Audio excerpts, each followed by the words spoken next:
Good evening, everybody. Welcome back to the BFBS Esports channel, broadcasting both live on Twitch and YouTube. So wherever you're watching from, we welcome you once again to what is hopefully going to be as exhilarating of a day as day one was. And live with me in the booth once again is somebody who all of you loved, and I'm so glad that you loved him because I love him too, is Sir Pigasus, who once again takes his place in the commentary booth for this extremely exciting qualifier. How are you doing today, sir? I'm doing fantastic. This has been what I've been waiting all day for. Had a trip down a river just to clear my mind a little bit. Otherwise, I would be bouncing off the walls at home. And let's just say it's a little bit too hot for that at the moment. So I'm so excited to finally be here back in the booth. And you did mention a little bit of love I got in some of the chats. I just do want to say to everyone watching, thank you so much for that, for making me feel welcome. But I must say, the British forces always have done. And as have you, Stelios. So as ever, it's amazing to be alongside you. Plenty of action to look forward to today, more so than you would normally get. You know, we're giving you bang for your buck tonight. We are expected to be live until approximately, no guarantees, of course, till about 10:30, maybe even further than that, depending on how some of these results go. And first off this evening, I mean, why won't we treat you to an absolute gift of a first series? We have the RAF Tempest, the second team of the Royal Air Force, against the Sparrowhawks, who traditionally, as we spoke about yesterday, Pegasus, have been a fringe team in the top 8. Tonight, they get to stamp their authority inside the top 8, and it'll be either a night to remember for them or a night to forget. And there is, of course, one major change from all the other qualifiers in terms of the day 2, and I'll let you have the honors, Pig. Oh, thank you very much, because this has been an incredible change. And I'm so proud to announce that the day 2 stage, the closed qualifier section of the Pro League, is now double elimination. Yes! No more third, fourth place game anymore. You just play till the very end. You're in it or you are out. 2 lives for everyone involved that qualified through day 1. So if you lose your first game, you've got that extra bit of a chance. And that is something that a team like Sparrowhawks certainly need. They're sitting in 9th place on the overall table at the moment with 14 points of difference from the Rattlers currently sitting in 8th. And with the Sparrowhawks' best finish being 5th and 6th, and already that seeding being so against them, being able to even take a loss in this first series against an RAF Tempest team, which I'm sure you can talk about, are in fantastic form at the moment, they can still make that lower bracket run to gain some more of those points to hopefully climb into that main event spot. And it adds so much, so many different avenues now. Like, you don't have the pressure of the single limb just in the back of your mind. You don't have to worry about being perfect first time round. This format, which a lot, by the way, of the teams have been asking for a while. So shout out again to BFBS for delivering, as they have been this whole time. It's going to make things even more interesting than they already are. Now, as you said, the RAF Tempest, well, arguably, for me as a Royal Air Force Rocket League manager, the surprise of the night, I was shocked at how well they played, especially when it wasn't, the captain, the main man, G-Wood, wasn't even there. So they did very, very well. And starting off strong and fast here tonight is going to be important for them, because I know them more than most. They are a confidence and momentum-based team. If they're playing with confidence, you will really have to work hard to stop them, as the Storm Shadows found out yesterday. And for the Sparrowhawks, they gave us one of the series of the night yesterday against the Falcons, who we know that, that rivalry they share is unreal. Absolutely. By the way. But, is it for that reason of it, and it also is a slight RAF, slight Army derby as well, if you want to look at it that way. It makes our first series of this evening a very, very juicy one. Yeah, and you were talking about that momentum. Let's hope that a good night's sleep has not interrupted that. Again, if I did manage to sleep with the weather we've got at the moment, I'm sorry. It's just constantly on my mind. I've got a fan on at the moment, but still, that grind for the BFBS Pro League does not stop. If we do want to look back at that fantastic performance that the Tempest had yesterday, the 2 series that are really of note are, of course, the best series of the night here on the main broadcast was the Storm Shadows versus the Tempest, one of, I believe, 5 games that ended up going to the full distance, that Game 3 matchup. And it was, I mean, close throughout that entire affair. And they even managed to get themselves, I believe, a victory versus Omnia Modified, which unfortunately did not mean as much as they would have liked it to, with them eventually having to forfeit their spot and therefore give everyone that they beat the full 3 points. But it's just a nice little personal boost there that they can take into this second day and maybe perform way better than we have seen them before. Well, then, again, it's different for everybody right now because nobody knows how to play under this BFBS umbrella with the double limb, right? We're going to see, I guarantee you, we're going to see moments and drama that we haven't seen yet simply because something's changed. These players are, almost like night owls. They have their routines. They have the way they set themselves up. And from a mental perspective, it's a rather large disconnect from what the single limb was. Now, I mean, if you can adjust to that quickly and quick enough, I think that puts your team at a massive, massive advantage. And again, with this week specifically for the Royal Air Force teams, knowing that they may not be present at Qualifier 7, these games here determine how your run today goes and may determine what your LAN seeding may look like, if, of course, you make it there. Now, I'm not sure if you mentioned it yet on broadcast, but my friend Pegasus here did some very nice bit of calculating for you all. And I'll let him fill you in on what he has discovered.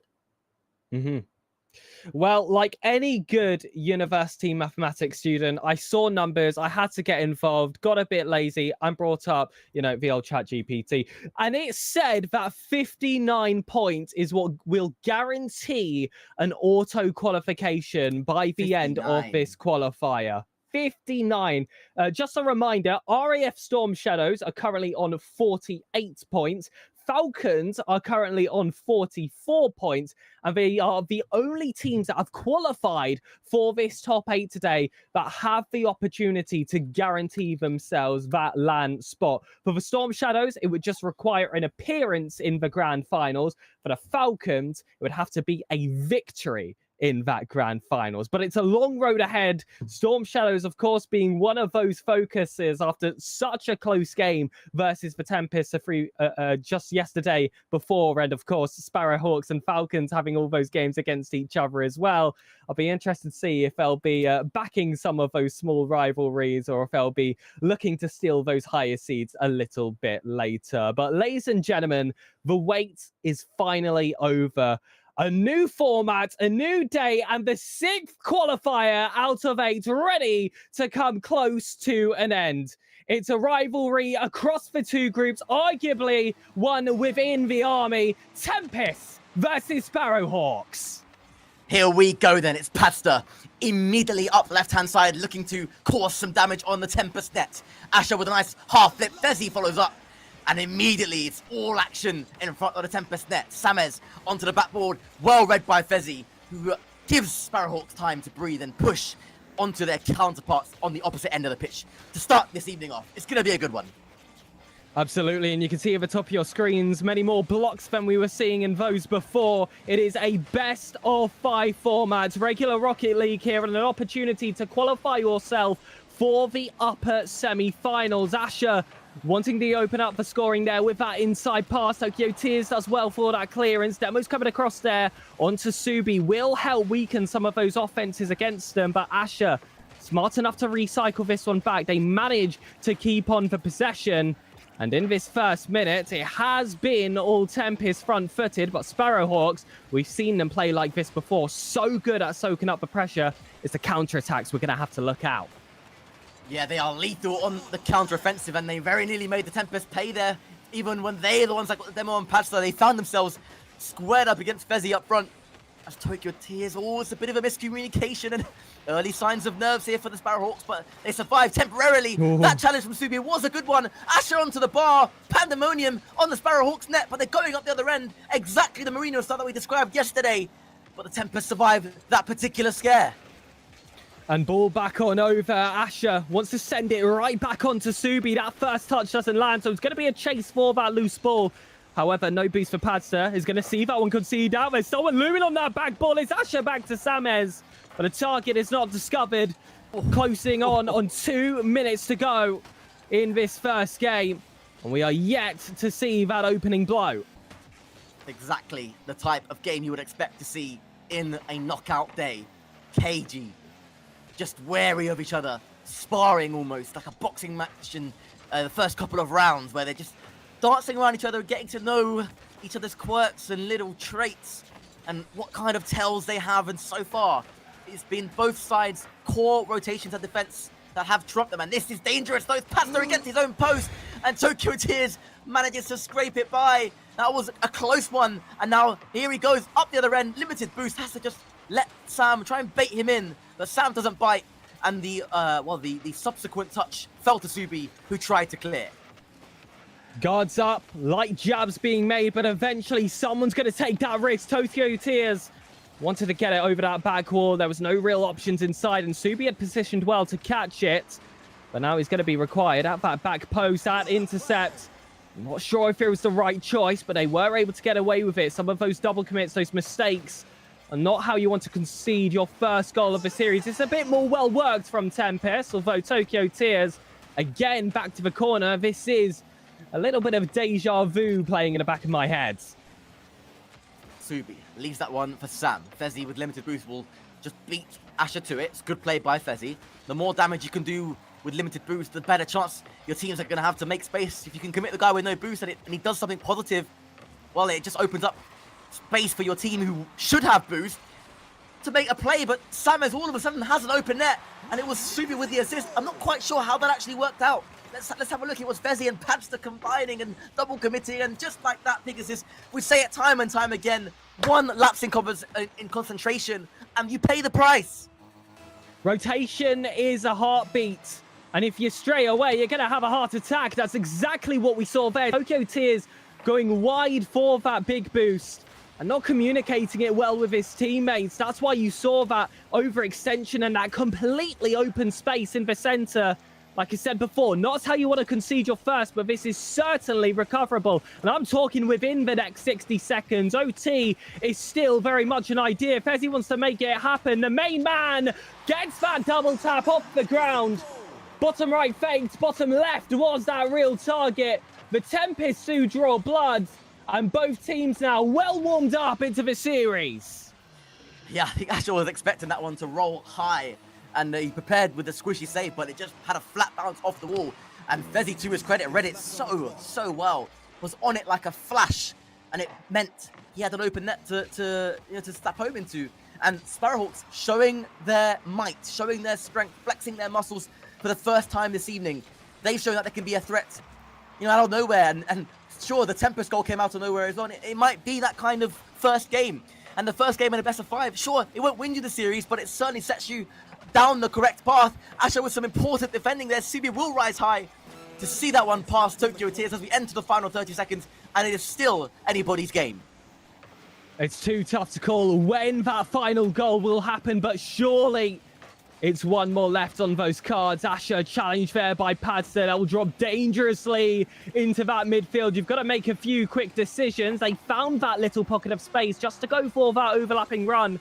But now with the ball hanging high on that right wall, everyone too scared to go for that ball. They don't want to risk any of these late double commits, but that can be your falling. Down in the corner, the ball hits the ground. And in the first game of the championship Thursday, we've got ourselves an OT style. And it almost resulted in a goal straight off the kickoff. Subi was steaming in there, actually got the demo, so Tempest will retain pressure inside the Sparrowhawks half. It's looping high. Sames gets there, puts it away into the top right. The Tempest start off proceedings in fantastic form. And it was a great first game from both sides. And again, clinicality wins it. One chance for Sames, he takes it. And Tempest have a foothold. And that was a quick job well done there in that OT. 13 seconds, did not mess around. As soon as they saw how that kickoff landed, they had that feeling that the goal was surely going to land in their favor. And I'm really impressed with how they were able to take that one opportunity they got. But still, I had a little bit of a look there at this new format we've got ourselves, that double elimination, and specifically the importance of this first game. Now, as you know, if you qualify for the top 8 in any given qualifier, that gives you 4 points. If you win this match, you get yourself into the upper semi-finals.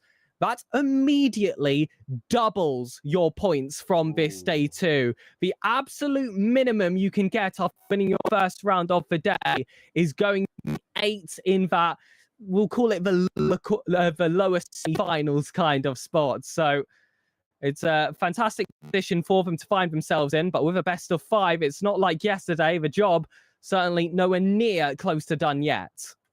No, and they cannot afford to think that way either. They've got to be clinical in their approach, mentally sound and stable if they want to progress here. Again, they know a big amount of points are up for grabs. And I wonder if it's going to be a similar story to what we saw yesterday with the Tempest, where they just have a good performance and they take it straight through the entirety of the bracket, as they did yesterday in the group stage. Time will tell, of course, and we are experiencing, as we normally do on this kind of occasion, technical issues with the game. We're just trying to get back into the server. But again, what does this do for the mental of the players? Having just come out of a win, the Tempest there, suddenly they've been interrupted by a server restart or a bit of server lag, whatever you call it. And you've been there, Pegasus. You've been there before. Can that negatively impact you when you've just won a series? It really can, because as soon as that game ends, usually you see those ready ups come really quickly. They just want to keep themselves flowing. They want to get themselves in that next game. And that 360 seconds, say, that you get. Oh, hold on. Players are having a little bit of a shake there, having a little wobble at getting themselves back in the lobby. Like I was saying, usually that 1 minute you get for free right after the game, whilst the stats are showing, it feels like torture already, Celios. So when there's that server reset, there's that bit of lag, you've got that concern that maybe that's something that's going to sustain for the rest of your day. It does play in the back of your head. And when you're already playing such a competitive format, you really do not need that extra stress. But at the same time, you can't avoid it either. No, you can't. You can't. And it's just something that you have to deal with as players. As I'm just trying to get everybody out the lobby at once. There we go. I can now look to remake things. But yeah, it's something you have to deal with, right? This is an online qualification environment. You can't control all the variables. At LAN, it's different, right? At LAN, it's very, very different. You know there's a set routine that the players will have to adhere to, a set schedule. You come onto the stage and you set up your controls as you like it, as you are at home, and there's no deviation from that. Whereas here, we're already at the mercy of all kinds of factors, like the internet, for example, Rocket League servers, and players are joining at inconsistent times for me to remake lobby. Like it's part of the online qualifier experience. Now, yeah, how these players will deal with it, we're about to find out, I guess, as they look to rejoin the server. Listen, they've spent a lot of time playing in quite a lot of these tournaments, so you would hope, fingers crossed, that they will be fine. They'll be very prepared. We're all Rocket League players here, and these ones, of course, have spent many, many hours in the game, so all rather familiar. It's just when there's that competitive formats behind it that definitely changes things. But as well, Stelios, doesn't that just build up the excitement for that LAN main event, where a majority of those things that can go wrong can't go wrong? Unless the servers go down, you get yourself a LAN lobby. Perfect. Exactly. I mean, sure, I don't even think the broadcast would suffer with it in a LAN environment, because you can still just project LAN out to the internet, even if the servers go down. Yeah, I mean, at LAN, at least we're safe, guys. We know that. But we are into game number 2 here, the Tempest, with that narrow series lead. And the next moments, I think, will determine, in my opinion, the outcome of the series. Knowing the form that the Tempests are in, if Sparrowhawks can't steal this game away from them, I think it's a mammoth task to come back from 2-0 down. So a big one here for the Sparrowhawks. It really is. You do not want to rely on a reverse sweep in your first matchup of the day. I mean, already dropping down those first 2 games is stressful enough. And when you have to actually add the act of pulling off that reverse sweep, yikes, that is a lot to deal with. So all eyes are going to be on those Sparrowhawks, and we mustn't forget their overall situation here. The macro of this, they're sitting at 9th place on the overall leaderboard, where only top 8 can qualify, and that team in 8th place hasn't played in this qualifier. This is the biggest opportunity of the season so far, and you have to reach out and grab it. The funniest thing about the RAF Tempest is a lot of the time that they get to top 8, they end up facing the top seed and kept going out in the singular limb and having to play for that. Oh, that's going to be a great ball to Subi. And out of nowhere again, they find a lead, a very, very important lead, at a ridiculously important time, just as things were beginning to stabilize here in game 2. Asher into Subi, and they make it 1-0. But as I was saying, they have run into pretty much the first seed in every top 8 they've had, apart from maybe 1 or 2. And it's meant that they've been frustrated because they've been finishing so high in group stages, but they've almost had like a mental block, and a lot of that is down to Team Resurgence, who aren't here tonight. And it's been said to me behind the scenes, without Resurgence, the Tempest turn into absolute monsters, and so far that theory is turning true. And well, we see them with that lead here. The Tempest, the Sparrowhawks again have been penned back in their own thirds. It's a rare opportunity that finds itself forward, and with it going corner to corner, that's complete safety for the defenses. In fact, that first touch probably created the most dangerous pass against the Tempest, and that came from a blue car. Subi, head-on collision. Tokyo Tears finds a way to go solo, and for a brief moment in this series, the storm has been calmed, and the Sparrowhawks can open up their own chances. And that's so much better from the Sparrowhawks. And I believe it was Tokyo Tears pouncing on that one there.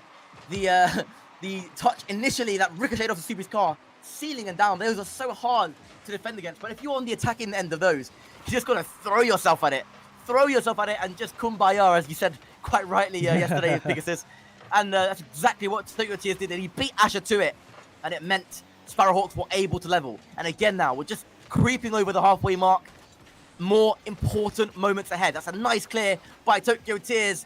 Fezzy looked to pounce on it. Padster will attempt to pass back to Tokyo Tears. It's a brilliant pass. All 3 Tempest players up. They had to get there, and thankfully they did. And if I was Fezzy, I'd be snapping my fingers right now, telling the rest of the team to lock in here, because this is their best opportunity. They've got that momentum in their favor. They've got the most recent goal scored and a moment of equality. They haven't had that privilege for a lot of today, and Fezzy, the aforementioned leader, keeps that in place. What a superb save by Fezzy at a vital time. I thought for the life of me that was sailing into the top corner. Subi with a fantastic shot, but an equally brilliant save by Fezzy. And the Sparrowhawks remain in contention now. Asher standing up against Padster. Padster's 50 is a good one for the Tokyo Tears, and he buries it into the near post. And Sparrowhawks, for the first time in the series, lead. Clinical. And Tears makes the defense cry with shots like that. Impossible to stop. He was positioned so well at that back post. It's the fundamentals you're always taught. But Tokyo Tears still finding a way through it. And now Sparrowhawks making the most of that momentum, force Tempest to respond in the final 90. Subi, flick towards Asher. Tense times now for the RAF Tempest. They find themselves behind for the first time in the series, and their mettle will be tested. So far, the Sparrowhawks know that they can be put under real pressure, but survive it. Oh, that's a dangerous rotation by Tokyo Tears, and he caught it just in time. Saw his mistake, turned around, and the Tempest unable to capitalize on that slight misjudgment. It's good recovery play by Tokyo Tears, and again, with limited boost, still manages to find a looping clearance, and it caused all kinds of issues there for the Tempest defense. And as we approach now, just underneath the final minutes, all the Sparrowhawks need to do is just resist and maintain this 2-1 lead. They're not just resisting, they're fighting themselves. The offense sustained for quite some time, and it's not looking to let go now. Tempest trying to keep this ball in the corner, trying to find that opening to sweep that ball forward and get that crucial equalizer. But the Sparrowhawks have not let it happen. They're defending with offense. Tokyo Tears is back on. Subi gets that first block. And Asher, despite being front-footed, just doesn't have the boost count to go for that initial challenge. Double commits coming in, triple commits actually from the Sparrowhawks in that instance. And Subi forced to recycle that one back. They have to make the most of every single boost they've got in their tank. They cannot let it go to waste. It's surely going to be the last chance of the game. Subi off the back wall. Tears keeps it high. Padster again has to hit that ground. And with Summers waiting underneath, there is still hope here for the Tempest. But with every loose ball, it dwindles further. And the Tempests do fall.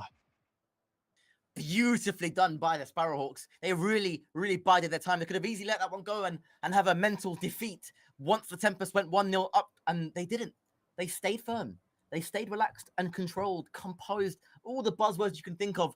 That's exactly what they managed to achieve. And what does that give you? That rewards them with chances at the other end of the pitch. They crafted them and they made the most of them. Tokyo Tears that time bagging a nice brace, an important brace for the Sparrowhawks, and it gave them something to hang on to. The mental switched. They solidified. They trusted each other. And they came out deserved victors of game number 2. And we find ourselves in the awesome predicament, just like we were yesterday. This is now a best of 3 here. And once again, we are live on the BFBS Esports YouTube and Twitch platforms, bringing this to you in such warm circumstances, certainly in the UK, if you're watching from the UK. And it doesn't matter. We are loving every second of it because this is stunning, entertaining Rocket League from all involved. And again, we thank you all for joining us. Those blooming best of 3. Stelios, I just simply cannot escape them no matter what. But I must say, a BFBS Pro League best of 3 is unlike any other. Chock full to the brim of action, just like we saw in day 1. And when we've already had the warm-up of 2 high-level games, I expect that to continue for the rest of this series. Sparrowhawks did manage to get themselves that 1 round. Now they're going to look to build up on that momentum, not just in game now, but extending into the next. But I'm sure that RAF Tempest have something extra up their sleeve. Here we go then, inside the first 15 seconds of play. Asher, it's a dangerous touch back towards his own net, and Sammez scampers back. Wonderfully done. Gets a lovely beat over the second man as well, and Tokyo Tears had to scamper across and does just that to keep that one out of the danger zone. We've missed there though, and a bit of inconsistency because at times Tokyo Tears does some pretty incredible things, but is capable of a mistake. And he very nearly bagged himself a goal there had that one got past the car of Asher. Alas, it didn't, and we still remain 0-0, approaching the end of minute 1. And well, we're talking about the end of minute 1 of game 3 here. We've already had the end of every single other series in the upper quarter-finals. And all of them have been sweeps as well, Stelios there. Storm Shadows land themselves a sweep. And it says Skib for short. That's Falcons landing themselves a sweep, for goodness sake. And of course, BOB also grabbing one. So all the upper seeds have gotten themselves a sweeping victory. The Sparrowhawks will be looking to try and change those fortunes. Asher drops it down. It's a wonderful effort. And it is going to be Fezzy to come across and clear that one away. Tokyo off the ceiling. Secondary reset. Flips central. Asher has to come across and does deal with it now. Plays it in towards Sammez. Knocks it down the line. Marches forward, trying to press on the car of Fezzy. Now has limited boost, so has to leave it. Forces a mistake. Asher's 50 though saved by Pasta. They really have, Sparrowhawks, solidified their defensive posture. And they don't, at the moment anyway, look like conceding. No, they really don't. But Subi went for a really nice redirect there. I felt like it was intention to be a pass, but actually ended up being quite a fancy strike on net there. The defense was forced to get that clearance, but what I've really liked about the Sparrowhawks is when they are pinned back in defense, they're not just playing to keep the ball out of the net. They're playing for that control afterwards. They're thinking just that extra step ahead. That being said, they're completely bouncing off the walls in this occasion. Subi will be able to grab that open net, but just as you want to compliment them about the defensive capabilities, completely fooled by that ball coming off the crossbar, they concede the first goal of the game. Yeah, and I said it, they can sometimes be prone to just a small defensive error. And the Tempest are the type of side on the day that will punish you for those mistakes. And they were punished there. And it's unfortunate for the Sparrowhawks, who really have started this game well, post their comeback in the series. And they just need to solidify again, need to just relax on their play again. And I just don't know. It's a difficult one for them now. The next goal is going to be the important one. Should the Tempest double it, I can't see a comeback as good as Sparrowhawks are. But if Sparrowhawks get it, they've proven they can be behind, come back from behind, and indeed take the series. And there is the equalizer. They've done it again. The Sparrowhawks do not know when to quit. They are never a team you should give up on. And that play just proves it. Lovely off the ceiling. They're able to poach that completely open net. It was a slight misreading there from the defense. They thought they had that little bit of extra time. But a Sparrowhawks defense, fast as a lightning transitions to offense. And the Tempest just were not able to keep up. Now with 2 minutes left, you'd be looking at 1 extra goal, but who's to say there won't be an extra 2 or 3? That's what these two teams bring when they face each other. Just that extra bit of unpredictability. That was another big chance there from the Tempest gone awry.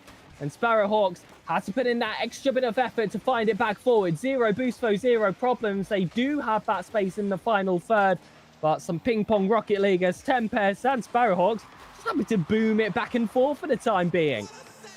It's a big looping effort by Asher that Pasta had to deal with. Subi will recenter that. Sames goes high, but maybe didn't quite read the flight of the ball. That was a glorious chance. Asher goes high. Time in the air now. Knocks it down, coming off the ceiling. Good save by Tokyo Tears. They are sparring now. It is going to be enter and action for the remainder of this game as both of these sides search for surely the goal that will take them onto a double match point. Subi squares it in front of his own goal line, and it worked out that time round. Always a risk whenever you do it in football or Rocket League. Sames and Subi combining to spot that one away, and as Fezzi centers that for Pasta, it will be a shot at the near post, just over the bar. And that was an opportunity you had to take there, especially with that much time left on the clock. That could have been your winner. And if you do go on to lose this game, that's going to be the moment that you think back on where you could have secured yourself a match point situation. Pads the vote. Might be able to find that second chance. Instead, that inside ball is going to find a car in blue. Tempest with that follow-up touch. Unneeded. Sames found the target off that initial hit. It's beautifully well worked. A snipe from the midfield line, and Tokyo Tears again learning that lesson off the back post. It doesn't matter where that ball is. If you're on defense, make sure to check your mirrors. And they've almost conceded a third there straight off kickoff, and it was a vital time to score. They're looking for a third. Subi down, and surely that will be Sparrowhawks out of this game. And of course, the beauty of this best of 5, there's still time for a comeback. And even this game itself isn't over yet. You know, you've seen stranger things happen in Rocket League than 2 goals going in, especially with some of the kickoffs that we've been seeing throughout all 6 qualifiers. Alas, it is going to be Sparrowhawks that try to search. And Tokyo Tears goes up, squares it towards Asher, who saves well. Subi completes the clearance and completes the RAF Tempest advancement into game number 3 with 2 match points. It was well worked, they were patient, and they made no mistake when they got the chances.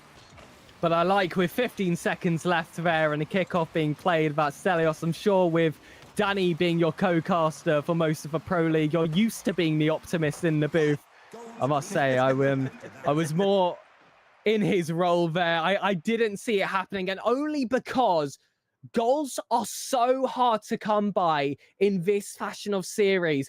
It can be such a cagey affair. These teams know when it's their time to drop back, sit on their lines, and just play for survival. So even though we're getting that high frequency of shots, the score sheet isn't quite showing that by the end of those 5 minutes, albeit Tempest there coming out with 3 goals is rather impressive, and was also coming from 12 shots as opposed to Sparrowhawks 4. For the first time ever, it felt like they were really kept at bay. Yeah, it took a while, you know, for the Tempest to work their way through the Sparrowhawks. Sparrowhawks were brilliant, as they were in the previous game. You know, they have a knack of, when they really lock in and perform, you know, the basics, the rotations around the third round rotations, when they do it right, they are really good at it, and they can maintain it for, which is the impressive part, a long amount of time, even at the pro level. Sometimes pros are unable to keep that rhythm for as long as Sparrowhawks have done at times. But the problem is when they break it, for them, they struggle to recover. The recovery is the hard part for the Sparrowhawks, and that's what they failed on in the last game. Absolutely. They're very good at getting themselves that equalizer, but then when it goes wrong straight afterwards, that's when they start to break apart. It feels like they give themselves one chance to recover, and as soon as that chance is gone, like you said, they started to break apart a little bit there. You saw the offense of the Tempest start to ramp up. They were getting played off the pitch there in their own box, but now with those reset score lines, we're back in that position, Stelios, where truly anything can happen. Sames, though, look to make it happen very early in this game. I must say, something that hasn't carried over into this double elimination bracket is those goals in the first 30 seconds, which we were getting in every single game yesterday. That is true. It's a great observation, by the way. We had so many of those games, and That's what you get when the level was slightly higher. And Subi, what a snipe. Midway through the pitch, just entering, just breaching the Sparrowhawks half. What a flying effort, top left, and Fezzi, unfortunately for him, could do nothing about it. I don't think anybody could have done anything about that one. That was world class. It's not the first time they've pulled that off today, and I'm sure it will not be the last. Those midfield snipes, seeing those little gaps from a distance. REF Tempests know how to attack from any single position, so you've got to be on your best behavior, and for the most part the Sparrowhawks have been. Now it's their chance to add net. Double commits come in. Patster has an open backboard, decides to go straight for net regardless. Fezzi wants to pop that one up high, but ends up interrupting his own teammate. It was a completely open net with Subi for, well, this occasion, unlike any others he's found himself in, was not able to poach that open net. Coming in off the corner, it's going to be Fezzi yet again. It's a bit of a desperation touch coming out. That's a bit of a hospital one towards their own net. And Sparrowhawks, in this very brief moment, need to take a breath and lock themselves back in. Calm down that heartbeat, because those shots are not coming to a stop. Tempest locking in now. They're looking to seal it. They're looking to finish the job. One more goal may do it, but we've seen on countless occasions Sparrowhawks fighting back from 1-0 down. They were successful on one attempt, unsuccessful on the other at completing that comeback. Hopefully for them, it will be different this time. Samez, that's an awkward one to defend. Up goes Asher, drops it and fakes it for Subi, and he'll get a double touch, which will let him continue his momentum. Can he center? He can, but Padster, excellent defending. Samez demos, body on the line. And Asher will try and convert, but it's not to be. Tears off the corner yet again. He's going to be looking for that read. Doesn't get on the end of it. Pad still wants that bottom corner as well. This time, back post completely covered. That's a lovely layout pass there from Samez. Asher has the opportunity to go alone, but Subi available in the box. Samez, though, from third. Pushes the full distance. Doubles their lead against the Sparrowhawks. And looks towards the upper semi-finals. Although only one half of the game gone, the Sparrowhawks, as we know, Stelios, they've got that personality to keep that fight going. Yeah, they absolutely can, and I'm sure they will give everything to get themselves back into this one. Asher and Samez combining well, and you might have spotted there as well, which I really liked that the RF Tempest did, was that Subi could have easily cut for that ball, but he was clearly called off of it. And it's that kind of communication. Maybe we even saw it there, but it's that kind of communication that, you know, wins you games and wins you championships at times. And when they're on their day, the Tempests are more than capable of doing it and pulling it off. That's a lovely cut through a pitch attempt, by the way, from Tokyo Tears. He's got a few of those in his locker. So far, though, none have come off, and it will be a third. Whoa. And I think that was Padster looking around, wondering where his third man was. It was nowhere to be seen. And sadly, the Tempests triple their lead. Low boost, playing high, and you can understand their mentality in that kind of position. They want to throw the kitchen sink at them. They don't want to waste any opportunities should those 50s drop in their favor. But again, you've got to get those mirrors cleaned. You've got to get them angled correctly. You've got to watch your back, because 3 goals in this nature of a series is essentially a death sentence. Going to need something huge in this 4th game. If you want to get a goal, you have to do it now if you want any hopes of survival. Padster looks to try and make that happen. An individual effort will find himself on the backboard. 50-50 though will disrupt, and every second going by will of course favour the Tempest. How about a shooting opportunity for the Sparrowhawks? No, it's wide yet again. No, that was a dangerous chance for the Sparrowhawks. It had to be then. That was the moment to start the comeback, to start building momentum. It didn't manage to put the chance away, and instead up come the RAF Tempest. Samez forcing a triple commit and fakes nicely, letting, I think, Subi go ahead and try and press the play. And that's good defending by Samez. I like the composure and the smartness he showed in that play. Could have easily triple committed. Instead, recognized the danger and saw the ball back inside his own half. And now, Tempest, 47 seconds, all that separates them. That's a super save by Asher. And it's simply not the Sparrowhawks' day, at least for now, at the start of this quarterfinal. It's all the Tempest now, as they look to see out the final 30. And this is day one Tempests all over again. Once you've got that fire burning, they're so hard to take out. Offensively strong, defensively a wall. They'll concede this one away, but with 22 seconds left to go, I know that you were given props with 15 seconds. It's too tough to call here that Sparrowhawks would be able to go back full way. If you just have 20 seconds of calm Rocket League, Stelios, I'm going to say it to the broadcast, clip this for later, this is unthrowable. Surely it's unthrowable. The ball, in a bit of a dangerous zone for the RAF Tempest, and it looked there that there may have been some opportunity for Sparrowhawks. Instead, it was Asher setting himself up off the backboard. Couldn't make the chance count though, but the Tempest won't care. That's surely them booked into the semi-final, or the upper semi-final. Beautifully displayed, their composure held, clinicality at its finest. And although the Sparrowhawks fought hard, although they did manage to score one series on the board, once the Tempest got back in control of things, they never looked like letting it slip. And it's a bit maybe harsh on Sparrowhawks, who at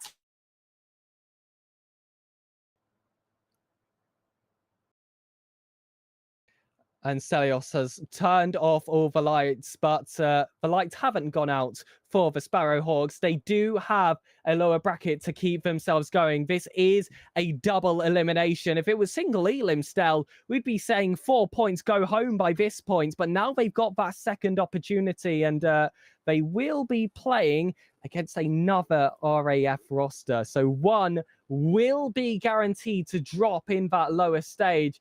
I'll be interested to see how that one concludes, but that is not going to be our follow-up match today. Stelios, I'm not sure if you've seen what's been put towards the main stage, but we are in for an absolute treat. Yeah, and we'll tease you with it now, and we'll then go to a short break. But coming live at some point this evening in the semi-final, whether it's next or not, I'm not too sure, but it is going to be an RAF Army Derby. The best of the best in the Royal Air Force versus the best of the best of the Falcons. That is going to be the blockbuster coming your way. But for now, myself and Pickers will just be going on a very short hiatus, getting things ready for you behind the scenes. So wherever you are watching from, get some snacks, get comfortable, maybe get some aircon as well, because it is baking in here. And we'll see you all very, very shortly.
same page. This guarantees themselves third place. Well, ladies and gentlemen, welcome back. Me and Stelios are crunching all the numbers right now because these two teams do have a realistic chance here to qualify themselves for the upcoming LAN event at undisclosed location. Now, I wasn't going to let that one slip right here, right now. If they win this match, they do guarantee themselves a third place spot where they will get themselves 10 points for this qualifier. But I alluded to it beforehand. Storm Shadows need a second place finish to guarantee themselves a LAN spot. As for the Falcons, they need to go all the way and grab themselves first. So Storm Shadows really have an opportunity here to trip up one of their main opponents. Well, and the reverse, right, as well. These players are typically rivals in the service scene. So certainly right, the rivalry continues in the BFBS Pro League. But, you know, and it's exactly the same for the Falcons who trail the Storm Shadows in overall ranking. This is their moment to knock them down to the lower bracket and increase their chances of pulling back some of those points. So a lot on the line here in this series. And with how the Falcons have been playing in some of the qualifiers, they have at times looked unstoppable. So if they can bring that kind of form tonight, then they're going to cause some real drama for the RAF Storm Shadows. But again, equally, if the Storm Shadows play like I've seen them play in scrims, the Falcons are going to have some real issues. So it really is, as it always is, Pegasus, in double elim situations, who brings it on the day when it matters most.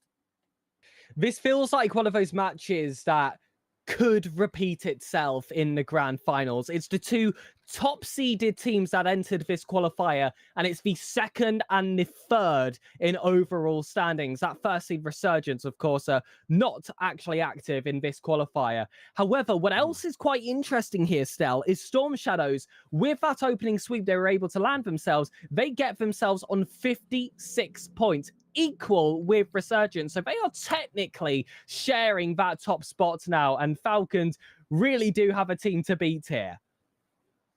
They could be the team to beat, as could the Storm Shadows be. And as you say, and as somebody in the chat has said, even, I think it's Tux, if the Storm Shadows play like they did against Omnia game 1, then they could also be in real trouble. And it is going to be JDN, Gids, and Rush lining up against this RAF Storm Shadows side to look to start things off with a bang. And what a shot from Rush and PS Declare.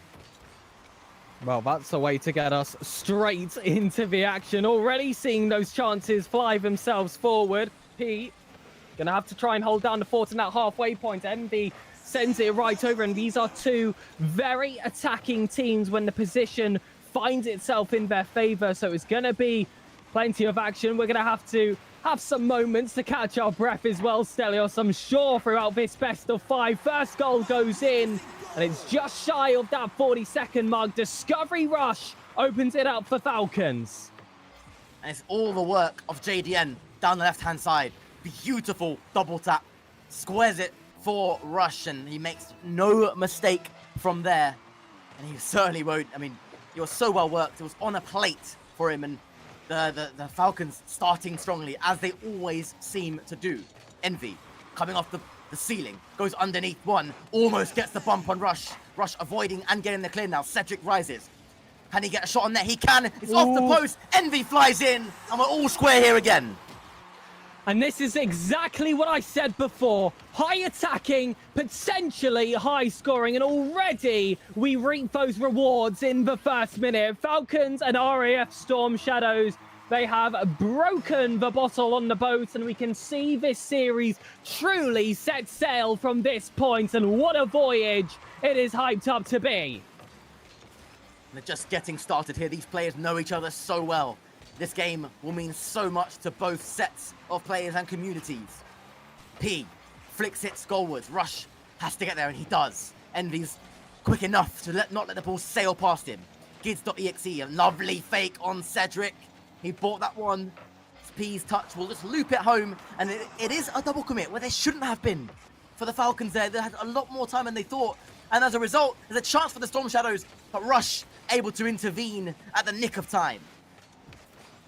Discovery Rush, close again, infield options looming at that near post, but Envy with that save also provides safety with that clearance out to a teammate. This is a little bit of what I was talking about in that last matchup. It's all well and good keeping the ball out of your net. You've got to think about those few extra steps ahead, especially when you're against a team of such a high seeding. That's a wonderful pass over to P.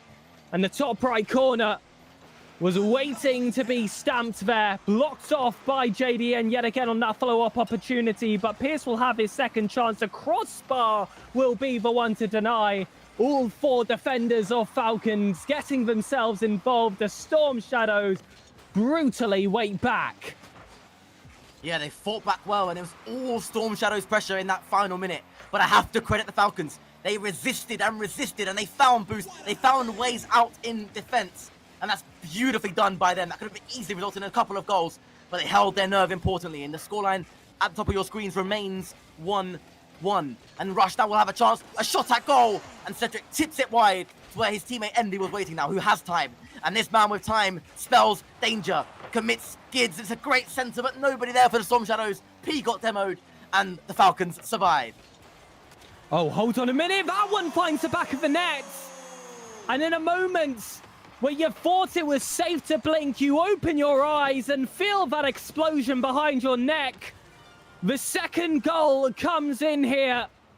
Cedric the one credited, and we've seen him on broadcast yesterday time and time again. When the games are close, he will be that player to break the scoring and find the lead. Problem is, though, this isn't in the last 30 seconds. You've still got 2 minutes to hold on to, and that's not going to be easy. We're against the Falcons. In fact, if I were to give a fair assessment of this game, I will say another goal is guaranteed to happen. It's up to Storm Shadows that it's going to be their insurance. Oh yeah, you have to get another goal here against the Falcons. They don't know when to quit. They are a team that can score and poach goals when you least expect it. So I totally agree with you, Pegasus. Another goal is required, and what a pinch that was from Cedric and Envy. And if not for some smart defending by JDN, that would have been stuck in at the near post. And Envy rises now. Cedric with some time, and he'll love this situation. He will take this to the ceiling. He will make something magical happen, I'm sure. Commit skids, and it will fall. And nobody there. JDM with a slight error. P sneaks in, but another good save. And the Falcons away from danger that time. And again, frosting this offense is the Falcons. 50 seconds remaining. This is where you start to get all 3 men forward. But if that other goal does come in from the Storm Shadows, like I said, that's surely game 1 decided. Cedric back on, looking for that sidewall. Second connection's not made. Envy keeps it tight. But Cedric, awkward on that ball, is just waiting for Pierce to go in on the overlap. But a little bit of safety shown. 2 players sitting behind. And thank goodness they did have those 2 players behind, because Pierce found himself in a little moment of bother. 20 seconds to go. Falcons need to squeeze out something.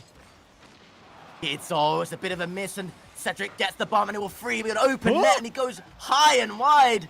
I'm not sure what the plan was there from Cedric, but it may not matter. He will hope it doesn't matter. Envy drops it down. Cedric's there. He almost makes amends for it. And it will be the Falcons that look to come up the pitch and try to find something in the dying embers of that game. But they couldn't manage it. And importantly for the Aria Storm Shadows, they make it happen in game 1. And they set themselves up, potentially, of course, for success. But remember, Pegasus, never, ever, ever count out the Falcon side. You really cannot. And Storm Shadows, one thing I do want to point out here, Stel, such a better start than yesterday. Playing that Omnia modified team in that first series. Of course, that series ended up not meaning anything due to some legibility issues. However, still really impressed with how they've started in this day specifically. It's been a lot better from them. And unfortunately, Stel, those game 1 curses just stick for this second day. And we are going to have to go on a short break to work out some things behind the scenes here. But when we are back, we hope to continue what has been the 2 top seeded teams clashing against each other. So Stel and the rest here at chat, we'll see you all after this break.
I'm Dan Penter.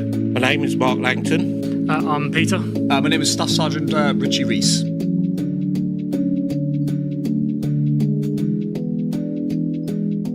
My gamer tag is Chief Lid. Gamer tag is Pete P Gaming. My gamer tag I play under is SG_Reaper. My gamer tag is Max Chat.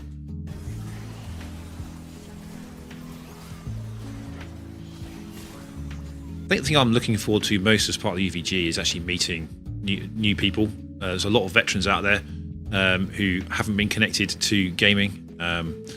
Meeting fellow veterans and playing with fellow veterans, that's what I'm looking forward to do. So just staying part of a community. So when I was in the RAF, I was part of the RAF Esports, so we did a few meetups during that. I'm looking forward to keeping that going with the veterans and expanding it, talking to the other services, which I didn't really do too much of.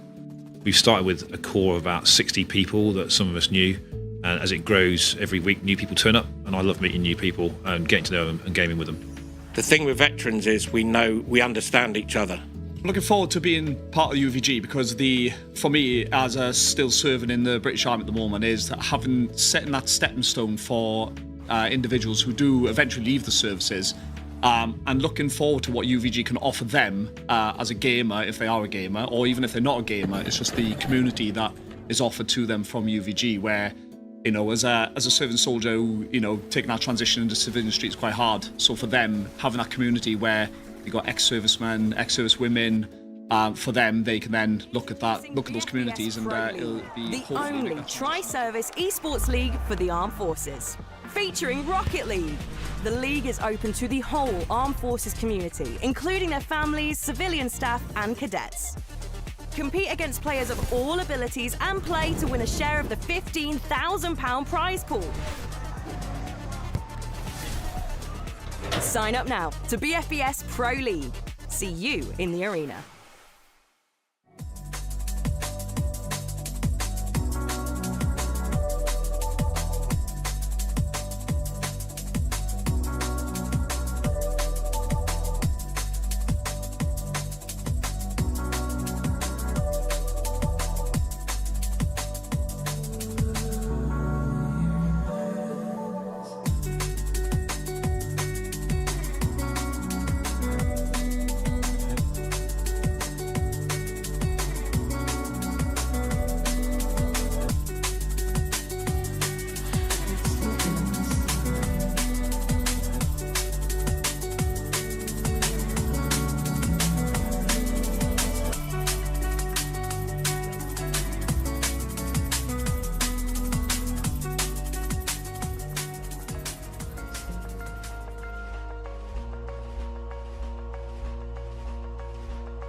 Good evening and welcome back to BFBS Pro League Qualifier 6 Day 2. Wow, Pegasus.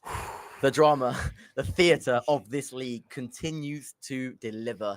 After a thorough investigation, the Falcons games today at least have been forfeited. Now, you've been really crunching the numbers in the green room here. And what are some of your findings? Well, first of all, this forfeit, we do want to specify, is going to be at the time of discovery. So there's going to be no reshufflings of the brackets. They will just get the forfeit loss in that upper semi-finals and in that losers round 2, which we'll see the Hawks qualify for the lower round 3 against a winner of anyone between Tempest, and I believe that is the Shadows, who are playing just as we spoke there. So it's going to be a little bit unfortunate that one of those spots is, of course, going to be lost to a team that is not going to gain any points. But unfortunately, ladies and gentlemen, that is just open format Rocket League. That is how it can land every now and again. But those that have survived need to use this situation to the best of their abilities, because this is hugely impactful on that table. Because now the third seed, who was looking to gain some extra points, potentially grab themselves a better seeding, will no longer get any points. Storm Shadows completely surge away, equal alongside Resurgence. And, well, we are about to watch them play against Boost Over Ball in a match where, if they end up victorious, still guarantees them a LAN qualification. 7 and 8 is just spare change if they make to that point. Of course, with the potential that they won't be playing in Qualifier 7, this could be a massive result. Otherwise, if they don't and somehow also lose in the lower bracket, then Qualifier 8 suddenly becomes a high-pressure event, and it becomes something that they can't afford to lose in or do badly in. So, it's a lot of pressure on this one, and typically we've seen Boost Over Ball beat the RF Storm Shadows as well, but we've also seen Storm Shadows beat Boost Over Ball, of course, when Ash was playing, and of course that's a huge difference maker. But I have seen Storm Shadows play recently in scrims, and they're beating teams well above the MMR rating of Boost Over Ball, which is about 2K. So they can do it. They've shown they can do it, but you have to be able to do it when it matters most. And every time they've played, it's always been full of drama. And, I don't see that changing here. No, I really don't, especially in the upper finals. Like you said, they've got those 2 lives, but they're not going to be thinking about that whatsoever. They're going to look to get it done now, give themselves a little bit of a break before that next matchup. And, well, we had some criticisms, let's just say, about the Storm Shadows at the beginning of yesterday and how they played throughout that day. Some games a little bit closer than perhaps they should have been. But, allegedly there was a heat strokes envy, and we have seen on broadcast today in that one game that they managed to play till the very end against the Falcons. But they are on fire, technically undefeated in every single played game they have had done today. And, well, Boost Over Ball, surely the best gladiators to try and take this team down. So here we go then. We are underway, and up goes Cedric. His initial shot there, swatted away by Cosmo, and Zatic goes up. Envy rises to meet him. It's a fantastic challenge by Envy. Cosmo, good first touch. Swatted again by P. It's good aggression from the RF Storm Shadows early on. Josh, boasting that RLCS 2024 challenger tag, looking to lead his team to more success. There's a shot from P. The MO attempt by Envy, unsuccessful, but Storm Shadows starting the brighter of the 2 sides so far. For one of these teams, it's an extra 2 points guaranteed. For the other, guaranteed qualification at the...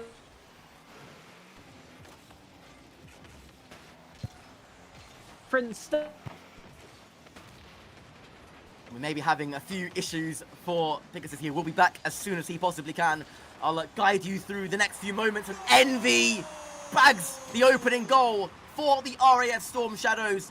Cedric with some fine work, just delaying and delaying, commits 2 players, and Envy just dropping the shoulder, forcing the last man wide, and he makes the difference. He puts it home for 1-0. The Storm Shadows in front.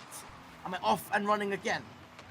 Cedric now fakes one wonderfully, and they're playing with a bit of panache and flair now, are the RAF Storm Shadows. They started off the series wonderfully. They look refreshed. They look like they've taken lessons identified from the previous series against Boost Over Ball. But of course, you've got to make it count when it matters most, and that's across the whole best of 5 series, not just one time. Envy. Oh, it's a beautiful shot by Zatic, and it flicked off the car of Envy, and it made all the difference. It found its way in. Just like that, we are once again on level terms, and Zatic alive to that one. Super stuff from Boost Over Ball, who were under a bit of pressure, it's fair to say, but were able to just slow things down, I believe, is the right way to put that one. Cedric now. A bit of time available to him. Drops it onto the backboard. Josh was there, but his touch only found Envy, who lightning quick to knock it past Cosmo. Pet P now. Lovely double touch. Commits Josh and indeed Cosmo, but they deal with it. Nicely done, and it's a good flick over Envy as well, who gets the demo, and it will just ricochet towards the net. But it was so nicely done. And the save by Josh alleviates more pressure. Envy going for a musty, drops it down. It actually was a communicated fake. You can see Cedric just honing in like a homing missile. That shot from P equally as good. Envy will rise, beats Josh to it. Chance here for the RES Storm Shadows. Goes a begging. Josh to beat 1, Josh to beat 2. Can he get there? He can. It's off the crossbar and down. The RES Storm Shadows surviving. Still no Pegasus. He's on his way back to us, I'm sure. Zatic. Envy just drops it down. Slow touch, controlled touch. And this is, as expected, one of the highest levels of Rocket League games we've seen all Qualifier 6. That's a nice touch. And Cedric somehow scampering across to save. That is super stuff by the RES Storm Shadows. Cedric. Taking his time, watching it. Gets one reset. Gets the second. Shot low by Zatic is a good one. Forces Envy into the save. Gets the boost, but also demoed for his troubles. Zatic. Lightning shot down, and it beats Cedric. It's 2-1 to Boost Over Ball. And a clinical finish. It's got to be said. Zatic watching that one like a hawk. Limited boost, just drops it underneath Cedric. And it's a super goal by a super player. Envy then and Josh kicking things off. And the Storm Shadows behind now for the first time in the series. P will let that one go. Envy there first. Josh has got a bit of work to do. Thought he would go for the Psycho. Cedric no demo. This is danger for the RES Storm Shadows. Envy's got to come across, and he makes it in time. Series beginning to warm up. Envy knocks it, loops it high and wide. Cedric will have a shooting opportunity here. Just drops it, drops the shoulder, sends the goalkeeper the wrong way. But a good save, and still the lead persists, and still Boost Over Ball in front.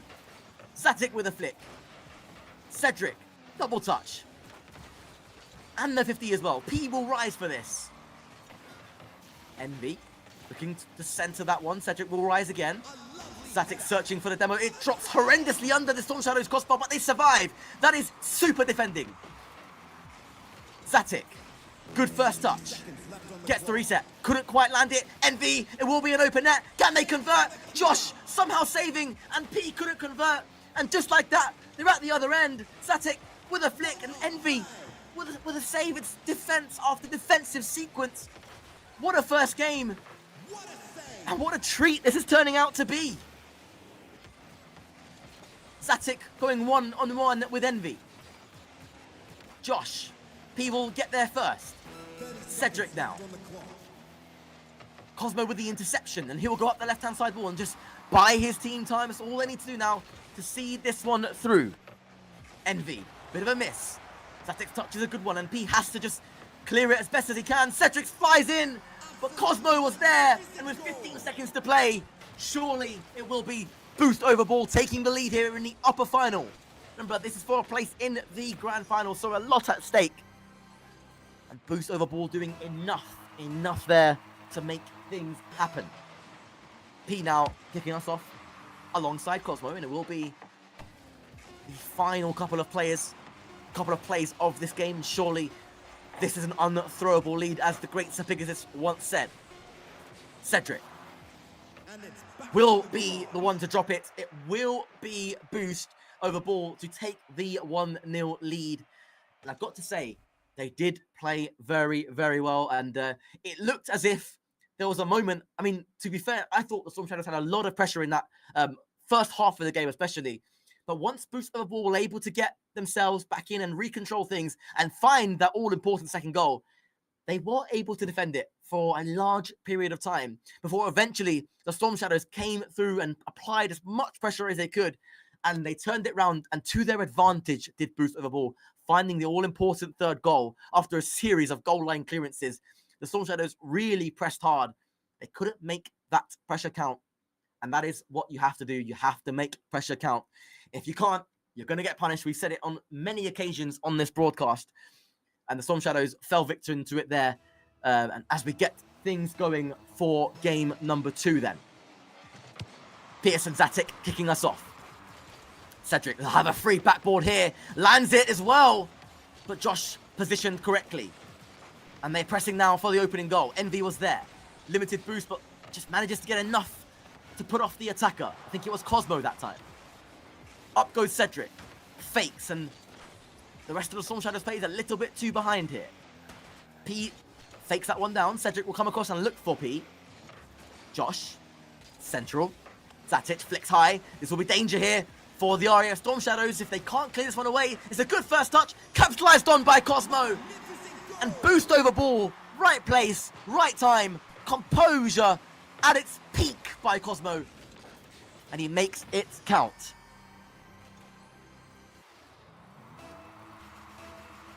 Here we go then. Storm Shadows finding themselves behind here in game 2. Remember, best of 5, so all to play for, even at 2-0 down. We have seen some famous reverse sweeps on this channel, and indeed on the RAF Storm Shadows channel as well over time, over 3-4 years of broadcasting. P now. Squares up against Josh. Good defending. Cosmo looks central.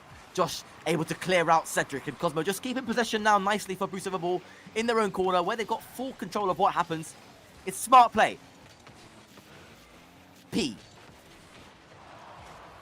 Oh, it's dipping. It's awkward. Will it be a second? Across the line, again it goes. And Storm Shadows managing to survive, but they're looking under some real pressure now. Envy. Good defending from him. Zatic will look to take over the play, but didn't have enough space. Ended up bumping his own teammate. Zatic, though, does get the demo on Cedric. P keeps the pressure even temporarily inside the Boost Overball half. They haven't been troubled in defense so far here in game 2. Josh bumped away by Envy. It's good defending. Zatic with a flick. Cedric has to get there and does. Josh. Central again. Up goes Zatic. Danger for the Storm Shadows. And they double their lead. More clinical finishing. They worked the space nicely. And they made the finish count.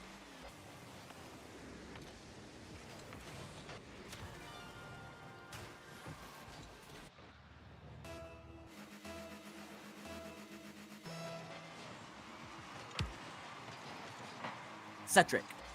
Can he spur something of a comeback for the RAF Storm Shadows? Oh, it's a good attempt. It's dropping awkwardly. Can there somebody get there? No. It's more good defending. Envy applying the pressure still for the RAF Storm Shadows. Cosmo's touch. P drops it down.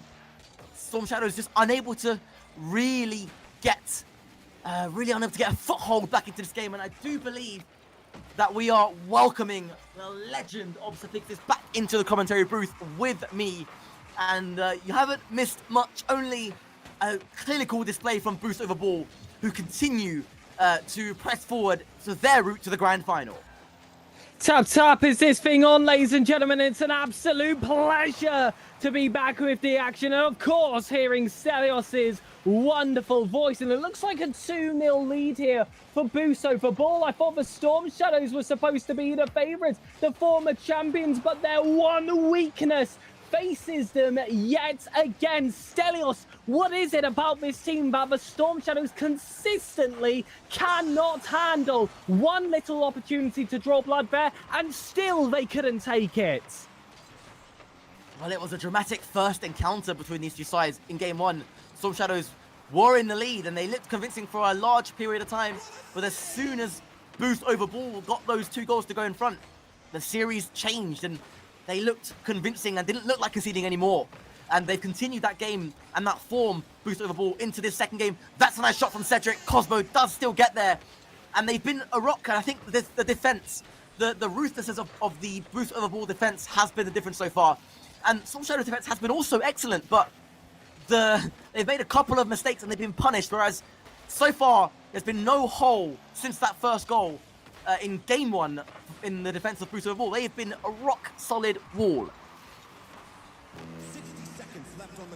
And you cannot concede 2 games in a row in a best of 5. Those reverse sweep requirements seem too tough, and Envy has decided he's not interested. Ever since I've rejoined, I must say Storm Shadows have had consistent attack. This one finally finds their fox in a box. And with 55 seconds left to go, my co-caster was hyping up a 2-goal difference with 15 seconds left. You must be feeling confident about this one. I do believe when there is time on the clock, there is time for these Storm Shadows players to make a difference. That one ricochets dangerously though. P scampers back. 40 seconds to play. Zatic. His touch only found Cedric going for a Zen-esque touch. Didn't quite come off. Envy will play this to the side, looking for P. Good combination play. Lovely fake by P as well. Looking for a bouncy touch. Didn't quite work out, and Cosmo avoiding the demo. Cedric. Envy will rise. Gets there. This is dangerous. P centers. Will there be a Storm Shadows body there? No, it was Cosmo instead. Saving the team. And take us, Pegasus, then into a dramatic final 10. I shall do it, no problem at all. It's Envy. One more final attack. Cedric, can he find the connection? No. It's boost over ball. Looking to take game 2 and have 3 match points. It is boost over ball. It is a double advantage for them. And 3 match points. I am once again joined by the legend of Sir Pegasus. And we know the tradition, right? As long as I'm here, the Storm Shadows are scoring. The 10 seconds or whatever happened there for some random reason, they didn't get their opportunity on net, and now they are forced to pull off that reverse sweep. I told them that they could not find themselves in this position. Otherwise, this is essentially curtains for me. This is a trip to the lower bracket. But like you said, Stel, strange things can happen. And for our first version of the double elimination bracket, is it going to give us those fireworks quick out the gates? Yeah, I mean, it can be a story, a dramatic story, maybe one of the greatest reverse sweeps in BFBS Pro League history if they can pull this off against a boost over ball side who are on fine form. And again, first goal is going to be crucial. Up goes P, free backboard, drops it down, and Cedric there! Great fake by P, converted by Cedric. And he just loves to impress me. Whenever I'm watching, he's the one to break those lines. It's a wonderful assist from P as well. Those individual efforts rearing its neck in the first 30 seconds. And that's how you turn your tides. When there has been that game reset, when you have that opportunity to reset your mental, don't just reset, take charge. A second goal as well would certainly help stamp that. But this is the perfect beginning for Storm Shadows if you want to hold on to any signs of hope. Cedric back on to beat that first man. The backboard is left completely undefended. Josh will have to work it down from the ground. Zatic has no options to lay this one off to, but Cosmo will certainly fancy his chances. No boost left in the tank. Regained there from the Storm Shadows in their own corners, but with low boosts all round, they're just going to have to hit and hope is the first requirement. I'm sure it's going to be prayers right afterwards, especially after that fake away within that 6-yarder, but ultimately surviving those few extra seconds, looking to turn a new leaf. RAF Storm Shadows are looking much stronger than those few minutes I saw before. They're setting us up for a dramatic reverse sweep. Surely they see it, surely they feel it. And the question is then, will the boost over ball begin to feel the pressure? P says absolutely. They are going to start to feel the pressure surely now, because look at this read. You can see Zatic unable to get round the ball quickly enough to get it past the car of P. He read the situation, he read the play, put himself fully into the challenge.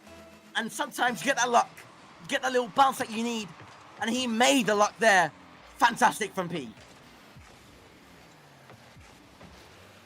And Zatic now comes forward for the RL, for Boost over ball. Now, for the first time, really, the onus is on them to get themselves back into this particular game. And P looking to sneak a third in. I'm just getting the latest here. Will it be a goal to make it 2-1? No, somehow it stays out. But Cosmo was there. And eventually, Boost over ball did enough to get the ball into the back of the net. And this series continues to heat up. It will be Envy then and Josh to kick things off. A big possession ahead. Cedric now. Envy, time in the air. Intercepted, and it needed to be intercepted by Cosmo. Up goes P. Onto the free backboard. It's a miss. Cedric's there, off the post and just wide. And Zatic demos. Cedric throws troubles, and he'll go 1-on-1. P with a beautiful cut there as well. That was crucial defending. Cosmo's shot. Envy seeing it late with limited boost and still got the save. And it's lightning quick responses from Boost over ball. They're trying their hardest. They want to see this done in 3. Storm Shadows looking for a reverse sweep. Cosmo. It's a good 50. There'll be a chance for Josh to wrap himself around the ball here. Envy doesn't, Pete does enough to bump him. Forced to Zatic. Free backboard. And Cedric able to complete the clearance. Up comes P for the other end. And Josh, so close. So close there to a Storm Shadows third. Instead, at the other end, Zatic is shot blocked, and it's end-to-end gameplay. Exhilarating stuff. I can't confirm we unfortunately have lost Pigs again, but I'm sure he'll be just squirming back into the commentary booth as soon as he possibly can. He won't want to be missing any of this action. And it's like he said, when he's not here, the Storm Shadows seem to score, weirdly enough. Envy. Beaten by Zatic. Approaching the minute-and-a-half mark now. What can the Storm Shadows do? They're going for a third. They bag the third. Envy again. Popping up with crucial goals at crucial times for the RAF Storm Shadows. More fantastic work on that right backboard from Cedric, the captain of the RAF Storm Shadows. Knocks it central. And who else but Envy was there? Lurking dangerously in the shadows. Converting into the top right. And it's looking good at the moment for the reverse sweep for the Storm Shadows. They are gunning for it. They will feel as if they just were robbed of one of those first 2 games. Boost over ball will be seeing it differently. Lovely flip reset by Cedric. Up goes P, drops it down. And will Envy be able to sneak it home for goal number 4? No. But P will turn. Infield. Goes underneath. Cosmo just sold there. Josh picks up the possession now. This is a danger man for Boost over ball. Zatic. Backboard. Cedric deals with it. P with a vital touch now as those precious seconds continue to tick by. 40 is all that separates the Storm Shadows from staying alive here for what will be a famous reverse sweep. Up climbs Envy. What a touch from the young starlet. P beaten by Zatic. Cosmo can't come across. Josh has to go for it. And still, the Storm Shadows survive. And still, the lead persists. Envy beats Cosmo. Storm Shadows looking like a different team here in Qualifier 6 against a traditionally bogey team in a day 2 for them. They're playing really well, but it's not over, and there is still 2 more match points for them to save. But it will be the perfect start for the reverse sweep for this RAF Storm Shadows side.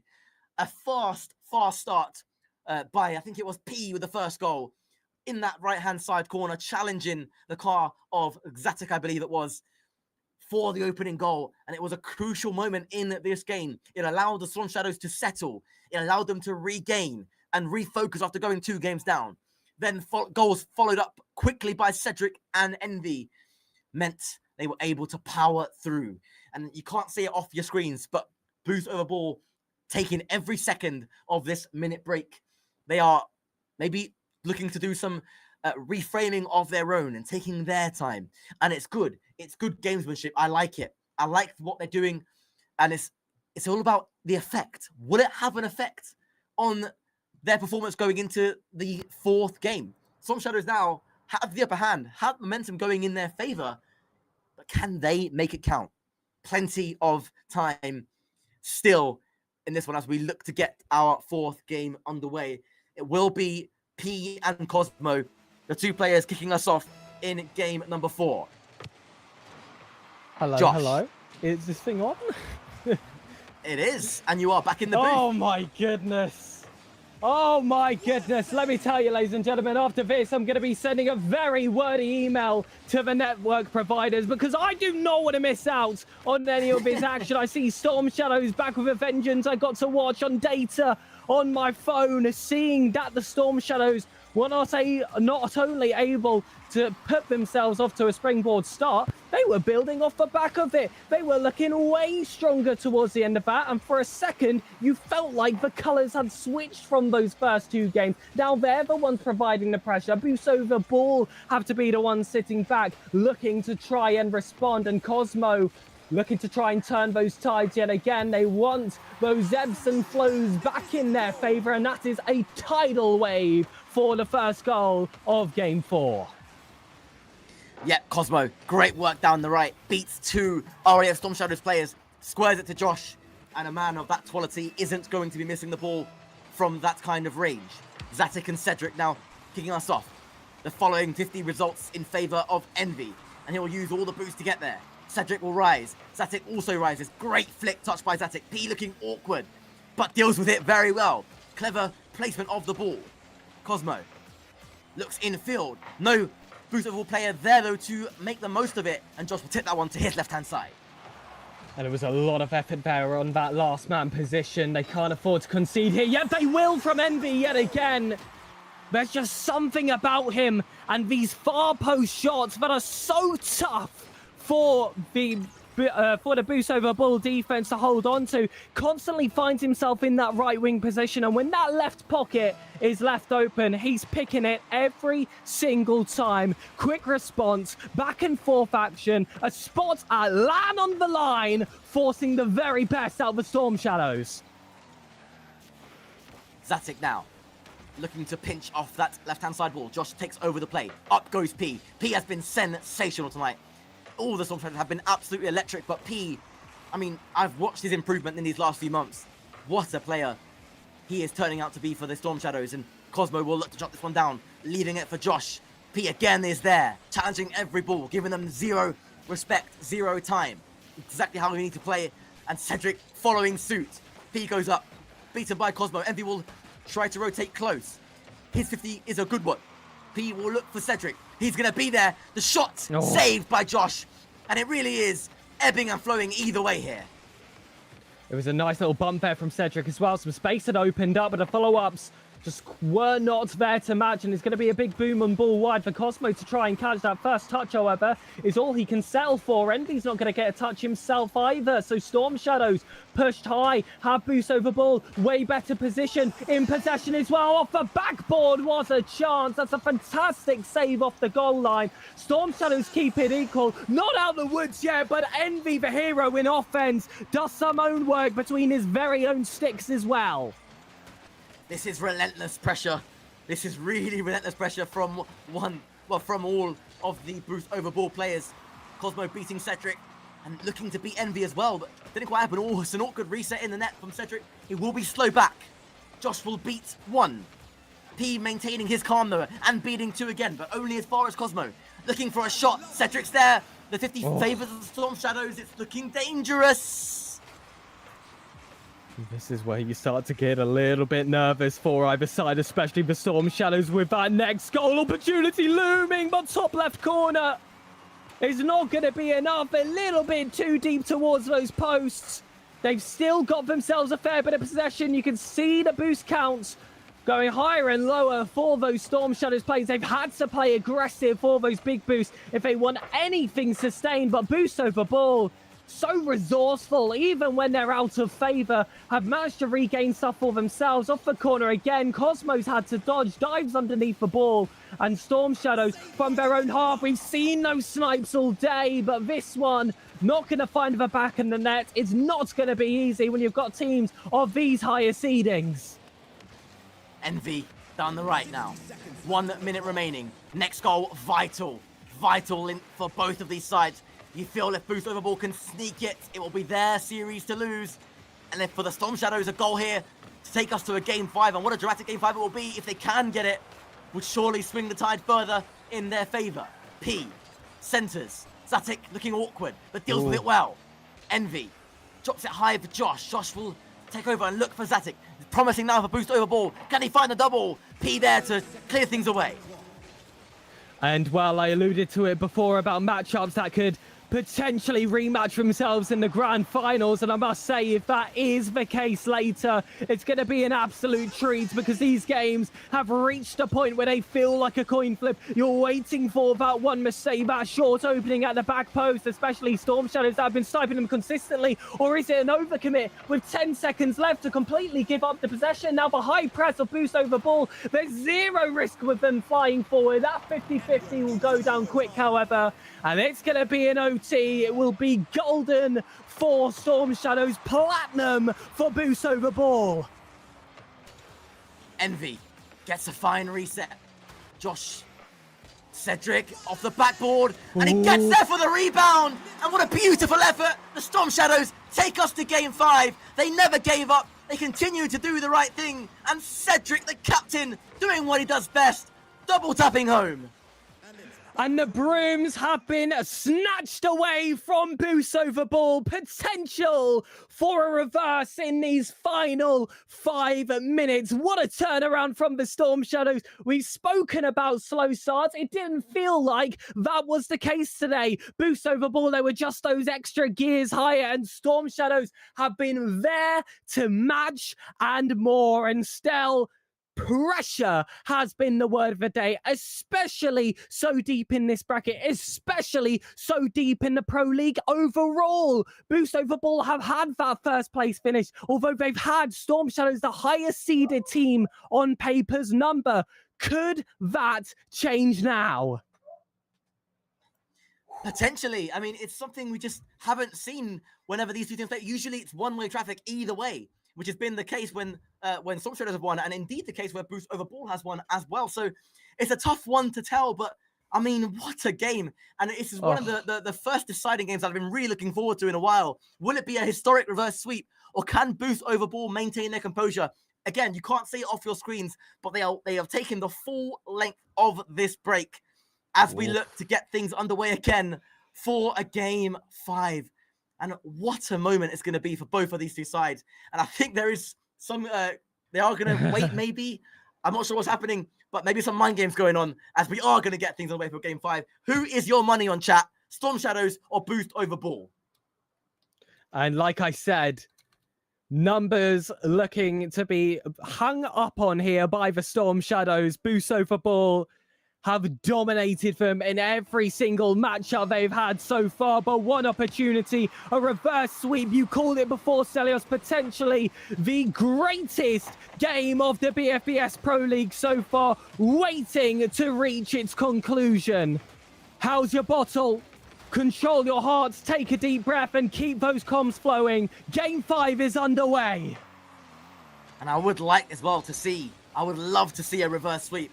I would love it. I mean, it'll be the first one we've witnessed, but it's all about Boost over ball's bottle now and their nerves levels. And this is something they won't have experienced before live on stream. The advantage that Storm Shadows have is they are used to being under streamed pressure. And I mean, to be fair, I don't know the backgrounds of these Boost over ball players. Clearly, they are some of the most talented players in World Rocket League. Like, we're talking 0.4% of players. So there will be no strangers to pressure, but streamed pressure, as anybody who's done there, who's been there and done it will tell you, is a different beast altogether. Absolutely. They know everyone's watching. They've got the whole of the RAF behind them as well. The Storm Shadows came so close to dropping against their B team yesterday. Now they look like they could be the best team in the entire tournament, let alone their own forces. Boost over ball, though, as always, they're thorn in their side. No substitutes here, no cash to get Storm Shadows out of this position. It is all up to Cedric, Envy, and Pierce. And Boost over ball, though, have gotten that long ball, and Cedric's completely whiffed it. That's not going to be a good enough clearance, and that first miss had you thinking that maybe there was a chance for Storm Shadows to not see a change in the score sheet. But they had that second man available. Cedric, of his own mistake, could not recover in time. And Boost over ball are ready for the denial. And the storyline takes another twist. And what do the Storm Shadows now have in response? They've done it before. They know they can do it again. But whenever Boost over ball have taken a lead, they've really looked hard to become unstuck. And that's looking for a second. And it's skimmed by 2 Storm Shadows players. They are surviving right now by the skins of their teeth. Boost over ball have definitely woken up. They are playing efficient, smart, and calm Rocket League, I was going to say, until that potential double commit leaves them in a sticky situation. But they overcome it, and they are able to move out of their defensive third. Like we said, the top 0.5% of plays the finest of movements to make all the difference. That one sneaks under. It's a fantastic save, and now it's all 3 players in a horizontal line. They're going for that high press. Boost over ball are not just looking to hold on to a 1-goal lead. They're going to extend it. Josh's shot not quite finding the inside of the post. And you guys can't see it. I see a very nervous Stelios as this game enters its second half. The life of the RAF still under threat as Boost over ball have not put their foot off the gas.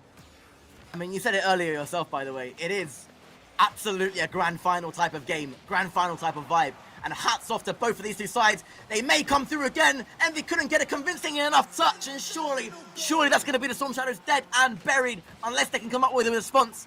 And I mean it when I say it's got to be a quick one, because Boost over ball, when they get into these positions, do not give them up easily. And in any case, what an unbelievable series played out by 2 fantastic teams. And I certainly hope we see this one again. Could have been a grand final, should have been a grand final. It isn't. Best of 5, no game 6s to recover for the Storm Shadows. They have 2 minutes to respond to this double lead against Boost over ball, and you can see the desperation. You can see their fingers pressing firmly on those boost buttons with the pace. They're looking to attack every single ball, but you've got to keep your control. You've got to keep that composure. Make sure those boost counts are saved just enough, and you cannot leave a hole at the back of your net. Well positioned there from Pierce. Clearances coming out, and finally some space in the final third. Static playing it back to Cosmo. Ricochets off his own teammate. P looking out to the right-hand side. P searching for a demo. Cedric with a shot at goal. Josh limited boost, but somehow tips it over. What an unbelievable save by Josh. P just looks to 50 with Cosmo. Ricochet is central. Cedric gets there, and he buries it into the top left. There is still life in the RAF Storm Shadows. 65 seconds. Quick as a flash for the Storm Shadows. It'll be an eternity for Boost over ball. For a moment, there's life. Something is brewing from the Shadows. RAF are not out of this game. Kickoff, is that a response? We're equal. 10 seconds makes the difference. 10 seconds ago, I myself had said potentially that the Storm Shadows were done and dusted. I mean, I can't deny it. I said it. And 10 seconds later, we are level. What a series of Rocket League. We're thoroughly entertaining throughout. And the Storm Shadows have momentum in their favor again. No and up way. goes P. Beats 2. But good defending. And the Storm Shadows will be looking to defend again. Envy, that time, the last man. And he frees up Cedric. Up he goes. First touch good. Second touch lethal. But Zatic is defending just enough to match. And P shot at the near post, almost sneaking in. What a series. And this was a game to lose for Storm Shadows when they entered. Those tides have certainly switched with how this game has gone on. And now Boost over ball, they're going to be kicking themselves if they do not find themselves a spot in the grand finals. But Storm Shadows with a dummy play had an option inside. The third has had to bail. They can not overcommit at a time like this. 15 seconds is plenty to get the job done in regulation. It just takes one little lapse of judgment, one misread, one ball too heavy. That's one from Cedric, giving away possession to Boost over ball. It is a perfectly placed backwards pass, and hold on a minute. Cosmo beats one, not enough for the flip reset. 3-man, 0 seconds, and Storm Shadows are denied an early LAN entry. Oh, it's so unfortunate. Zatic buries it from close range. He had to keep his calm. He had to stay under pressure. And we are hearing as well that apparently there was a disconnect in that last moment for a Storm Shadows player. It is what it is. That's the unfortunate environment that online qualifiers can give you. And what a sad way to end an unbelievable series. But for Boost over Ball, absolute mania. They started off in full control. Storm Shadows fought back hard. And, well, they'll be feeling robbed of a win here. But, I mean, you have to look at it from a Boost over Ball perspective. The W is all that matters. They are in the grand final. And I've got to put my hands together, Pig. And I'm sure you'll be doing the same, because that was by far and out the best series of Rocket League that I've seen in the BFBS Pro League since Qualifier 1. I said it. That was the best half series of Rocket League I have ever witnessed in my BFBS Pro League time. That was incredible, but a soul for a soul. I stopped disconnecting, and all of a sudden, on 0 seconds, when it really all counted, we saw one there for the Storm Shadows. But Stelios, you're a professional mental coach, and I'm sure later when that lower finals stacks up, you'll be able to talk about what is going to be going on in the back of the heads of those Storm Shadows players. That is a brutal way to lose, but again, thoroughly deserved from Boost over Ball. Yeah, they stuck in there. And they were able to get the job done. And it doesn't have to be pretty. Sometimes you need the luck. You need maybe a 0-second DC. They still had to put the ball in the back of the net. And they did just that. And I can actually give you all an insight into the psychology behind what the Storm Shadows might be going through right now. So, in their heads, in the Storm Shadows' minds, they will feel unjust. They will feel that they should have won that, and they will feel they would have won that if not for the DC. What will that do for them later on? It will give them two options if they were to meet Boost over Ball in the grand final again. Either that unjust will be channeled into pure and utter focus to right the unjust, or it will play the opposite side and it will get into their heads, and Boost over Ball will run out 3-0 or 4-0 winners if, of course, that matchup happens in the best 7. Those are the two ways that final will go if it happens again. Mark my words. Well, you hear early Stelios predictions, but of course there's a grand final spot still to earn for them in that lower finals. But before that, we do have the losers round 3, I do believe, to dictate their opponents. That will be Tempest versus Sparrowhawks. We'll catch you right after the break.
Woo.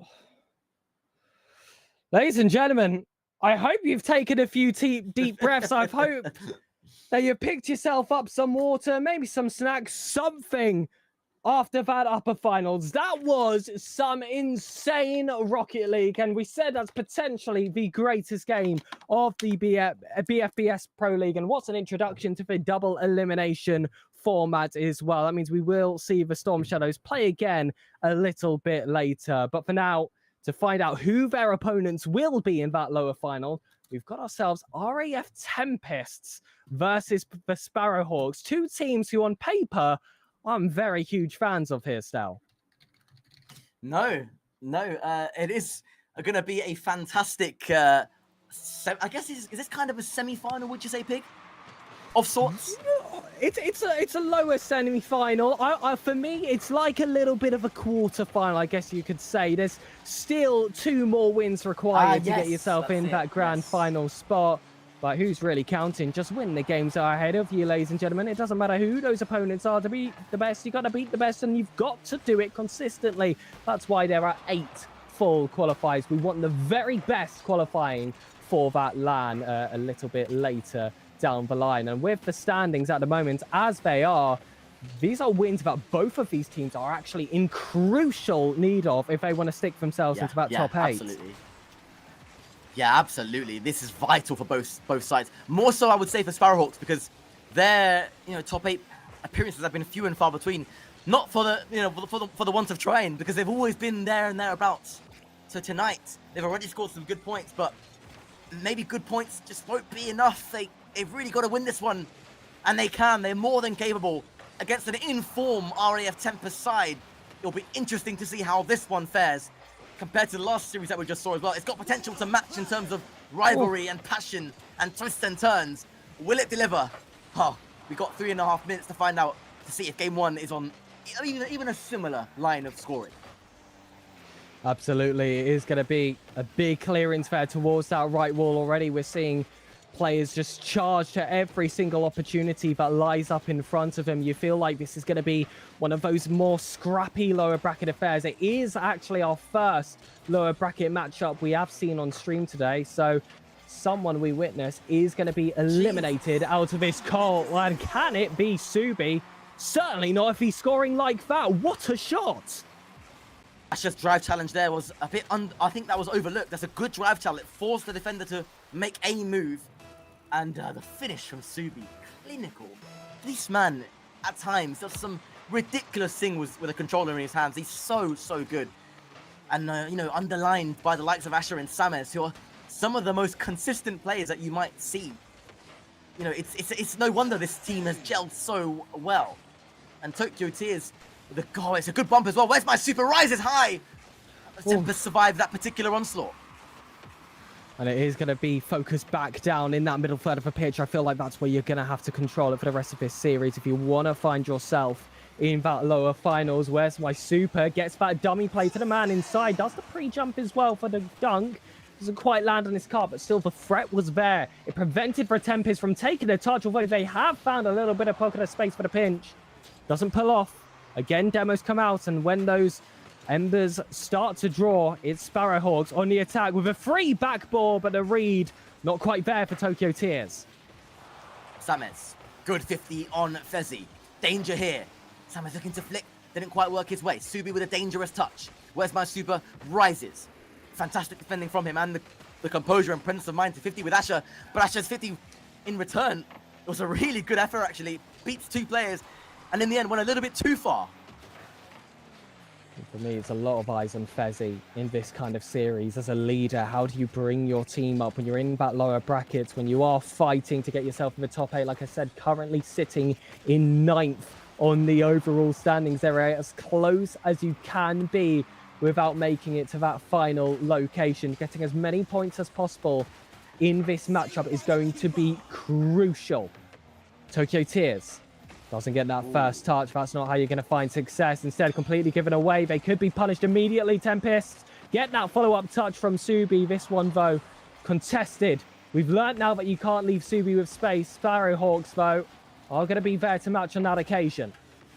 Tell you what, this Tempest side has simply gelled. to utter perfection. They look like they trust each other.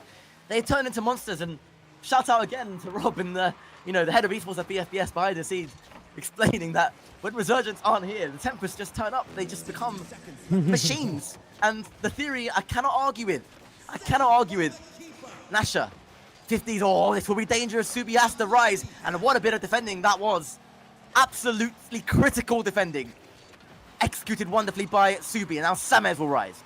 First touch central. Where's my super? Looking to find a teammate on the left-hand side. Subi was able to cut nicely. Asher off the ceiling. Looks to 50 with Fezzi. Fezzi touches a good one.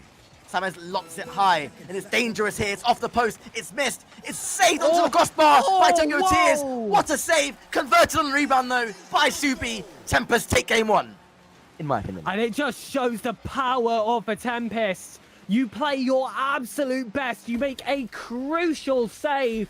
And throughout all the shock, it still isn't enough. There's always that second man available. If that's not the case, the third man will creep up. They are so well communicated on this RAF side. And again, more chances flying through. That one doesn't go in off first. But like I said, it's those follow-ups. That's what makes the difference. How you control the outside of that 6-yard box. That central third is how you're going to find success in this series. And Tempest have in every single occasion. Sparrowhawks have a lot of work to do between the breaks. Samez and Fezzi doing battle. It falls the way of Subi. He will turn around and just flick that away to his left-hand side. Asher's speed is incredible. Samez's follow-up is equally as good. Sparrowhawks just can't buy any kind of pressure right now. They've been really under the cosh, and a strong Tempest performance, when it eventually does drop, we'll see them go 1-0 to the good in the series. The perfect start for the Royal Air Force's second best side. And at times, the way they play, whoa, I mean, you could easily see them putting in a challenge token against the RAF Storm Shadows at some point in the near future. But if the RAF Storm Shadows are playing as good as they did earlier, Jesus, that'll be even bigger of a spectacle. But for now, Sparrowhawks need to take their time, but they've opted to go straight into the next one and ready up straight away. Could that be the wrong call, Pegasus?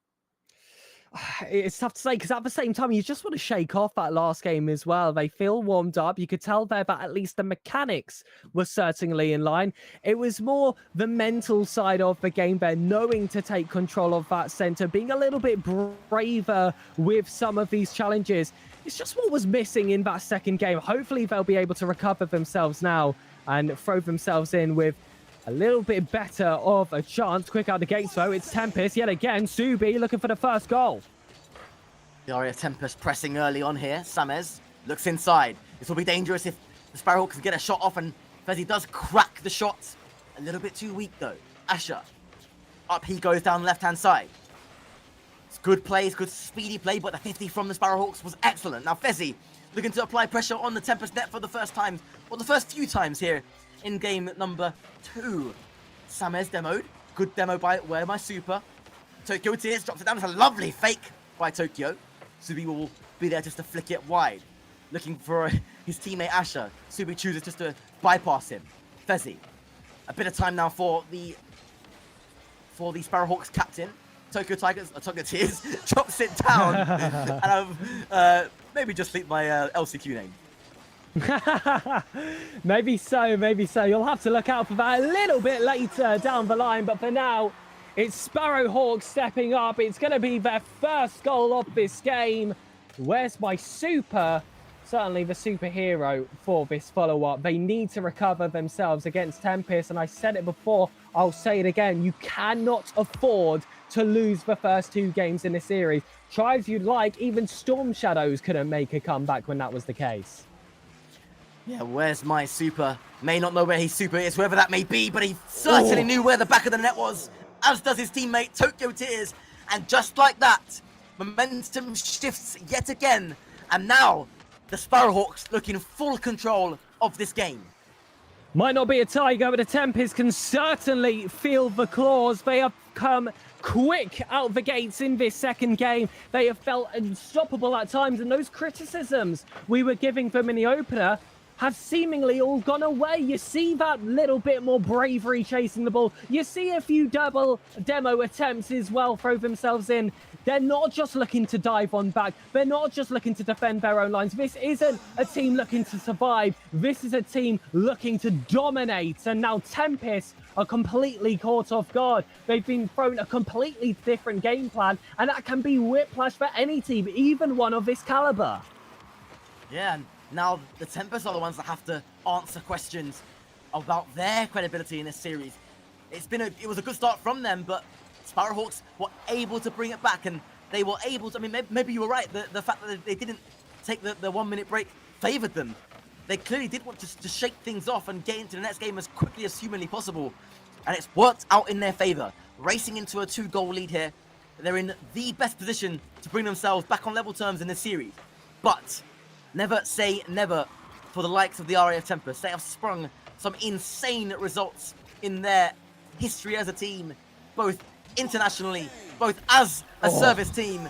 But Tokyo Tears makes it 3, and I am hesitant to say that the comeback's now possible because, on the evidence of the current game, Sparrowhawks look almost perfect. It's really hard to find any holes in their game, and you spoke about them not taking that break beforehand. They have had enough of a break waiting for this series to begin in the first place. They're here to play Rocket League. They're here to earn themselves some points for the Pro League, and they are doing it in a fashion in this second game. Tempest tries they would like.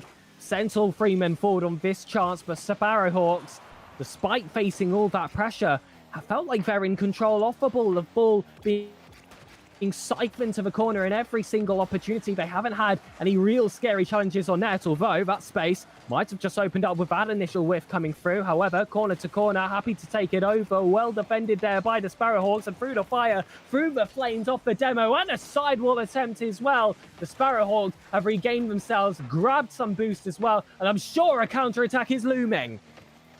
Yeah, we love Dragon Force, by the way. Shout out to them. Great reference from you, Pegasus. As Sammers, let's combine with Asher off that left-hand side corner. Asher will cut his rotation early, and it's good play from him. So far, the lead surviving for the Sparrowhawks. They've defended really, really well. They may suffer a goal now. No, because Sammers just wastes the chance, just wide of the mark. Instead, the pressure does come back. Fezzi positioned excellently to slot that one away. And Where's My Super completes the clearance.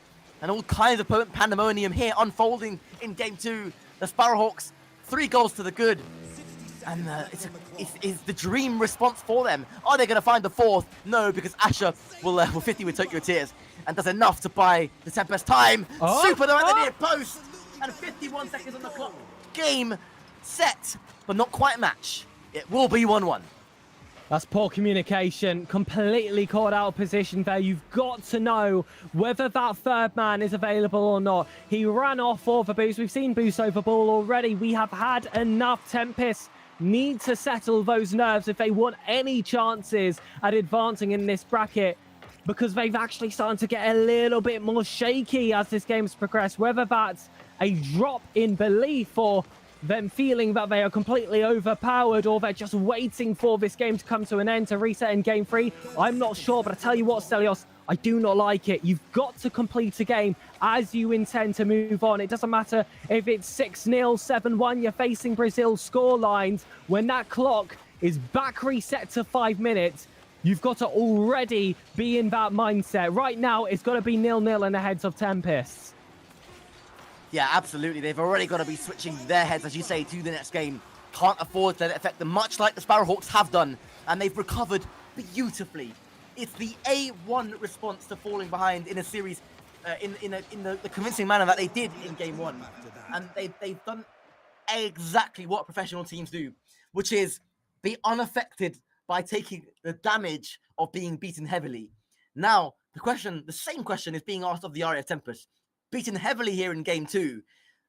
Do they let it get to them? Do they become damaged?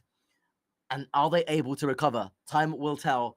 And the reaction from the Tempest is to also ready up instantly as well. Seems to be some kind of a car change for Where's My Super. All kinds of mind games going off. I just don't know how this was going to go. I thought it would have been Tempest after Game 1. And now I think it's going to be Sparrowhawks after Game 2. I'm sure they will all prove me wrong. Could you imagine if Where's My Super just pulled out a meme car in game 3 after just equalizing the scoring? That would be incredible. But seeing on the other screen, I do not believe that has been the case. But we've spoken about resilience all day, being able to handle the pressure. And this is actually one of those rare occasions where we can back that every single player involved should have that in their blood. In some way, everyone here is related to the British forces, and we of course know the characteristics required for that kind of position. Yeah, you do, and you have to be able to communicate so well at all times in most of the jobs in the military across all 3 branches. That will be a fantastic chance for Tokyo Tears, and they open the scoring. What a fabulous finish, by the way. And you can see Fezzi just lurking, causing Subi to doubt whether or not he should be going for the ball. And it worked. It bought Tokyo Tears the time. And he still had a lot to do.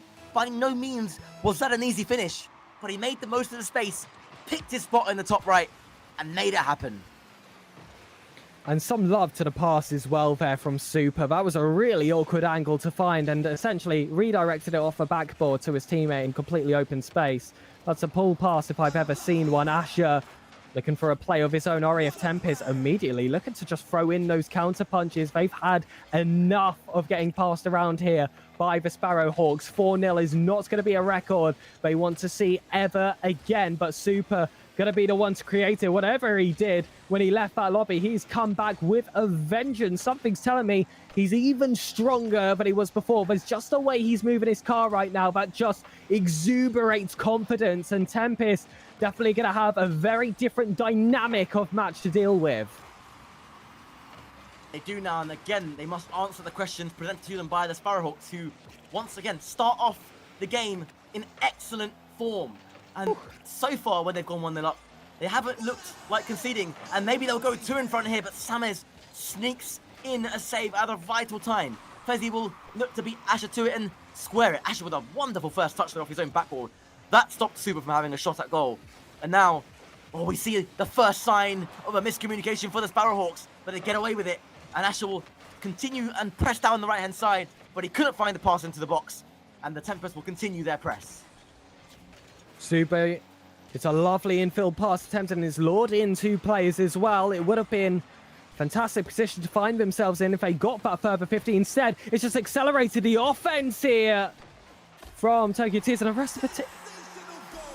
No. No. No. I don't even want to comment on this. I can feel the Irish accent coming out. And this I mean, it was just one of those moments where you have to just sit there and watch the ball go into the back of the net. It happens. The Sparrowhawks will deal with it.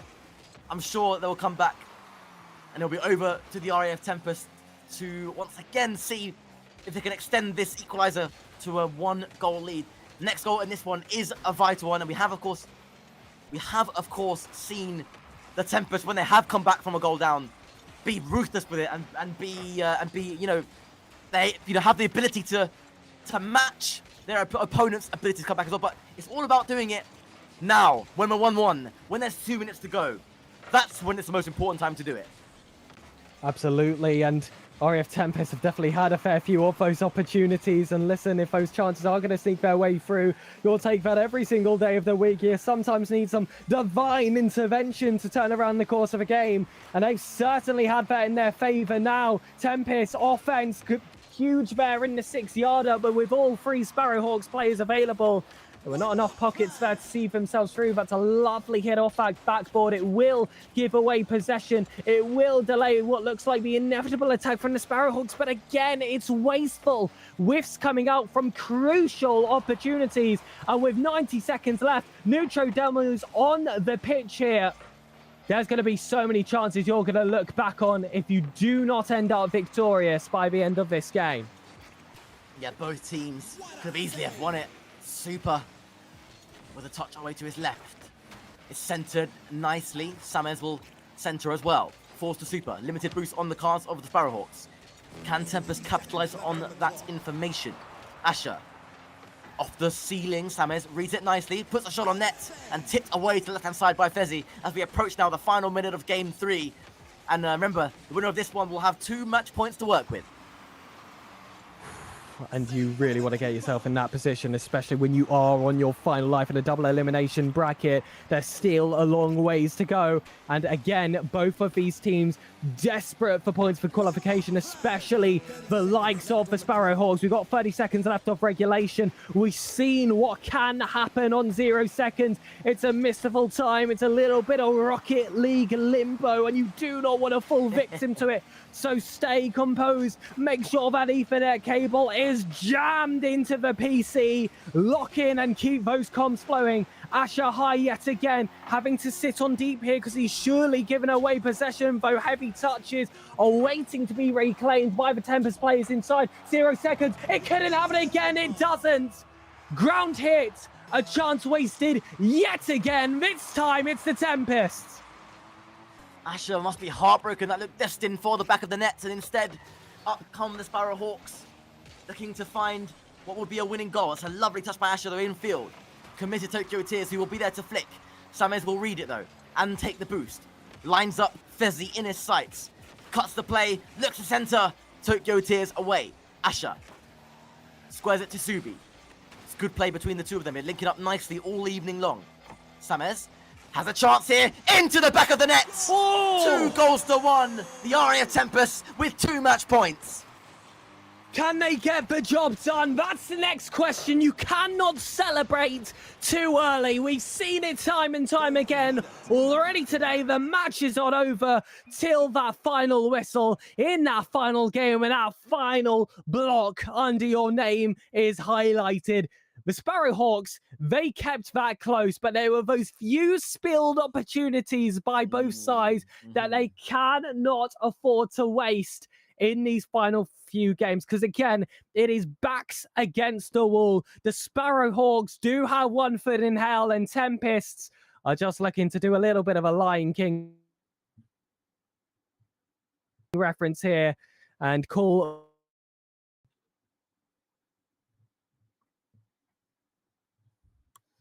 And we are set to go through with the next game. Unfortunately, my wonderful partner, I must say, suffering with some network issues. It is what it is, and he'll be back, as I'm sure he will be itching to get straight back into that action, as it is game number 4, coming live to you from the BFBS Esports platforms on both YouTube and Twitch. Asher off the corner, Tempest looking to build off that momentum of that overtime goal. It's going to be a frustrating couple of minutes here for the Sparrowhawks. They should have been that team in lead. They had all those opportunities to do so. I think back to that 1 spilled opportunity by Wes, by Super, and a few of those open opportunities as well, and the opposing 6-yard box that have gone awry. But you cannot let that stay at the forefront of your mind. You've got to bury it down, because it is a new record to try and sustain. And Tokyo Tears, that's the response they would have wanted. It is the response they also got at the start of last game, but still ended up coming out losers, so they got to be careful here. Next goal, vital. When they have been in the lead by more than a goal, we saw that they were easily able to shut out the RAF Tempest. Something about that 2-goal cushion just seems to loosen up the Sparrowhawks a little bit. Seems to free them up and give them an extra incentive to defend well and catch out the Tempest off guard. Sames will rare whiff from him. Super will try and put that one goalwards. Fezzi couldn't cut in time, and the Tempest surviving, but they're looking a little bit frantic here.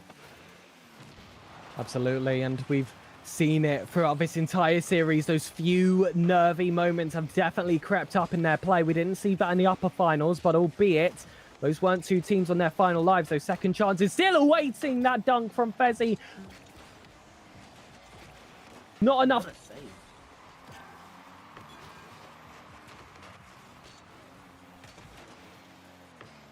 What a save it was from Asher, by the way.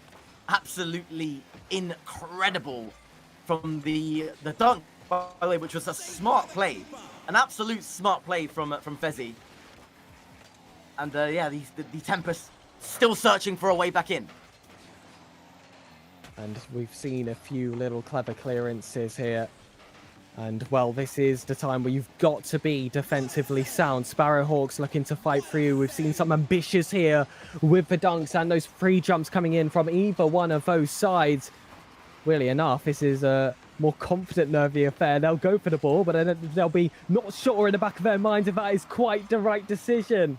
Once they've got that final step complete, I'm sure that we're going to see a team start to bounce off the walls. And remember, they not only have to win this series here, Stel, they're going to have to put themselves in a spot where they're good enough to take down the Storm Shadows, which were certainly on form despite their series loss. Double taps, Sparrowhawks looking to show their greatest of forms, but that one, again, doesn't find the back of the net. That phrase is getting familiar.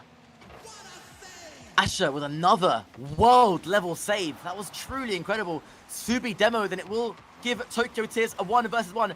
Asher does not bite. Clever defending again as we just encroach into the second half of this game. Tempest with 2 match points, remember. And it's the Sparrowhawks playing for a chance to take it to a game 5. Will it be 2 game 5s in a row? I absolutely love the sound of that one. As Asher looks to cut, beats Fezzi to it. Samus continues the pressure. Super there. Subi facing the wrong way. Fezzi flicks it along. Subi was there though, with enough time, enough presence of mind to divert the ball away from danger.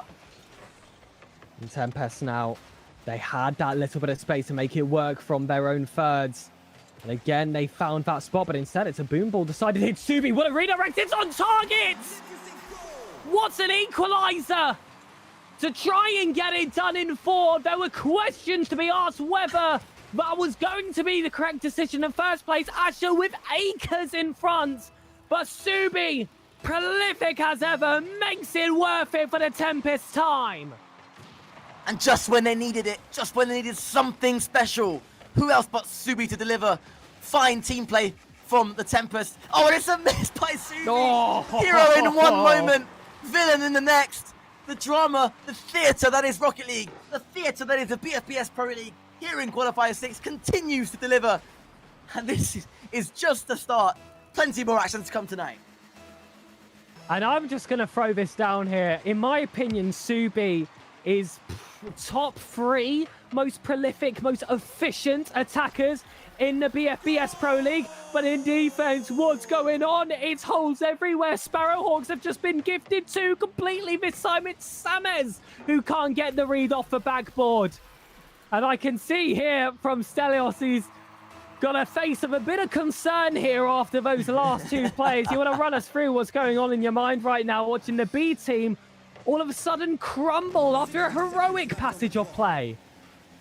I'll tell you what I'm thinking. I am thinking I'm about to witness another game 5 that involves one of my teams. And as great as it is that they've got here, they love giving me heart attacks, that's for sure.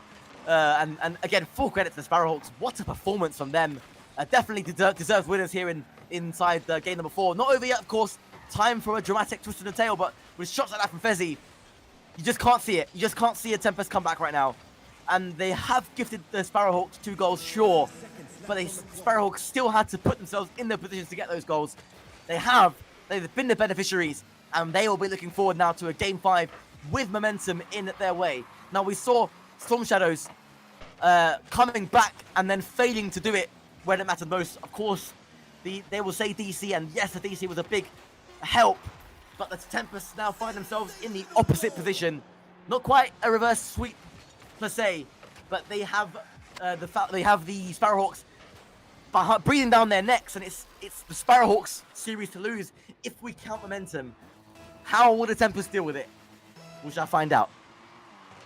And as well, you've really got to tap into the mentality of the Tempest heading into what will be a second game 5 in a row, ladies and gentlemen, because 4-1, Stel, I'm sorry, that was not the tale of that game. That was not at all dominance from the Sparrowhawks. Sure, they had their moments there in, say, the final 90 seconds. There was a bit of madness there from the Tempests, but before that, it was a complete equal game. It was anyone's opportunity there to take that win, and for Tempest, that would have been their spot in the lower final secured as well. So you've just got to hope that they take those first few minutes as what they are truly capable of.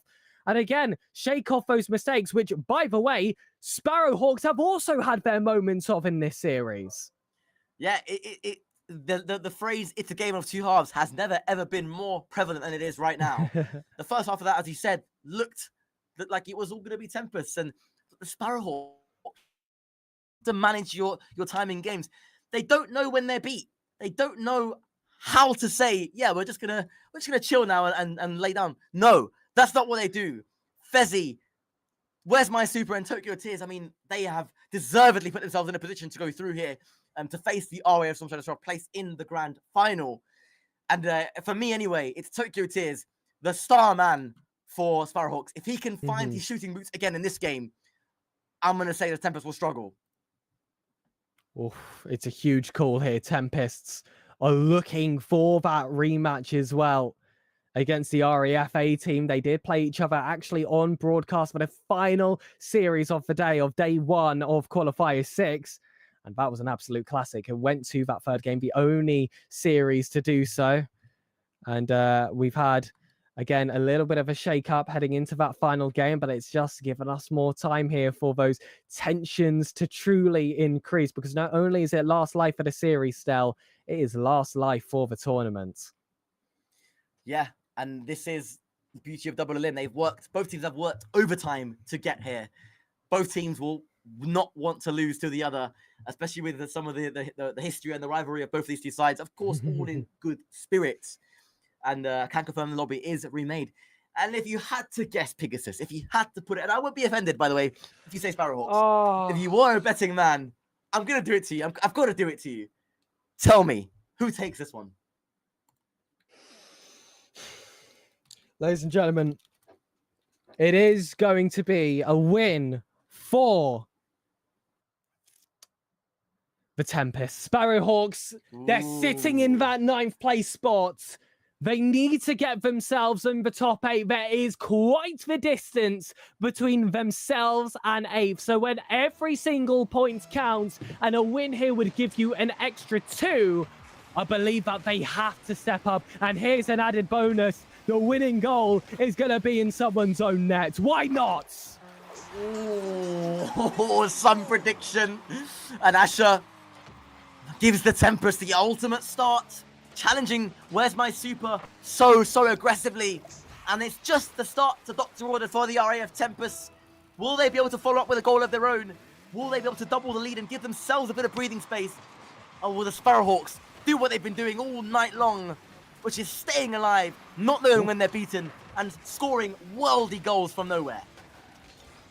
And we almost saw a marvellous goal there from the Sparrowhawks. Instead, it's backs to the ball here. Fezzy having to make that first save and immediately counter for that second touch. A little bit heavy yet again. These players really have to focus on the depth of touches every single time, because you've got to keep the ball close. Any loose ball, it will be your detriment. And Asher putting that to full pace here. Subi with a wonderful inside pass, and it's going to be 2 players that completely whiffed past it. The third player was available on the goal line, but that shot shy of the crossbar was simply unstoppable. And those are the kinds of moments where you need your players to step up and deliver. And Asher's so smart, by the way. He's a ridiculously smart player. Such an awkward player to play against, by the way. You just can't seem to predict him.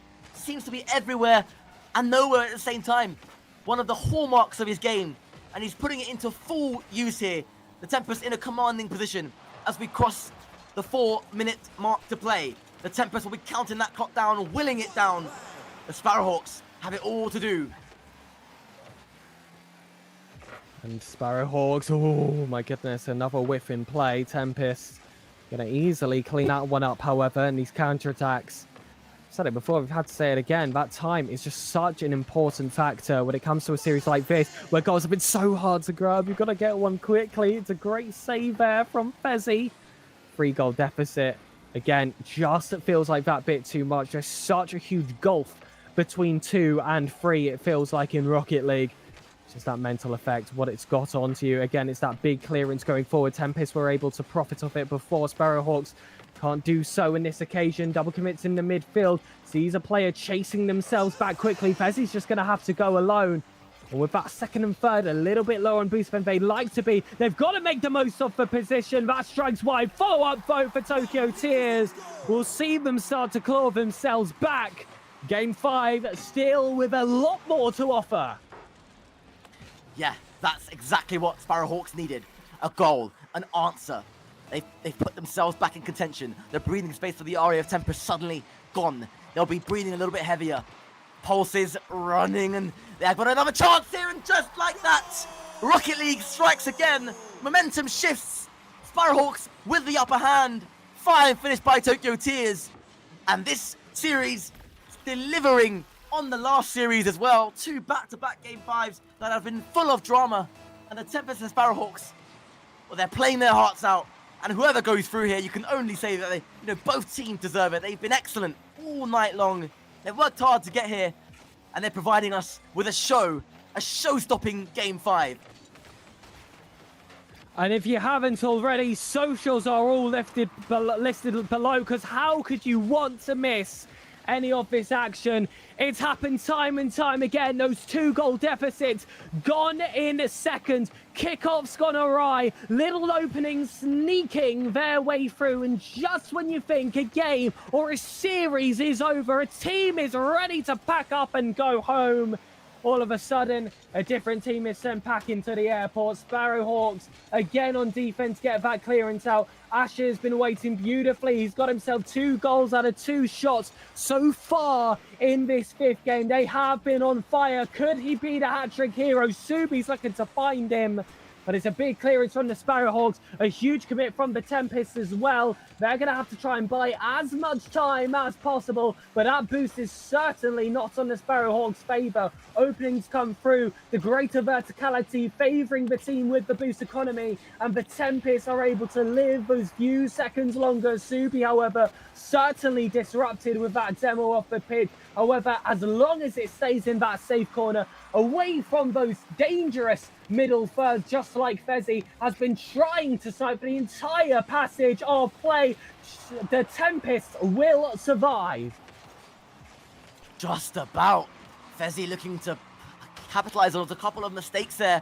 The players beginning to feel the nerves, and it's shaping up. It's shaping up a lot like the Storm Shadows boost over ball series. Will it be a DC responsible this time, though, for the loss of either of these two sides? Or will it be a dramatic own goal like you predicted?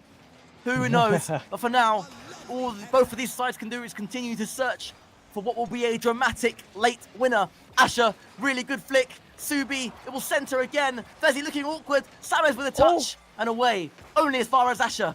Up he goes. First touch good. Second touch and third touch deadly. Off the ceiling. Way. Nobody there. Nobody there. And the Tempest search for a winner. And I thought that was going to be the hat-trick attained there from the Tempest player. Instead, they've got some defense to deal with. Tight in the corner, Fezzi was looking for the postage stamp shot. Cleared out by the Tempest. Corner play for temporary safety. But they need to find themselves back on the front foot. Otherwise, Sparrowhawks, with all that boost of attack, they're just going to pass their way around them. We've seen how they can profit from a position like this. Neutral demos don't fall in their favour either. 3 seconds down, potential end in regulation, but overtime is where those dreams are made. Drenched in sweat on this hot UK summer night. I'm not talking about the players, I'm talking about me. As I watch this one unfold, probably the players as well, though, because this does mirror, this does match what we just seen from Storm Shadows and Booth over ball. What a series it's been. Oh, and there, the slight double commit, the shot coming in from Where's My Super? Asher lets it run, smart play in the end. The right decision, Subi will clear. Tokyo Tears, good first touch, commits Asher. Asher's defending is good now, time in the air. Fezzi, away to his left. Tokyo Tears leaves it for his captain. Takes one touch. Goes over Subi. No. Subi with some good defending. An improvement of what we saw earlier. Samus just lobs it high, looping into the penalty area of Sparrowhawks, and Subi one-on-one with Tokyo Tears. The follow-up shot. Can Subi get there? Had to and does. That's a fantastic save. It could be the one that assures the survival of the Tempest. Sidewall doesn't come through there from Fezzy, and it's high boost for Tokyo Tears, and Where's My Super waiting so close inside. But when you are that close, that's where you can see some of those miscommunications come through. You have to play perfectly. You have to be fast. You can't let those nerves rattle you, and they haven't for Samez. That's going to drop down. There will be a chance here. Where's My Super? It looked so inviting, like it was going to dive in between that near post.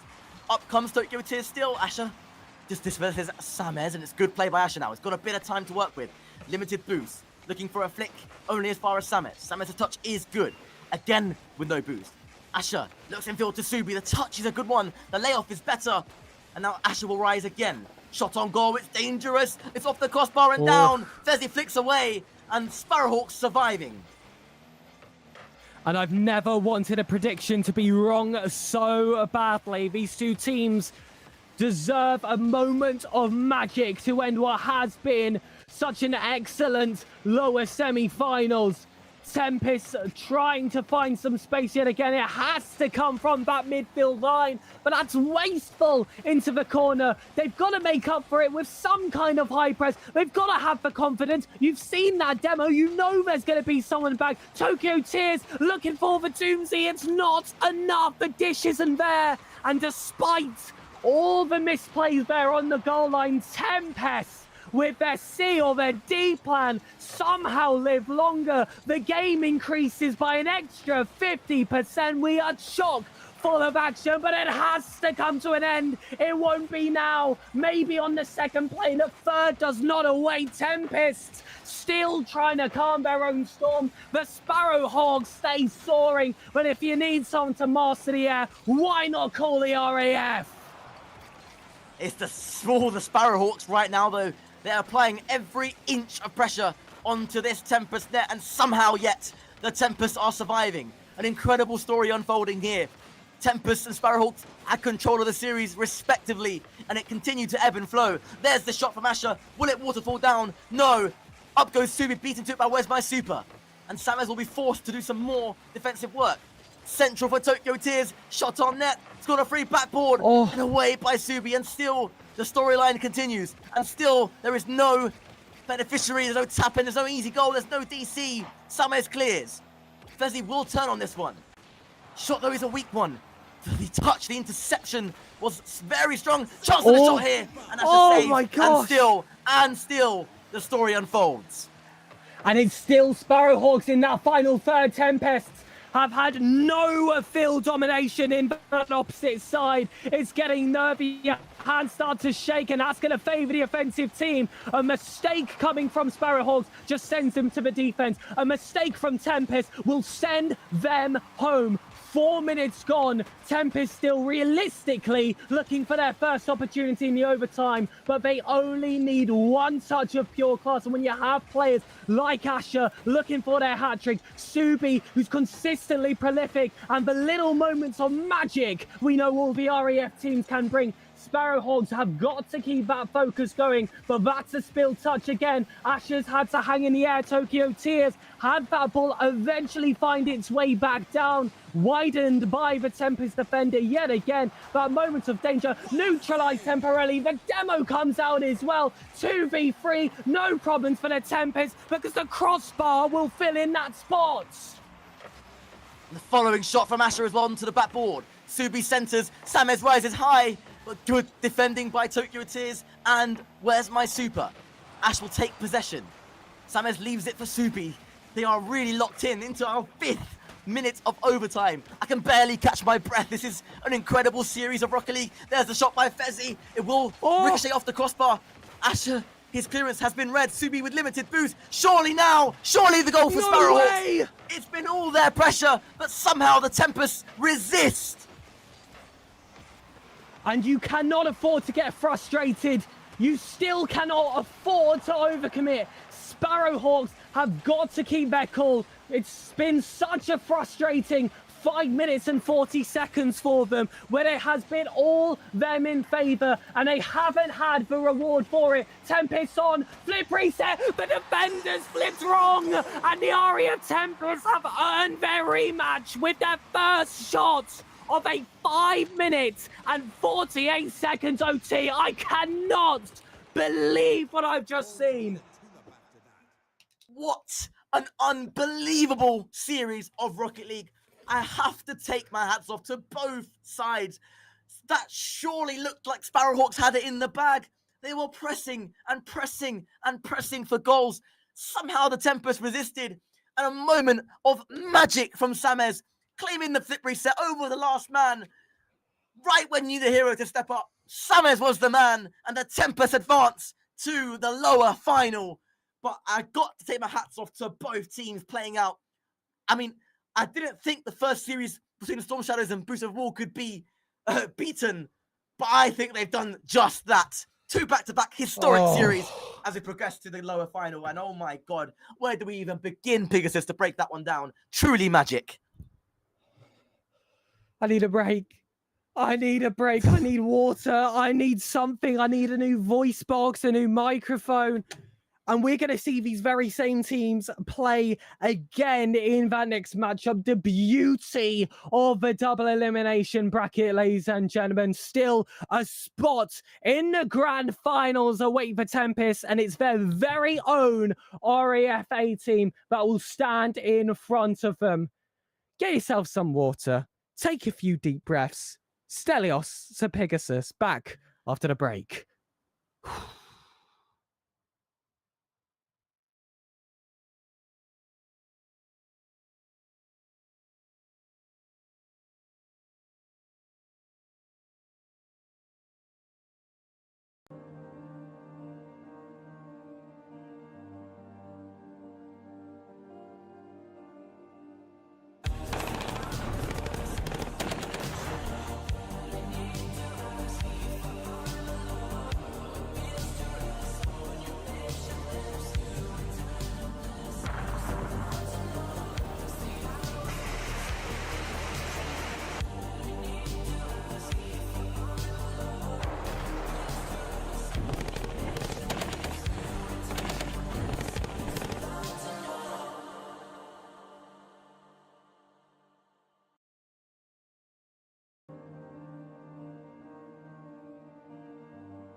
have you guys caught your breath? Because me and Pegasus in the commentary booth in the gantry here on Champions Field, I mean, we have been just litten up. Is that even a word? We've had our eyes opened tonight by the standard of military Rocket League as a whole. I mean, I knew my RAF teams, can play to that level, but to see them back-to-back series playing like that, it's made me full of pride. And to see the other teams like your Sparrowhawks, like a boost of a ball as well, right there with them and giving us the most entertaining 2 series I've ever seen in any of these qualifiers, it can only be to their credit. And we are, Pegasus, about to witness Storm Shadows taking on Tempest for a place in the grand final. So this is a big one. Oof. Absolutely. And I did actually have a few DMs by a certain Irishman who says, as soon as I'm not on the broadcast, all of a sudden the top 3 curse from Tempests is broken. They have earned themselves that position now, which I believe gives them a very healthy total of 10 points now guaranteed. Winner here will get themselves an extra 2. It'll be 12 if you make that grand finals. But there's a little bit more at stake here for the Storm Shadows, because not only would they get those 2 extra points, it would be just about enough to guarantee themselves qualification for the BFBS Pro League's main event. And we are set to kick things off then, as you heard from my co-caster, the wonderful Sir Pegasus. A lot on the line for both of these 2 sides. And it will be Subi and Envy kicking us off. Royal Air Force's finest versus second finest. What a show is threatening to be as P immediately starts things off. Now, we have to mention, Pegasus, fatigue may be a factor here. The Tempests have just come out of an insane, heart-wrenching series. And the Storm Shadows are cold. So who knows which way this one can go. It is the Tempests that start things off the better of the 2 sides as they go a goal in front. Samus that time, and P's saved not hard enough. And it's not as easy as just saying there's a first team and there's a second team here. Yes, Storm Shadows have had those more consistent results. They've even had themselves a few qualifier wins on their journey so far. But we saw how Tempest were able to play yesterday. They forced themselves to that final game 3. And if Storm Shadows are not playing at a good enough level, Tempest are strong enough that they'll be able to find those few holes. But they're going to have to play a little bit quicker than they did in that last game, because Storm Shadows are so quick at finding those gaps. They are, and they're really good at exploiting them as well when they arise. And P will have to cut rotation here. They don't look too affected by the break that they would have had. Tempest, I think, if I'm not mistaken, will begin to struggle the longer this series goes on, due to the sheer volume of Rocket League they've played and how some of this series have gone tonight. And that's the beauty of it. Again, people think that esports isn't a physical thing.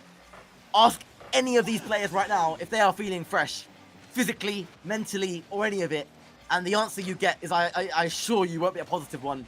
It takes it out of you, having to focus your mind for this long and this consistently at this level. Nobody can sit here and tell me that esports is not a physical game, not a physical experience. And that mental fatigue as well. You really do start to feel it as that day goes on. Your adrenaline just constantly pumping through. That's going to exhaust you as well. That's when you're going to start to get a little bit drowsy. Those reaction times are going to be a little bit slower. Whereas on the other hand, you've got Storm Shadows right now that haven't played for quite some time in one of these competitive formats, because they had to wait so long since their loss in Bad Upper Finals, which, by the way, was its own mental challenge in of itself. Yeah. So the longer this game goes on, it's not only that Storm Shadows are going to start to get fatigued. That Tempests are going to start to get fatigued. It's that Storm Shadows are going to get themselves back in the swing of things. That is true. So there are a few variables for the RAF Tempest to consider. However, right now, they are the team on top. They've got the all-important goal. And remember, this is a best of 5, but a best of 7 awaits our final series of the evening. This is the penultimate one. And we hope you've enjoyed every second so far, from these 2 sides, from Boost Over Ball, from the Falcons, from every team involved, the Sparrowhawks included. They have put on quite a show. And this is almost a rematch of, it's a great pick from Cedric. No! He's put the ball into the side of the post. He'll be fuming at that one. I can picture the disappointment from Cedric. He'll have to pick himself up from that one really, really quickly. But this is a rematch. I was saying of the inter-services. And what a flick there for again! He's almost made up for it immediately with a wonderful bit of individual play, but it didn't sneak into the net. Oh, no, for a second there, he was going to make up for it in the most incredible fashion. He tried to do it again with that ball off the corner, but there was just no options inside from Storm Shadows. It was a little bit of a forced play there, but the second and third simply were not ready for. Now the Tempest, again forced on their own back foot, having to make a few extra saves. If there was a little bit more time left in the clock, I'd be calling for second goals here. I feel like they need that insurance, but now you're late into it. Why not? Sit on the net and kumbaya. That's been the phrase of the weekend, certainly. Tempest will keep this ball forward, but Storm Shadows, we know that they love their fair bits of late drama, and Cedric seems to get a stat boost when there's 30 seconds left. He does. He does. He loves a late bit of drama, does Cedric. And up he goes off the ceiling. But the Tempest, I've got to rate them. They've defended this lead brilliantly and a lot more comfortably, I might add, than they did against the Sparrowhawks, who will find themselves, will count themselves unlucky not to have come out of that game with a win. But the Tempest won't care. They're in their position now to score some major points. Can the Storm Shadows find a route back in? That's a full commit. And Subi with a great bump on Envy will just kick the clock down further. P now. Coming off the right-hand side ball. Storm's great pass into Cedric by P, and it won't find its way in. Envy, can he convert? Not that time. The Tempest doing what they do best. It's almost Shadows-esque, if you can remember how the RF Shadows used to play. And they've managed to... No, it's so unfortunate. No! 20 seconds on the clock. It's 1-1. Heartbreak for the RF Tempest. Oh, and what a touch there in all fairness from Envy, but still, that's a ball that should never find the back of the net. Asher's been caught off guard, jumped too high, and there was actually a second option available, but why would they ever think that ball was going to find its way through? It's unfortunate for the Tempest, and while they've had that mentality for so long of sitting back and just defending, not caring about those opposing sticks, they're going to have to change that now. Storm Shadows can continue as they have left off. Hold on a minute. Big sniper cross. Surely Cedric has to clear. And he'll tap it down as well. Overtime awaits again in an opening game. P beats one. Chooses to retain his boost. A bit of miscommunication now for the Tempest. You can see they're starting to make a bit more overcommits. They're maybe feeling it a little bit, which is a shame because they've been excellent. And even in this game, they could have had a couple more goals. It'll be Cedric. He chooses not to go for the cut shot. Asher rushes him away. Envy with a slight fake. Envy with a shot. It's off the crossbar. Samez commits 2 players. And the Tempest can come away on a counter-attack. But Cedric able just to divert the ball into the corner. Asher with limited boost commits P. And even 2 Storm Shadows players. But they can't convert into a goal.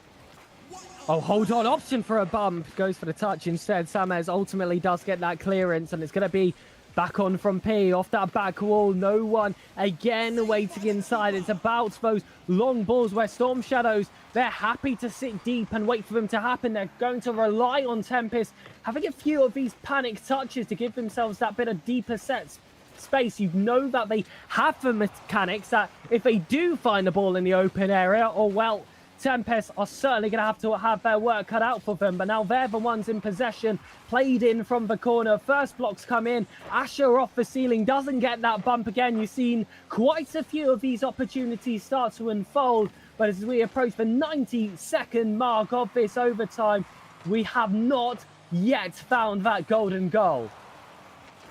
Samez centers for Subi. He'll beat Envy to it. It's a lovely pinch by Cedric and won't cause any dramas for Asher. Just takes a moment to control. Beats one. The force high, though, was good from P, and Cedric was able to capitalize on it. Forced to Envy on that right-hand side halfway line. Asher. Lovely first touch from Asher.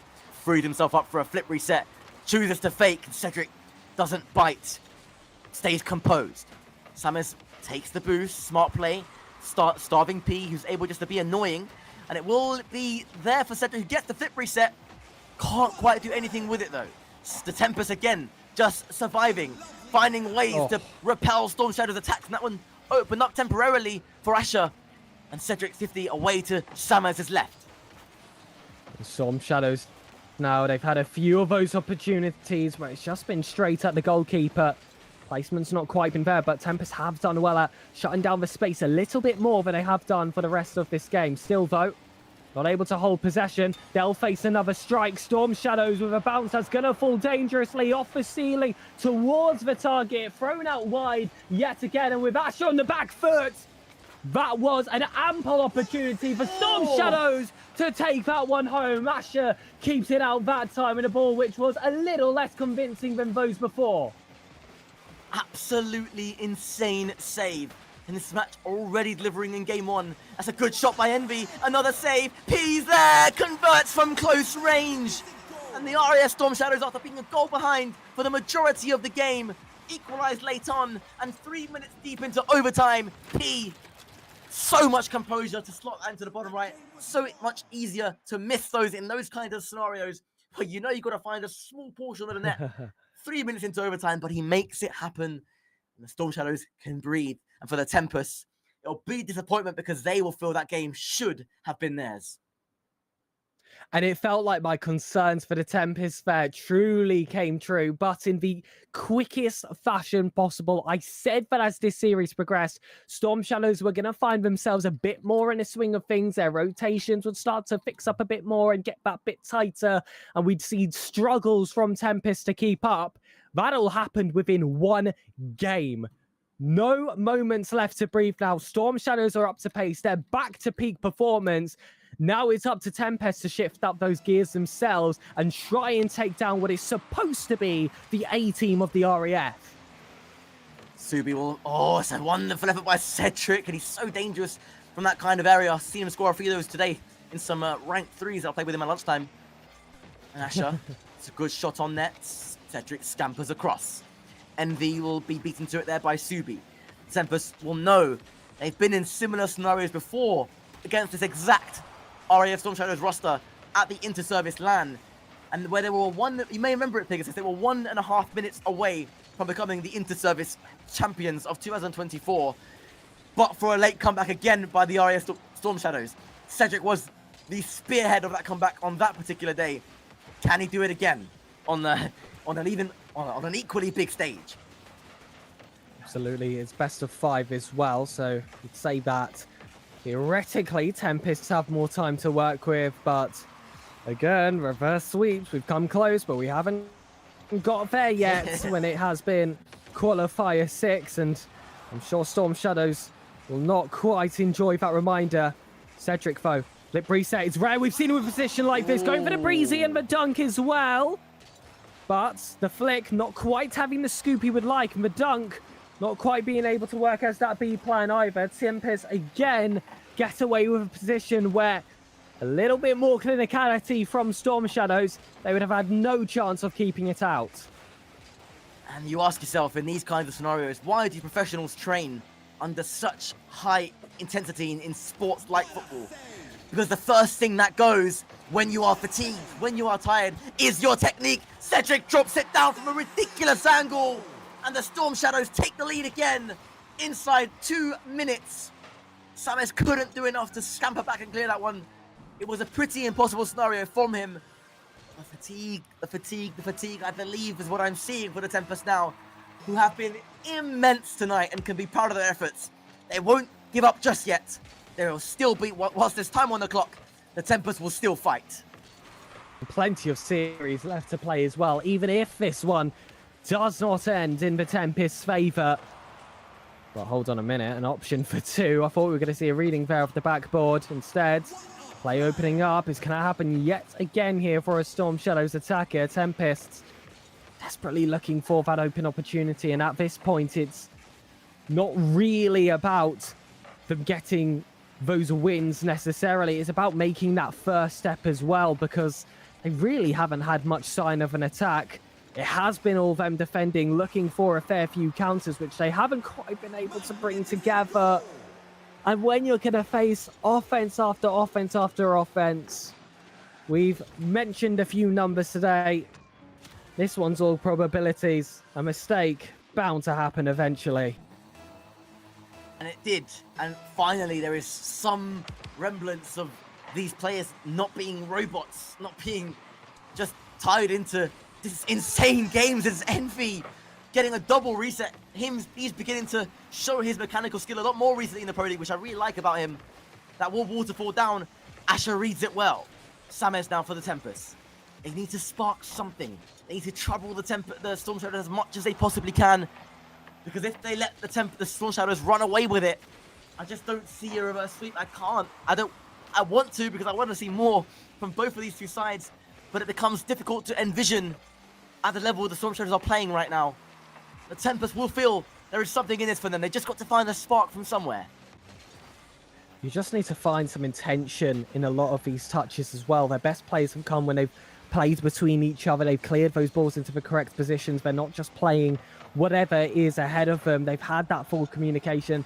And they've played a little bit closer to each other as well. Sometimes you just see a player isolated for Tempest, and you're not going to back yourself in a 2v3 versus the Storm Shadows when they are so well prepared. And even if that third man wants to get involved, he's a bit too far away for them to beat a Storm Shadows defender. But Sames on this occasion able to find out one mistake.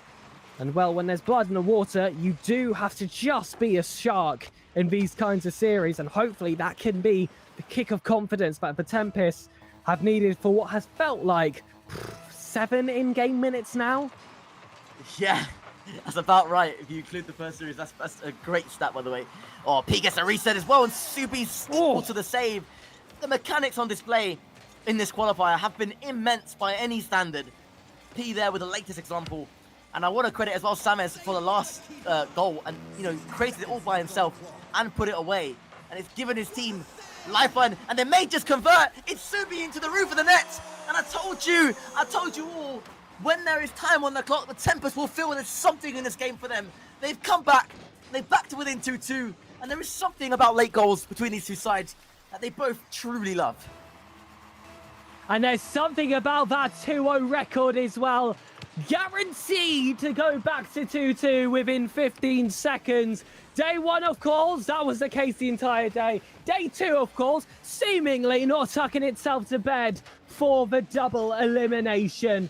And this is what keeps you on your toes, is what keeps these players fighting. Surely now momentum in the favour of Tempest when it has been up against them for so much time. A redirect play back inside, and Sames off awkward. And that ball not on target will not be enough. A quality sustained, 20 seconds left. Pierce like he had a mechanical opportunity, but instead it's worked back into their own That was an insane third. attempt from P and Envy trying to go for a team pinch like that. At this stage of the game, it just shows you the confidence levels of these players under such dire circumstances. And we will be destined for another overtime here in Game 2 between the RAF Storm Shadows and the RAF Tempest. They are doing their best to beat the last series somehow. And will it be a goal? No! Oh. No, that should have been placed further into left-hand side corner. Instead, it's Envy, gets the flip reset, challenged by Subi, and the Tempest survive again. Oh, take a breath there, Stell. I know it's a lot, just more OT today. They've been giving us as much Rocket League as possible. And it has been an absolute joy to view. Cedric on his own front post needs to weave his way past 2 attacking players. Made it past the first. It was awkward enough for the second. But the second man can recover, but no clearance touches there on the back wall. A double committed as well is going to spawn some temporary troubles. That boost economy is going to fall out of their favour. But a big booming ball by Cedric. Sometime you've got to play that Brian Clough non-nonsense Rocket League across the other side of the pitch. And maybe on the forward press, Storm Shadows again can find themselves a gap. They have. Brian Clough being mentioned on the BFBS broadcast. Absolutely lovely scenes here. Classic. What a legendary name that is. And speaking of legendary names, they're trying to make a legendary name for themselves here. This is danger. Asher goes up. Good bump as well. And P was there to cover. Stunning play by Asher. Stunning work to save it as well. Full trust in each other as teammates. And it's been worked on. I can vouch for all of these teams that trust is the number one thing that they focus on in their comms and in their gameplay. And up goes P, and Samus pushes away to the left as we approach the 1.5-minute mark of this overtime. And Cedric again looking for one of those outside balls. We've seen many attempts as well of the sidewalls. Pierce though backflipping off that first chance, ended up double committing with the second as well. And again, that's a huge opportunity for Tempest to counter-attack. This is wasted. They don't see the player behind them. The comms were not quite there. They didn't offload the ball quick enough. They need to be using each other. Cedric on space, a reset, not the best of clearances forward, however. We'll see that one spill away to the defender.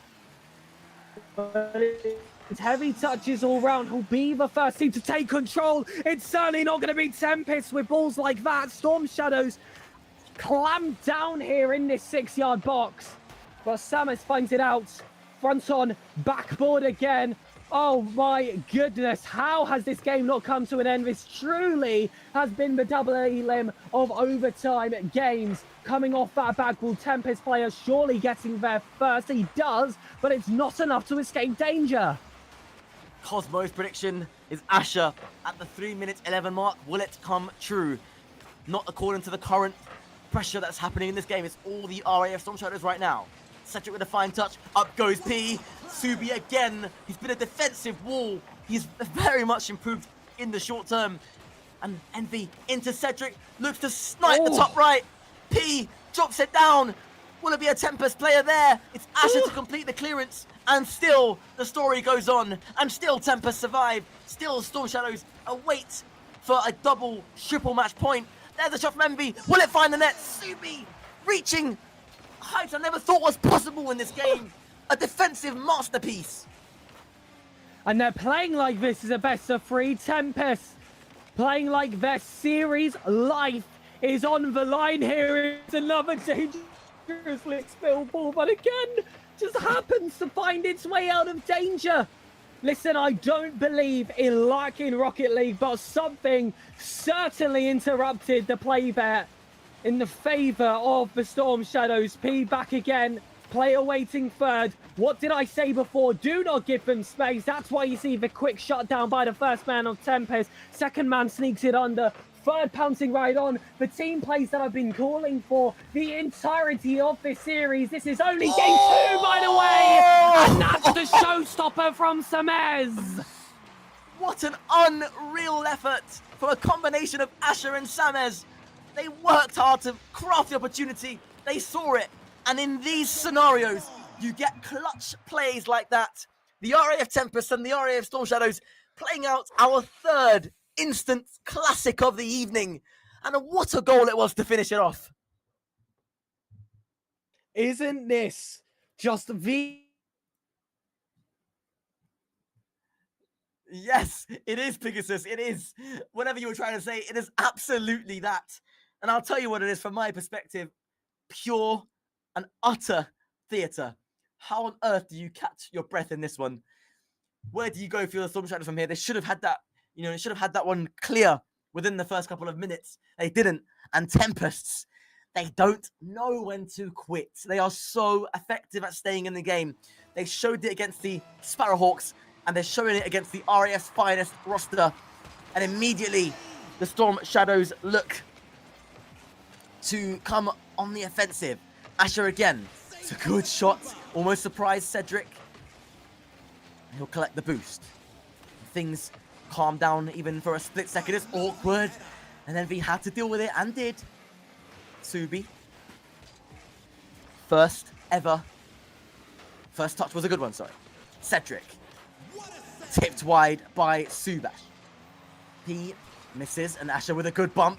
Danger here for the RAF Storm Shadows. Asher collects the boost as well. It will provide the chance for Subi to go forward. Instead, it was a miss, and Samez stares at the ball going into his own net.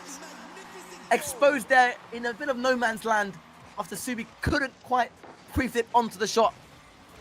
Cedric had waited, and he didn't wait in vain. It was the right play to do. Stares at the ball going into his own net. Exposed there in a bit of no man's land after Subi couldn't Cedric. Quite... Away to the left-hand side where P was waiting. Cedric again. Asher flicks over one. Squares up against Cedric as well. Forwards to Subi. The shot is excellent. Off the rebound. Oh, and unfortunately, if there was a bit more comms there, it would have been an open shot for, I think it was Samez or Subi. But there was a bit of panic, a bit of duress, the sweat on the forehead maybe, and they couldn't communicate that one thoroughly. A great chance as I welcome back Pegasus to the commentary gantry. Oh yeah, it is an absolute pleasure to be back. Isn't this all so familiar? A 1-0 lead for the Storm Shadows, but if they grab 2, that's where I start to really get worried here, Sel, because it's felt like that scoreline is just simply cursed. If I were them, I would say this is enough. Those 10-second comebacks have happened all too consistently. But if you're going to do it like that, I'm going to have no complaints. Pierce through the defense, sniped in from the corner, the tightest of open nets you'll ever see. And the Storm Shadows will collect. Locked in live on the BFBS Esports platforms. It will be a third, and the Storm Shadows racing into a 3-goal lead. Just what the doctor ordered for them. And it's all about now the response of the Tempest. Do they let this one go? Do they let this one go already and think, okay, we'll just mentally prepare ourselves for the next game? Or do they fight for it? I think they should go all out and fight for it. They've done it on more than one occasion this evening, and they absolutely can do it again, regardless of the circumstance. Absolutely. It's been really tough for the Tempest in this game, and I just wonder how that's happened. They're breaking past that point as well, that cursed 2-0 scoreline. So now it's going to be all up to them, those extra beings that there are here for Rocket League, no longer a factor. And you can see the Storm Shadows just starting to style again. This is the one that we've seen in every single qualifier so far of the Pro League. Super mechanical, uber fast. They'll pin you in your own third, and you are going to be left gasping for air by the end of it. P just knocking that one around Asher. That's an awkward touch by Cedric. Will expose Envy a little bit, but he managed to show enough speed to recover. Asher onto his own backboard. Cedric, it's a wonderful effort at goal, and it finds its way into the bottom right. And it is 4-0. And it is full control now, and I do think they'll be going to game 4 with a couple match points to play with. And if I were the Tempest, I'll be taking these next 2.5 minutes to relax and not let anything else affect them mentally.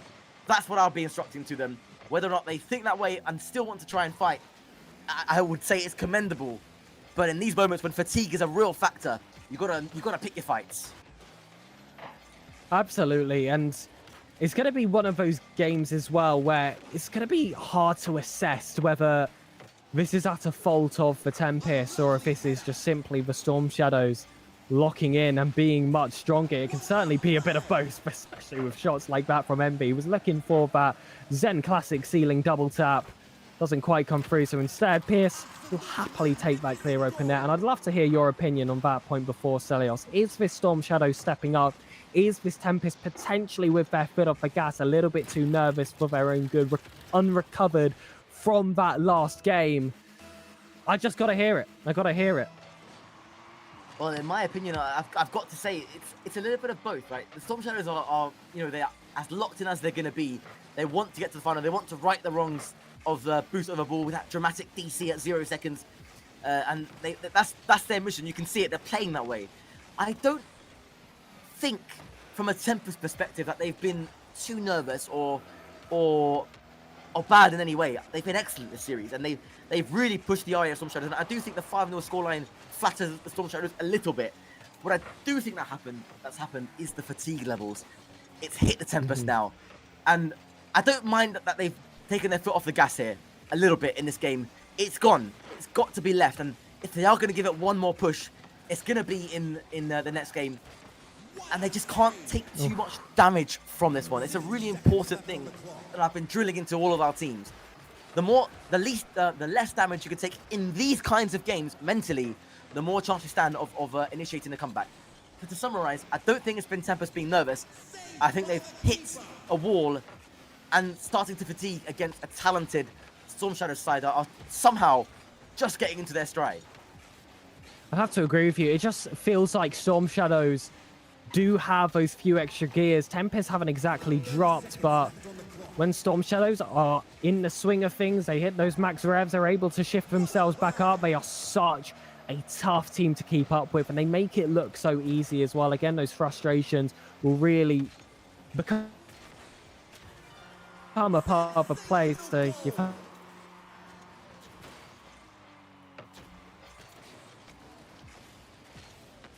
Cedric with another finish. 15 seconds on the clock. It's 6-0. It's a Brazil-esque scoreline approaching, but I just don't see a way that the Tempest can be more affected than they have been from when they went to about 3 or 4-0. They have to have let this one go. And I do think that's what they've done. They have taken a foot off the gas to maybe preserve their mental state. And it potentially will be a 7th goal. It is at the 1 second mark. And the Storm Shadows are, they're all singing from the same hymn sheet now, which will be vital, of course, for the grand final coming next. If, of course, they manage to secure the 4th game that is coming to you in just a moment. And well, I'm sure a lot of focuses will be on the 4th game of that series for a second there, a 1 second chance to potentially send us on a lovely ride to Brazil. But that could not happen. Yeah. In all fairness, we've got enough heat over here in the UK. I don't think I could deal with that in this state. But Storm Shadows with a 7-0 win. I mean, Stelios, where on earth did that come from? I mean, that's been missing for the rest of the day, quite honestly. Even you could argue against boost over ball. I don't think we have seen a Storm Shadow side this good the entirety of the qualifier. I feel like that's fair to say. Yeah, no, I fully agree with you. This has been the height of Storm Shadow's performances. They've been so good today. And I told them as well in the intermission just how good they've been and how they should be proud of their efforts tonight. And they just have to continue it. There's a slight crash for Envy, who will be returning to the play shortly, which may give these players even more of a break. Only about 30 seconds or more, so it won't make too much of a difference. But, certainly agree with you that this is a standout qualifier for, to be honest, all Royal Air Force teams. And that includes the Shadows, the Hurricanes, and indeed the RAF Tempests, who have been opponents, and I mean the greatest of opponents for Storm Shadows here in this lower grand final.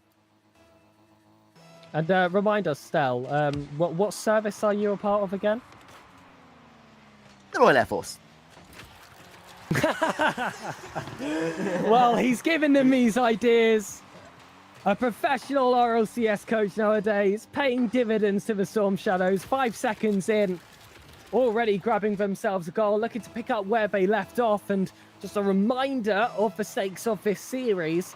If Storm Shadows are able to grab that series win and earn their spots in the grand finals, it is, of course, a guaranteed spot at that LAN later this year. Tempest want to try and grab a goal back. Storm Shadows refuse to let it happen at that final hurdle. And it's, again, one of those performances from them where even when they look slightly out of position and they're the ones with the tougher decisions to make, somehow they just escape. Their B plans, their C plans, all their backups are there. They've got so much mechanics and fantastic reaction time as well, that a shaky defense can turn into a quick counter and a 2-0 scoreline just like that. Cedric and Subi kicking us off again. The Tempest won't give this up without a fight. It's a good 50 by Asher, battling hard. Demoed though for his troubles. The loose ball falls to Cedric now, coming off the right-hand side wall. Off the ceiling, lovely aerial pinch. Asher with some work to do. It's a good save by Asher, followed in by Pierce. And a good save by Samez. The Tempest now really up against things. I feel for them. It's been a long old night of Rocket League for them. They have battled like true warriors and champions. And they've met their match here against the RAF Storm Shadows, who have had to be nothing short of perfect to make them succumb and almost lay down, which is not necessarily what they're doing, but it's what the Storm Shadows are making them do. Oh, and again, the Storm Shadows is looming dangerously on those lines. Weren't able to take the easy shots. But of course, when it is another tight angle from the corner, Envy just has to pull it off yet again. Why does he keep doing this, Stel? Why does he complicate it for himself? He is clip farming in a lower final. It's disgusting.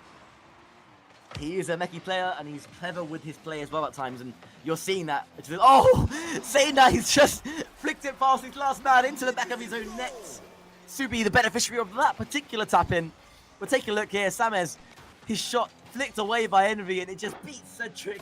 He could do nothing but stare as Envy great passes himself. You love to see it. Players able to laugh at themselves in moments like this. You love to see it. as much as this is a derby, it's within the service, and the Tempest will certainly like to bring the A team down a peg. Ultimately, they do know each other personally, and I'm sure they'll be rooting for whatever team ends up qualifying into that grand finals. For now, though, Tempest need to look at that task ahead. Still 2 goals to score, 3 minutes left. It's plenty of time to do so. But it's about picking up that space, which I must say has been increasing as time has gone on. It's not that Storm Shadows have slowed down, it's that we're actually seeing those responses come in. Anything you can do, I can certainly match, maybe even do a bit better. I love that demo from Asher as well, but Subi was a bit of a hospital first jump there, almost seeing that one spill away, although very clever with the second and third touches, the 50-50s, however, not quite landing how we'd like it. Envy coming from a cornered position yet again. And it's just a guaranteed conversion at this point. Finding him in this position is essentially a ball on the line. He must have put about 5 or 6 goals this evening alone in that top left. You are right. He's got a thing for it. Maybe he's been in workshop maps practicing finishing in that Shots top you left. shouldn't miss. I know that exact shot. I'm telling you now. And there you have it. And there goes P looking for a stylish goal of his own. And the Tempest beginning to look a little bit beaten. And you can't blame them. The Storm Shadows have been almost perfect, but they're still fighting, still doing the right thing. And what a save that time. I think it was Subi on the line there. Asher following up the clearance and a lovely flicked effort. Halves the lead of the Storm Shadows. And they're still fighting. They're not dead just yet. There's still time on the clock. And as I said before, where there is time, where there is a will, there is a way for the RAF Tempest. And 2 solid minutes still to play for Tempests. We know how they play with their backs against the wall. They're able to step up to a different level. It doesn't matter the deficits that they find against them. As long as they are on their final life, they make sure nothing is left off the pitch. Although it is going to be another defense for them with Pierce back on the ball. That is a brave challenge from the first man of Tempest. Asher keeps that 50 going, but no one there for that second. We'll leave some decisions to be made based on how Storm Shadows are looking to work their way out of their own defenses. The recycled pass is going to have to be what Tempest resort to, but it's not going to be the side of the pitch they want to find themselves in. Man forced forward by that misflick, and still that pass doesn't fight through. Tempest feel like they're just one solid connection away from a good attack, but it's just not coming together. That clock is going down, and Storm Shadows could have this in the bag. Tempest, though, love their bit of late drama, and here it comes, another chance. Sammons for that back wall. Who's up for the second? It's away again. Sammons combining with Subi. There's the shooting opportunity. Cedric coming across. A few Storm Shadows players committed to that one, maybe more than they would have liked. In now to the final minute. P, inside to Cedric, goes high, but Asher's there. Smart play by Asher. He has been unreal for the RF Tempest, as has Subi, as has Samez. It's been a real team effort from them all tonight. They've tapped into each of their qualities, each of their strengths, and they have found a beautiful balance between the three of them, and it's worked out. And they've scored some really good points here tonight. And if they are to succumb to defeat here in Game 4, I don't think they'll be too disheartened with how the night's gone. Absolutely not. It's their best position as well, with that third place grabbed, and to lose to your A team as well. Certainly not a bad result, especially because you made them fight for it. You've made them go that full distance, and now you are starting to creep that bit closer to that team waiting ahead of you. They'll be able to grab themselves a better seeding as a result of this qualifier. But for now, the main eyes you've got to look at are the main RAF roster that have guaranteed themselves a spot at the main event. They are also now your sole leaders on the overall Pro League table. They've done well. They've done well. The Storm Shadows, it's been their qualifier, this one, and they've had to overcome some really tricky opposition. The RAF Tempests, I mean, what do we say about them? What a run. What a run they've had, and they will take third place in Qualifier 6, a result that I know they'll be absolutely buzzing with, and they deserved it. Had maybe they not been involved in such a heavy best of 5 and a game 5, who knows what they could have done against Storm Shadows had they been fresh.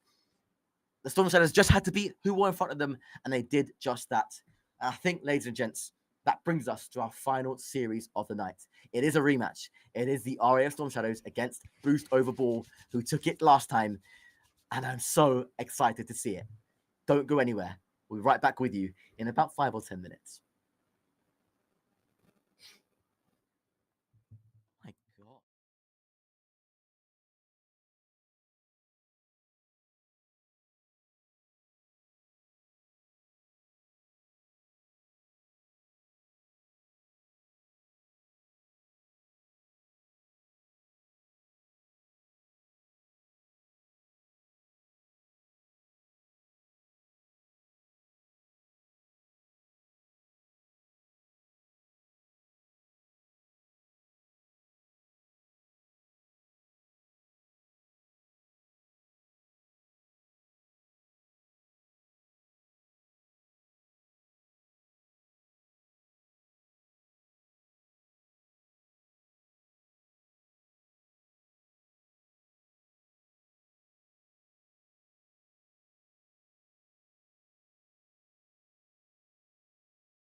Dan Penter.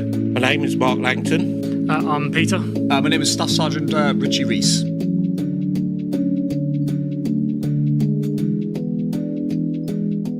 My gamer tag is Chief Lid. Gamer tag is Pete P Gaming. My gamer tag I play under is SG_Reaper. My gamer tag is MaxChat.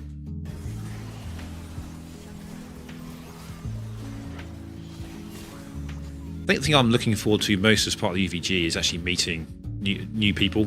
There's a lot of veterans out there who haven't been connected to gaming. Meeting fellow veterans and playing with fellow veterans, that's what I'm looking forward to do. So just staying part of a community. So when I was in the RAF, I was part of the RAF Esports, so we did a few meetups during that. I'm looking forward to keeping that going with the veterans and expanding it, talking to the other services, which I didn't really do too much of. We've started with a core of about 60 people that some of us knew, and as it grows every week, new people turn up, and I love meeting new people and getting to know them and gaming with them. The thing with veterans is we understand each other.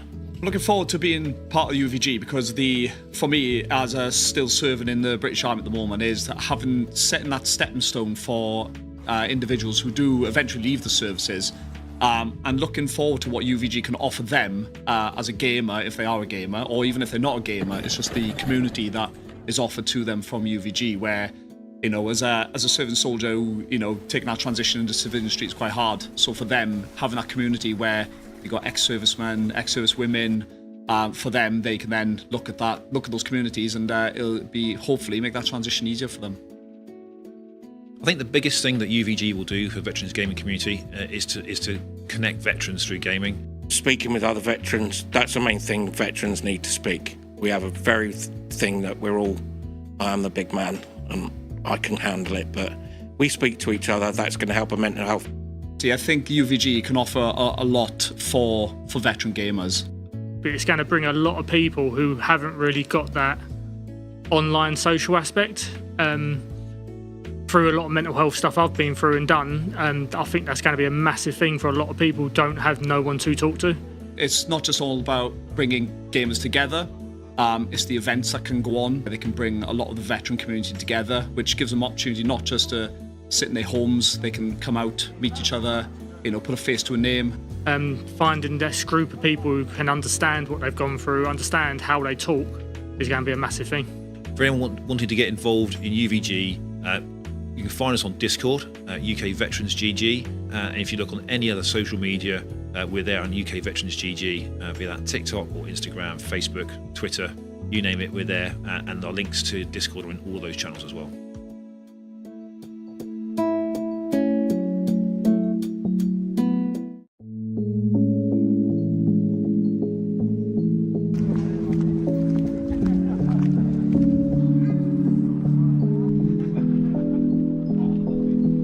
I'm Dan Penter.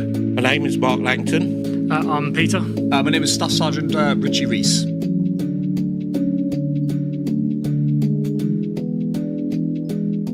My gamer tag is Chief Lid. Gamer tag is Pete P Gaming. My gamer tag I play under is SG_Reaper. My gamer tag is MaxChat.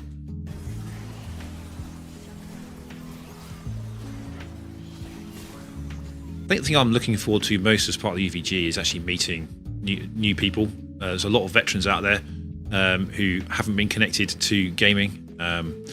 Meeting fellow veterans and playing with fellow veterans, that's what I'm looking forward to do. So just staying part of a community. So when I was in the RAF, I was part of the RAF Esports, so we did a few meetups during that. I'm looking forward to keeping that going with the veterans and expanding it. Introducing BFBS Pro League, the only tri-service esports league for the armed forces. Featuring Rocket League.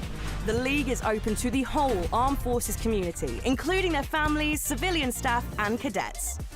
Compete against players of all abilities and play to win a share of the £15,000 prize pool. Sign up now to BFBS Pro League. See you in the arena.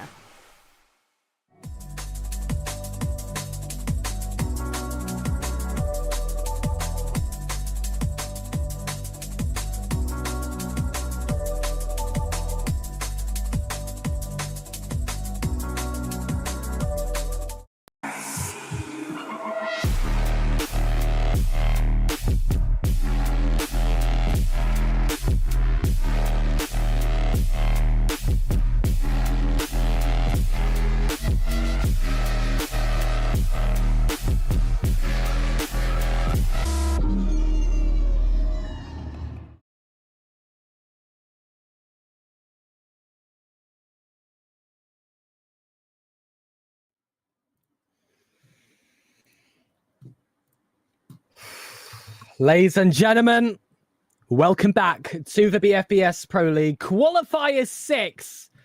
The wait is finally over. The stage is set. It's time for the rematch between Boost Over Ball and, of course, the RAF Storm Shadows, already securing themselves a spot at the LAN. This will be the grand finals. It's myself, Sir Pegasus, taking you through this journey alongside the wonderful Stelios. And Stel, what a series this is hyped up to be. Indeed. And we had a preview of it earlier on tonight when the RAF Storm Shadows took Boost Over Ball on in the, I think it was the upper final. And what a series that was. It was the series that started off a chain of 3 unbelievable series as a whole, and wow, we've been enjoying some really good Rocket League tonight, and I just don't see that changing even for the grand final here. I mean, you'd certainly hope it would follow a similar pattern, right?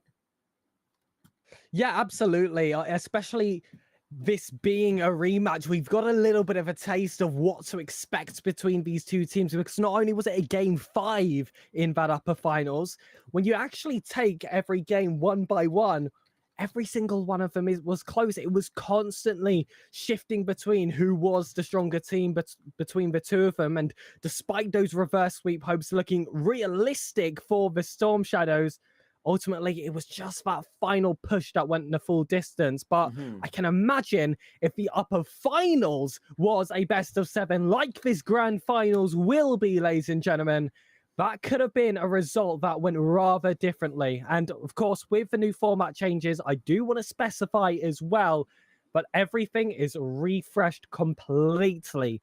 There is going to be no bracket reset. There is no weighted advantage for Boost Over Ball.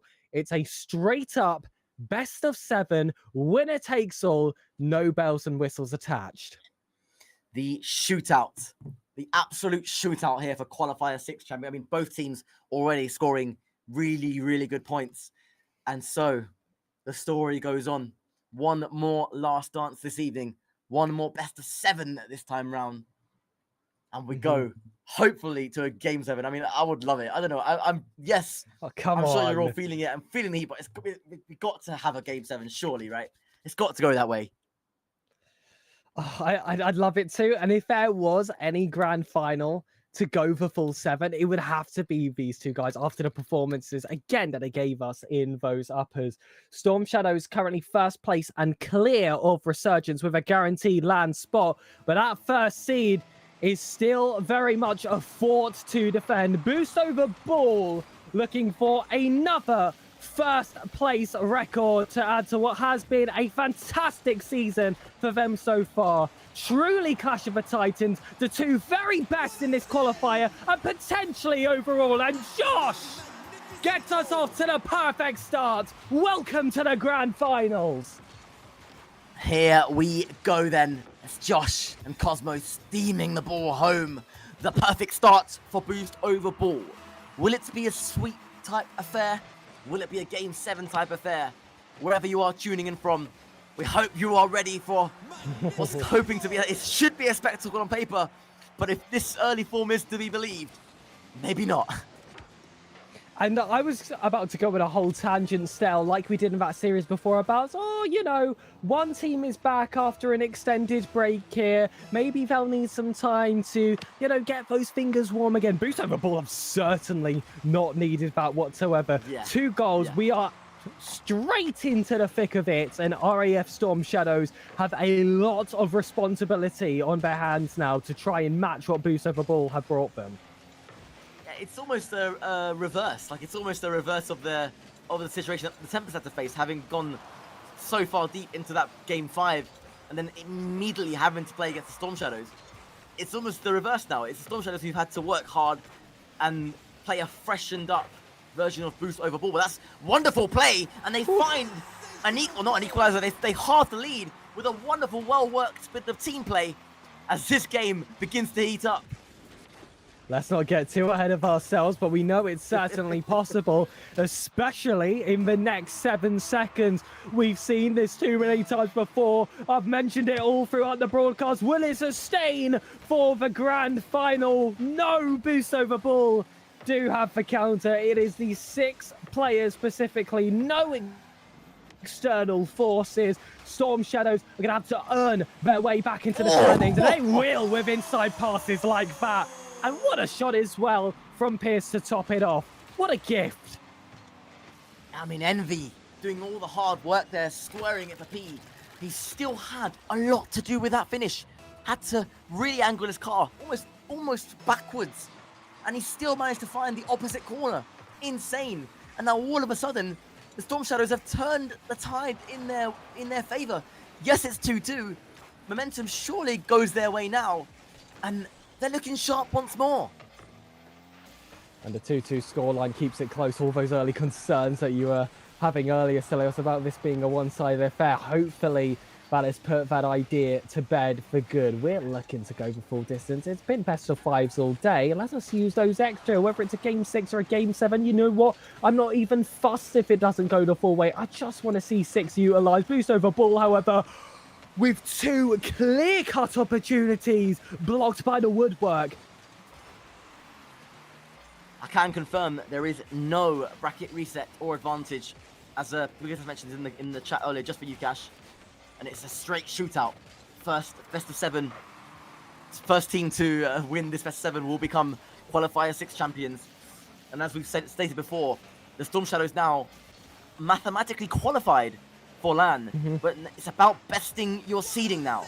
These are the moments that you're now playing for. Whereas for Boost Over Ball, they need these points. They need these extra valuable points. And still they're going to be in a comfortable position even if they lose. But for them, the points are extra important.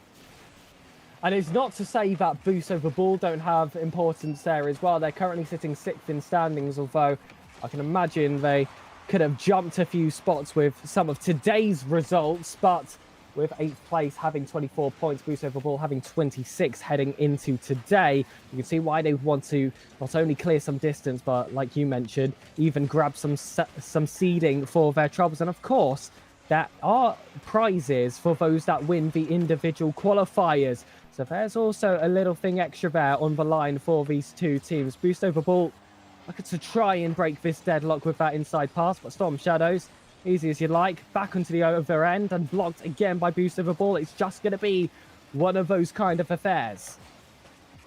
Envy knocks it onto the right-hand side wall. Centers. Wonderful touch. P will be there to knock it down. Envy almost was there for the flick. Cedric taking the demo. Josh combining nicely with Zatic. Bumps as well. Good bumps from Boost Over Ball. Can they recover for a shot? No. Fast, speedy recovery by Envy as he marches down the right-hand side. Central, but Josh was waiting for it.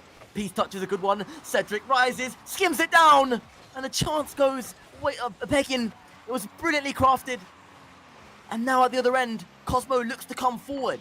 Cedric thankfully gets the boost, but Josh's shot. Oh, it's a wonderful effort for Zatic, and he makes no mistake. A beautiful goal, and they have their noses in front again. And they opened up the series in the upper finals, looking to repeat that feat. And again, it is that inside pass, that beautiful snipe on a fellow car that will see them get that eventual advantage. And I did mention before that there is prizing for this grand final and this individual qualifier. I can confirm £50 has already been awarded to both of these teams.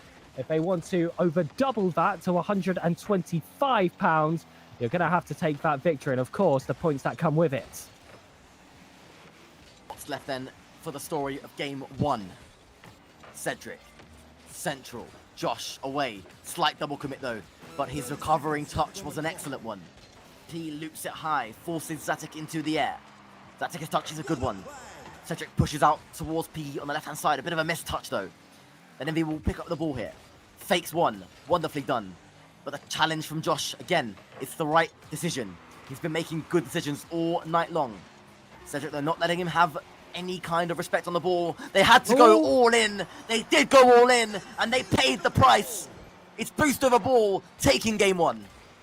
Surely that's the first game. 5 seconds, too much to ask for.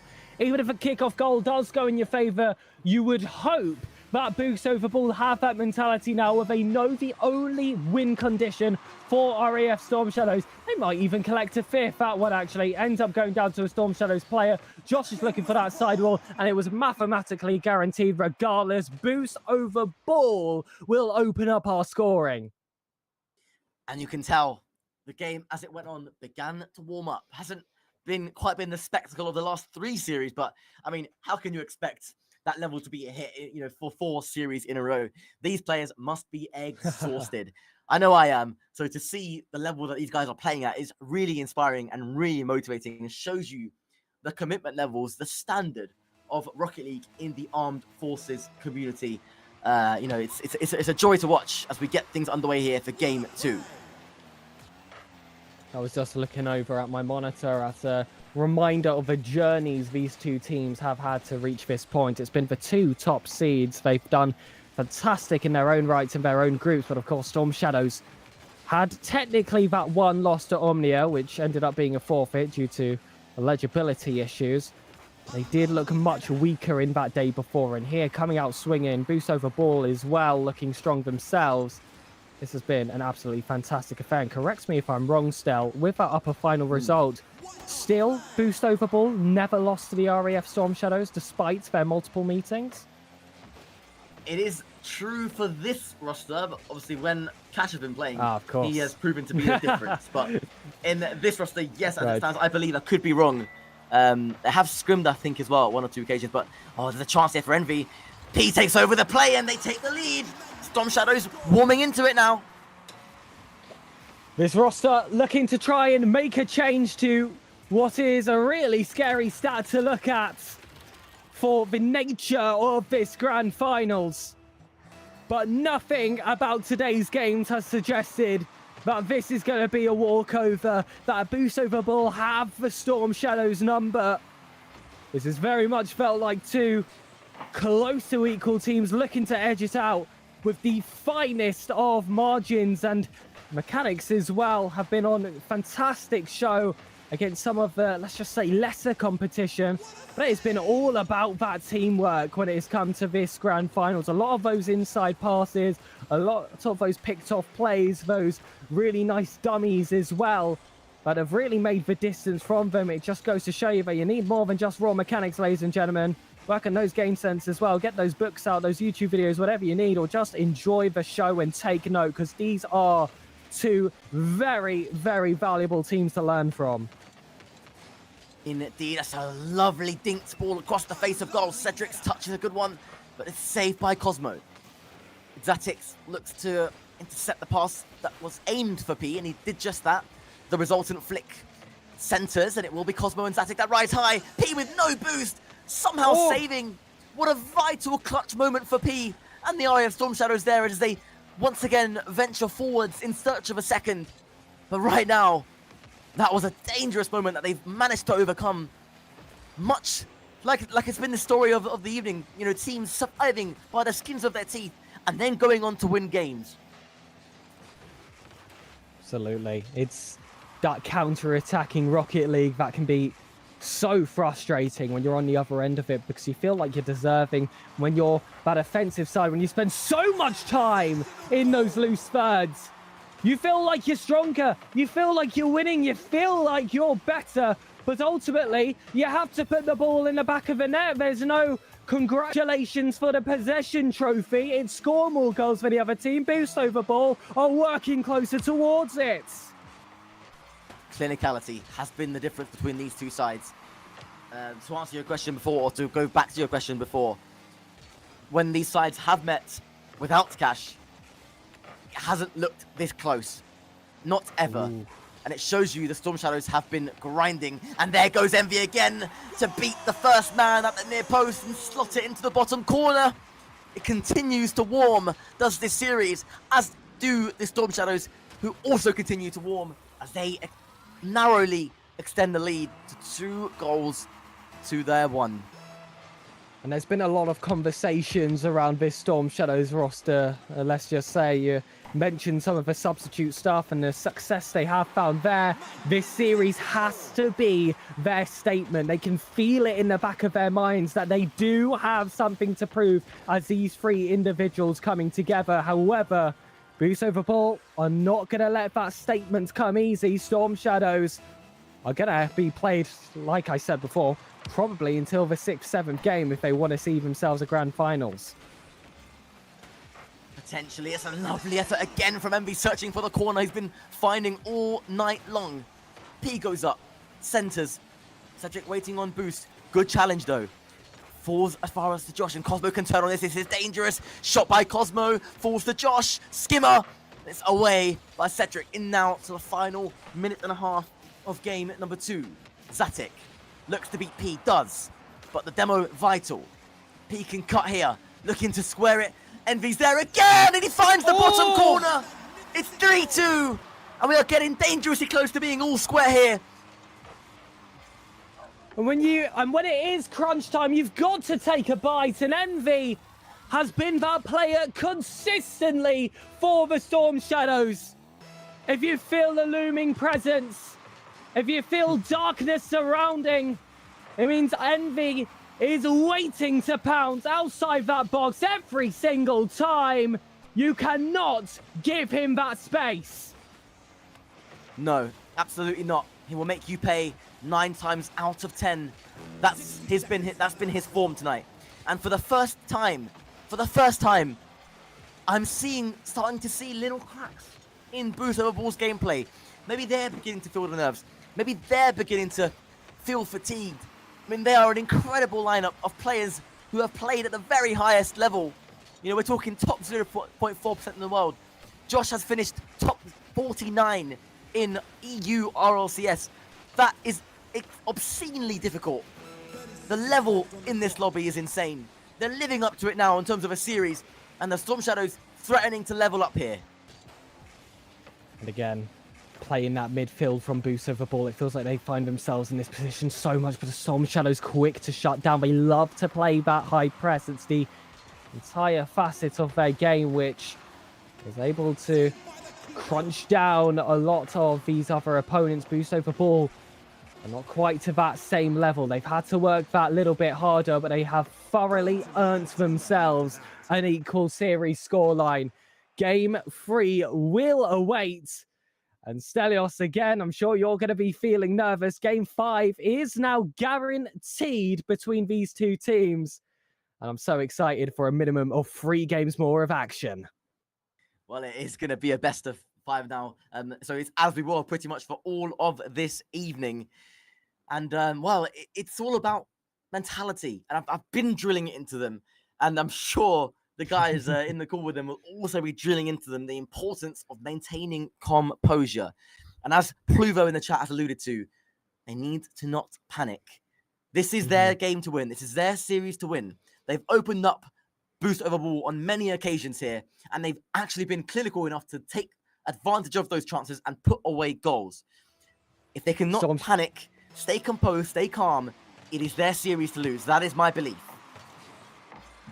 And, well, Storm Shadows need to put those words to action. You can see why my fellow co-caster is so good at what he does. 11 seconds in, and Boost Over Ball have actually had a majority of that offense, but quick on the counter. This is where Storm Shadows have that extra facet of their play. Is that a ceiling pinch? Crossbar prevents. And what a way to open the game that would be. I've spoken about their sustained pressure. I've spoken about how they're able to just clamp you down in your own third, but those counterattacks as well, equally as dangerous. This is truly a three-pronged team. But close is not close enough. Equal pegging, Boost Over Ball have an opportunity to really frustrate the Storm Shadows.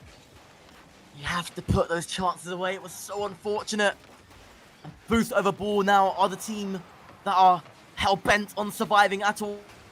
The Storm Shadows making all the play. I had my hands on my head for that one, somehow staying away from the net. Cedric with a wonderful solo play. Frees up Envy for the shot and can't find the corner he's been finding all day. And Boost Over Ball now attempting a play. It's an aerial bump attempt. Cedric wise to it. Zatic couldn't quite find the ceiling pinch. And honestly, it's the first time I'm seeing Boost over Ball made to look average, genuinely, because they have been nothing short of unreal every time I've seen them. But credit to the Storm Shadows, they have bought the thunder tonight, and they are giving this a real good go. And there's plenty of compliments, of course, to the aesthetic of play from Storm Shadow so far. But again, it means nothing if they can't find the back of the net, and that's where they've struggled so far in these opening 2 minutes. It's that final killer touch. It's not as if Boost over Ball have been overly impressive defensively. They've been, well, Boost over Ball in defense. They've been strong. They've kept it going for the time being, but there are some chances that have spilled away from Storm Shadows that if they were equal to any other area of their play, they'd be ahead. And you know what? Take what I said, flip the names around. That should be 1-0 to Boost over Ball. Yeah, the Storm Shadows were the lucky ones there. That absolutely should have been the opener. But instead, it's P to come away now. Down the left-hand side, squaring up Zatic. It's a good, robust bit of play from P. Goes for the bump now. He lets himself in a bit of an awkward situation.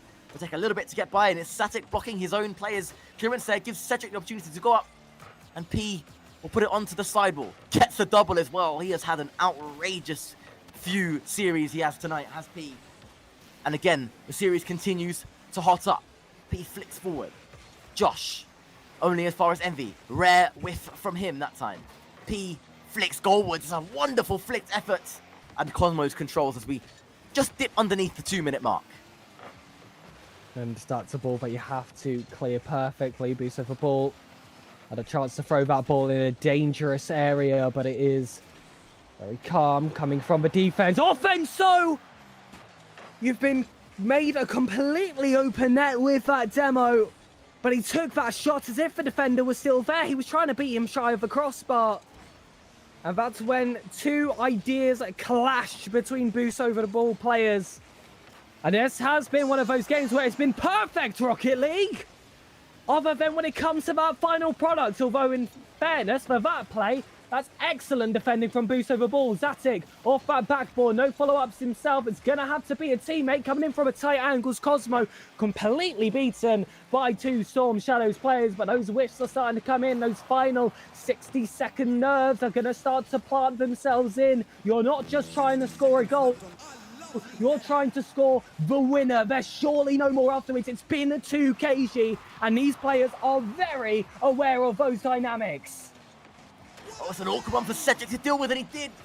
The shot from Zatic was a tricky one, but they got there. The demo again. Bit of an overcommit this time. And the Storm Shadows attempting to come forward, though. Josh with 4 boosts to work with. A good 50. Cedric with a backflip. Josh squares it back to Zatic. It's a wonderful first touch. Danger here for the RAF Storm Shadows. Cosmo high. Oh. Up goes P. It's centered. It's waterfall down. Is there a Boost over Ball player there? No. And it's the Storm Shadows now who are hanging on for dear life. And well, we've loved an OT on the broadcast today, but it was also 0 seconds that ended up being a deciding factor in this team's previous matchup. So do not count regulation out yet. Pre-jump from Boost over Ball. First touch achieved. It's down off the crossbar and hit straight back into it. A save from Cedric as well. Holds the fort for the Storm Shadows. I've said it once. I've said it twice. I've said it more than 3 times. That has to be a goal. Boost over Ball will feel robbed that time. It should have absolutely been a goal for them.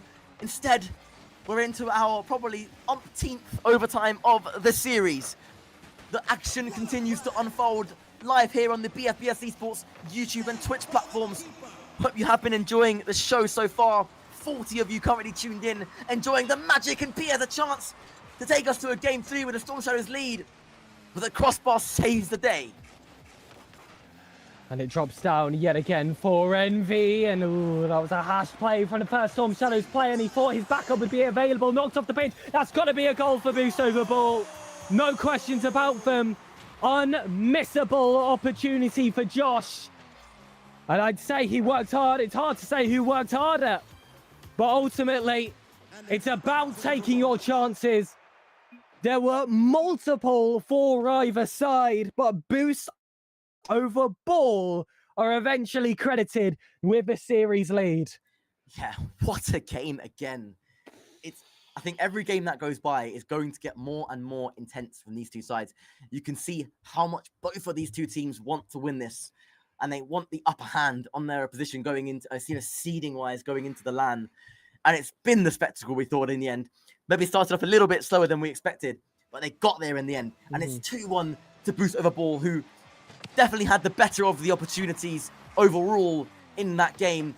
Storm Shadows could have easily won it with some opportunities of their own, but they didn't. And Boost over Ball punished them in clinical fashion as the Storm Shadows search for an opening goal again. That final Boost over Ball defender was just hiding away from my sights there. I thought that was an opener for Storm Shadows. They were well aware of that final option. Cosmo will cut himself away there. That was poor from the first defender. And we know how costly these mistakes can be. Maybe a double looming for Boost over Ball. Doesn't find it. But Zatic ultimately, as that second man, does exactly what he puts himself up there to do. Be that final line of offense that should surely secure the nail in the coffin for that attack. Yeah, you can see the intention as well with I think it was Cosmo running out of boost. He clearly communicated to his teammate to push up high and gamble on the miss. And he did just that. And the gamble paid off. They've extended another lead. 1 goal to the good now this time. And a win here will give them 3 match points to work with. 3 championship points to work with. But what can Cedric do here? Pancakes in! P picks up the pieces! And look, just like that, we are all square again. Impeccable. A gorgeous pass there from Cedric. He wanted it himself. But Pierce was so ready to poach that playoff should that opportunity go awry, just like how Boost over Ball got their first goal against them.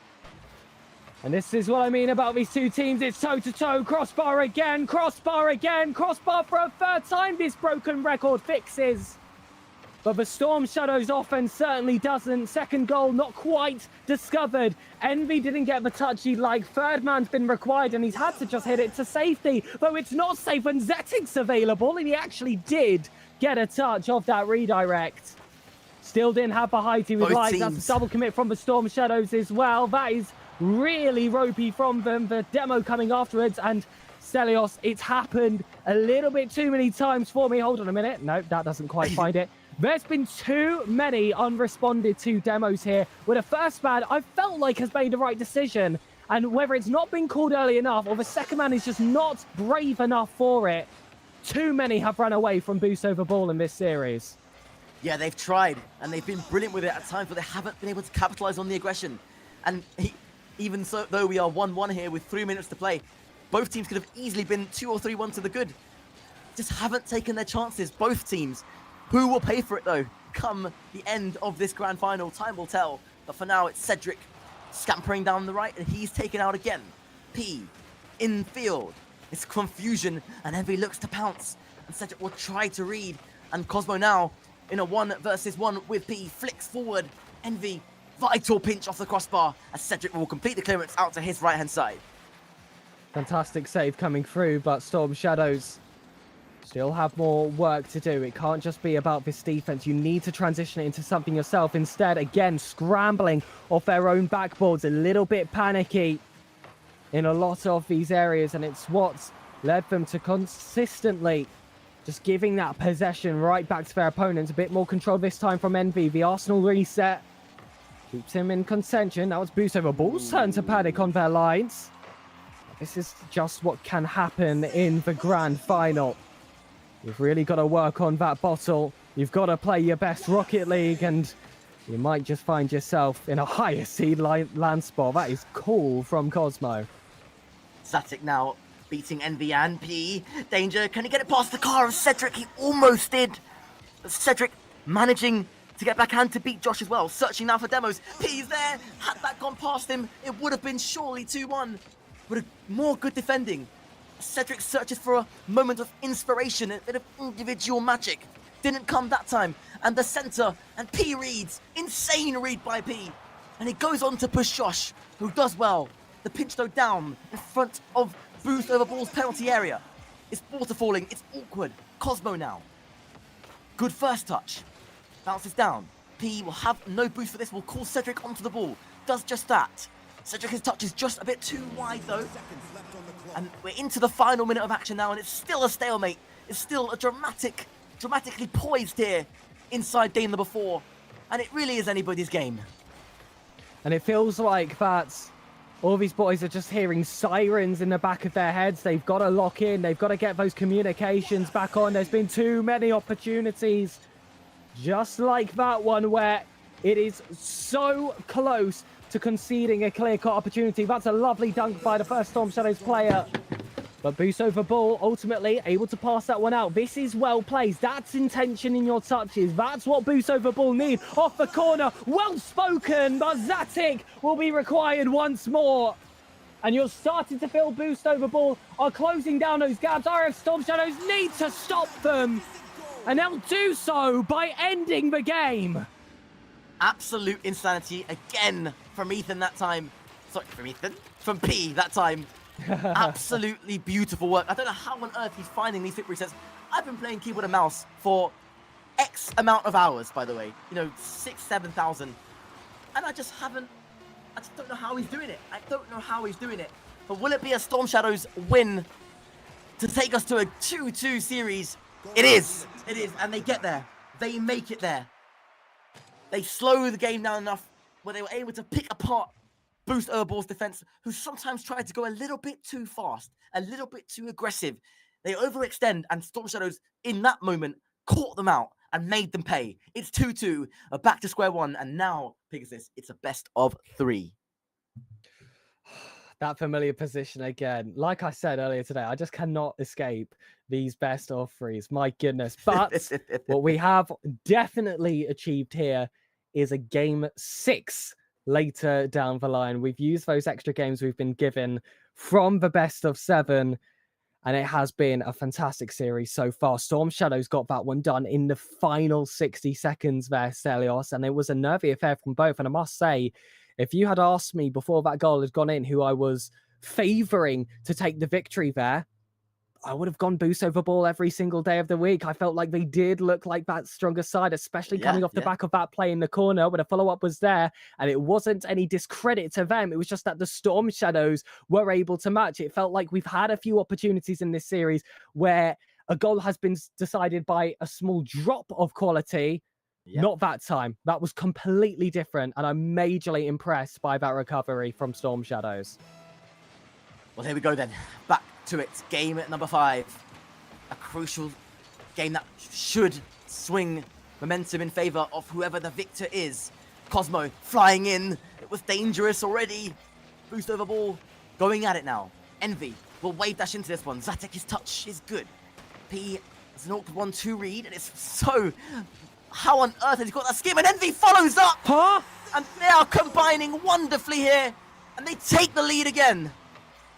Of course, credit to the offensive player, but what has gone on there from Zatic? Completely misread the position. Was stuck on an island, didn't want to tap his brakes to reverse, couldn't turn quick enough. It's one of the worst positions you could find yourself in, and Storm Shadows are glad to profit. That one drops onto the backboard. P's there again. Knocks it towards that left corner, but it's well saved. Double commit though, and it frees up the chance, and Cedric can't get there, and Josh, what a powerhouse of a finish that was. At a vital time as well, the instant response. Always a big mental bonus when you can score that goal to get you straight back onto level terms, and that was a cracker. Shake it off. Say you have the favour. That's what boost over ball are going to be thinking right now. It was a little bit of a lapse in judgment for that first goal that faced against them. As long as that's the only blip of the game, they'll be in good stead to keep this going. I like that first challenge coming from Storm Shadows. And I just feel like there's a huge aggression increase from them. And it's a little less rushed. Yes, they're finding themselves in these higher positions, but at least they're looking for these teammates a little bit more. See, that's gorgeous from P, who I must say has been my MVP for Storm Shadows whenever they have been on form in this grand finals. It just feels like every single play has truly gone through him. He's challenged that first ball. Second man is required. Boost over ball in a 1v1 position, but Storm Shadows able to rotate all men back and block their sole attacker. Cedric, lovely zip reset, and the demo is going to cause some issues here. It was a double commit in the end, a bit overzealous that time, as the stalemate continues and prospers. And there's, again, more panic, and it's, again, I say it, I've said it on multiple occasions, it's the first time I've seen Boost over Ball put under any real kind of pressure. And that is stunning, though, from Zatic, just as I say it. Caster's Curse coming through there.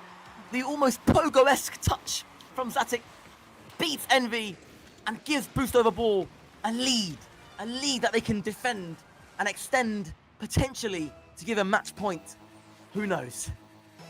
I know the North Americans have a name for that kind of touch. No way am I bringing that to this European broadcast, but that is a fantastic play there from Boost over Ball. But quick responses, theme of the day, crossbars as well in this grand final. Cedric will eventually get this in the back of the net. It's the first shot of the game from him, and it's not all too often we see him quiet on those front lines. Typically, he's the one making all those chances come through, but again, P making the world go round for Storm Shadows. I don't know what he's eating. I don't know what he's taken. He might be the greatest of all time. He's playing a phenomenal series, and they're trusting each other well. Like, Cedric had to still cut for that. He had to trust that P was going to put the ball in an area, and he did just that, and there goes Envy. What a finish! And the Storm Shadows have their noses in front now. Textbook Envy. He has done this for the entire qualifier. Give him space at your very own demise. As long as he's got those ground shots, he catches it off the bounce. You are never going to stop it. Storm Shadows, even after Boost over Ball, were looking like they were regaining to that dominant fashion. They do not let it last long. And it's not just P you can credit anymore. The other two have certainly gotten the memo now. And when all three Storm Shadow players are on fire, they'll show you why they're the first overall seed. P, looking for more. They need another goal. I don't think it'll do to have a 1-goal lead. There's an awful lot of time left, and Boost over Ball have considerable quality in their ranks. Josh, it's a fantastic clearance. P will turn for this. Fakes one. Absolutely disgusting fake by P. As Envy looks further for Boost. He deep chops further and further back. Results in a demo. P will challenge. Misses. 3-3. Josh with a vital goal again for Boost over Ball, who keep finding ways to respond. Like ballet, watch the way he glides through the air for that follow-up touch. It's a tough one to read. Delayed off the opener, and RAF Storm Shadows were left in a kind of rock, paper, scissors situation there, whether to play for the touch or not. Ultimately, they picked wrong. Now Boost over Ball. They're going to look to regain a little bit of that space. Zatic has some in front, especially with that demo from Josh clearing things up. It's a free ball up high, but a great save from Envy. Finds the player on the respawn. Third man connected, and Storm Shadows. Where was this a little bit earlier today? This has been excellent between them. The chemistry's there. We've seen individual excellence. Now things are starting to come together. They've gelled. They've been scrimming. They've been working hard. And I'm so glad they're showing their true face tonight. Here live on the BFBS Esports channel. All of us locked in to this dramatic affair. It's 2-2. It's all square. We are destined for overtime as it stands. Unless that shot finds its way in. No. Josh is there again. He beats Envy. This will spell danger for the RAF Storm Shadows. It's flicked, and he didn't have enough boost to divert the ball past the first man at the near post. It would have been a goal, surely, you'd think. But no, and still the stalemate persists, and still the story continues to unfold. Envy clears that one away to his left. Beaten there by Cosmo. 20 seconds to play. A goal here wins it for either of these two sides. Josh with a chance to shoot. It's off the backboard. And Envy clears to his left. It's great clearance, and we mustn't forget, winner of this game. It's an important swing. We're in the best of 3 stage. You will earn yourself that championship point position. And this format did not give a single person any weighted advantage here. Boost over Ball would wish they had that right now. They've got to focus on the task ahead, and this task ahead is going to be another overtime for the Qualifier 6 collection. Cedric receiving the pass, drops it down. He's there! And what a superb effort from the RAF Storm Shadows. A true team goal in ridiculous style, under ridiculous pressure, in ridiculous circumstances. What a finish! And the Storm Shadows have 2 match points, 2 championship points. And oh my God, have they earned it. And listen, there are some coaches, they get their players, they tell them to keep it simple. Storm Shadows, you've got to go the complete opposite. Let them show off their flair. And as long as they get rid of that greediness, they get those passes across, mechanical beauties like that could potentially win you another qualifier. It is championship point. 2 chances for the RAF main team, looking to take down that boost over ball team that this roster has never been able to do so far. Can only say, you know, the amount of pride I have in watching this. I'm not going to sit here and tell you that I expected the Storm Shadows to be in front in this series at this moment in time. I don't know what I expected. What I didn't expect is to see some of the goals that we're seeing. I mean, in overtime, the first thing you do is to go onto the backboard of the opposition, knock it down for a P who's lurking, and he's been on fire all night long. What's that all about? What is that all about? Honestly, I don't know what I've just seen. But it's perfection as far as the RAF Storm Shadows are concerned. And it's given them 2 championship points. Wow. And one word here, clutch. That's how you describe the RAF Storm Shadows. Boost over ball. They've had games where they've looked favourable throughout, but Storm Shadows are happy just to take their moments when they come. Not to say that last game was one of them. I was more alluded to the one before, the one that built up the momentum, the one that led them to becoming the team that they are now. And I must say, that was a good recovery off what was an initial mistake here early in Game 6. Will Zatic and Boost over ball give us the privilege of a Game 7, or can Storm Shadows get that job done? Here's to hoping, if you are an RAF Storm Shadows fan, Cosmo will rise for that one. Envy, quick as always, and Cedric hanging off the backboard again. Hey, hopefully, if that one worked twice, you know what the saying goes, fool me once, shame on me. Or shame on you, fool me once, shame... Okay, you know what I mean. You'll know what I mean, okay? It's been a long night costing. Win some Rocket League. Oh, yeah. Envy finding P into Cedric! And they've done it again! Insane passing plays! They make it happen consistently now. Envy into P, P into Cedric, my gosh. Cedric into the bottom left. And just as the first minute ticks on by, the link up shines through, and they take a 1-0 lead. So many intricacies to that attack. It looked like Cedric was almost making that dummy run to keep the defender guessing, and then to eventually catch that same defender off the shoulder for that third pass across. Cinema straight out of the training ground, but Boost over ball.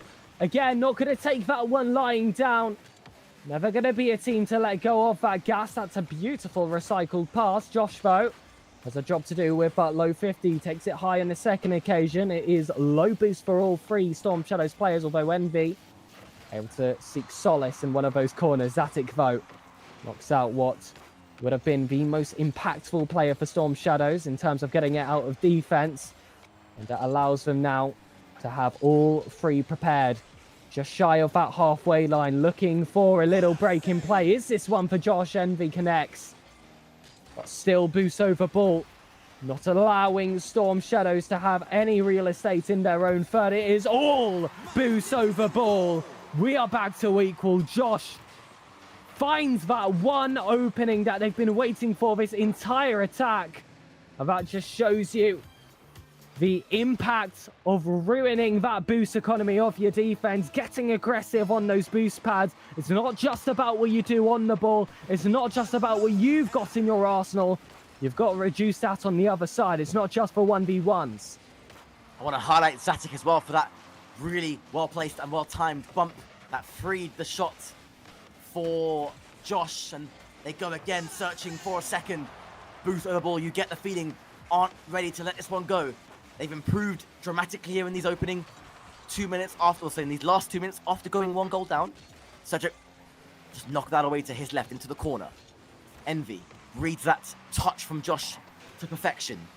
He will let this one run, chooses to leave the play, leave it for Cedric, who takes over the play. Calm from the captain of the Royal Air Force's flagship roster. Slight fakery as well. Josh will let that one run. Cosmo to his left.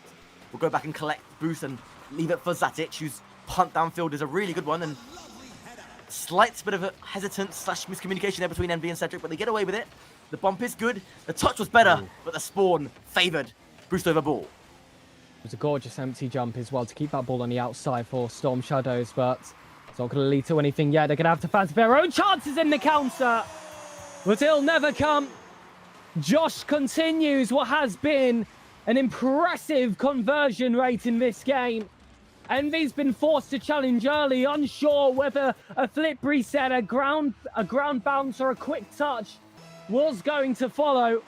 And it's just like I said before, Celos, it's a bit of a rock, paper, scissors type position, but he showed his hand a little bit early. What a read from P, followed up by Cedric, and the response again, instantaneous. The goal, unbelievable. The link up, it's like prime Barcelona.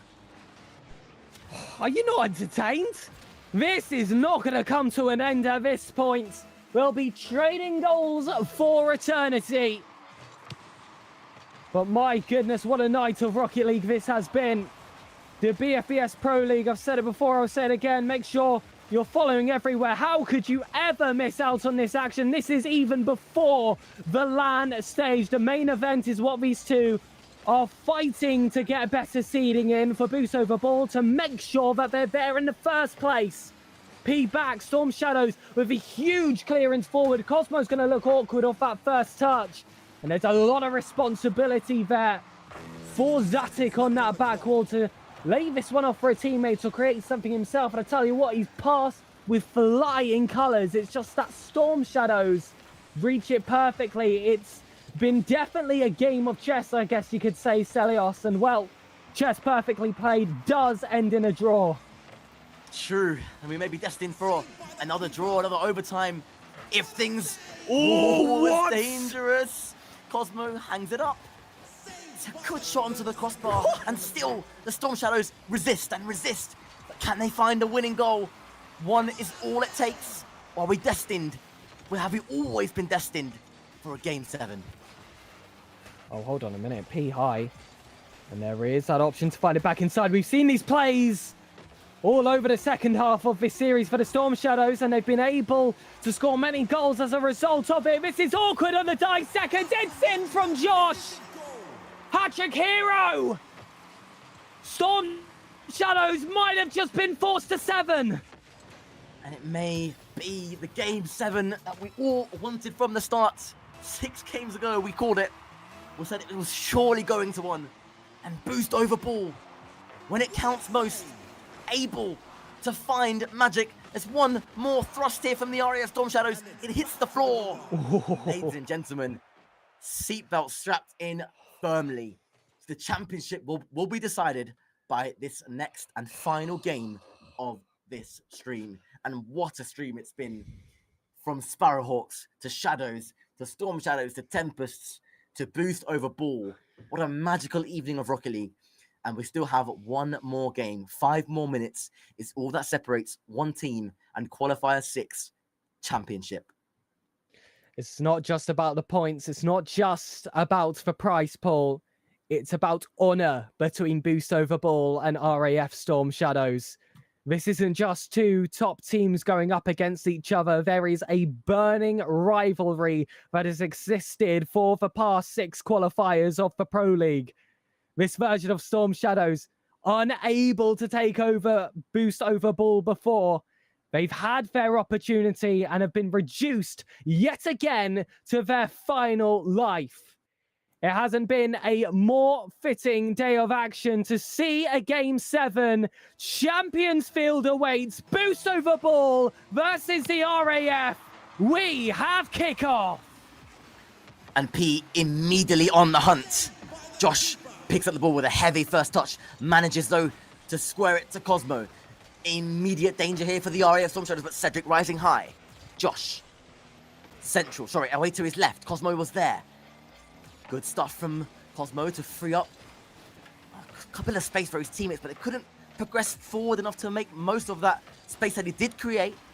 And P will go for a pre-jump shot coming now from Envy. Cedric and Envy double committing. There's a bit of a danger here for the Storm Shadows. And P coming in just to relieve the pressure. Cosmo's touch is a loose one. P will get there. And Cedric will put pressure on Josh, who comes off the ceiling. Cedric was too quick for him though. And Cosmo, with limited boosts, can only direct it towards P, whose touch central is good. Goes for a bump. Can't quite reach it, and Cosmo will clear. And it is a goal for Josh as well. Roof of the net in the opening minute. Fine work by Cosmo. Central for Josh. And he makes no mistake. None at all. Clinical at its finest. That could be the goal that sinks the RAF Storm Shadows. Or will it be the goal that motivates them, that forces them to recover and Envy with a vital save? Will we be looking back at that one in the next couple of minutes, thinking that was the moment the Storm Shadows were saved? Well, time will tell. I've temporarily lost my casting partner, because I'm sure will be back with me if he can. Envy. 3:36 on the clock. Cedric will rise high for this one and flicks it. What a deft touch in field. P will challenge nicely. It will fall again high in the boost over ball penalty area. They're looking a little bit unsure. Cedric with a shot and Cosmo with an excellent save. Envy now away to left hand side wall. It will ricochet. Should have favoured the Storm Shadows, but Zatic did enough. Cosmo. Zatic and Cosmo colliding. Maybe a bit of nerves. They are only 2 minutes away, of course, from a championship here, from a Qualifier 6 championship. And Cedric will complete the clearance.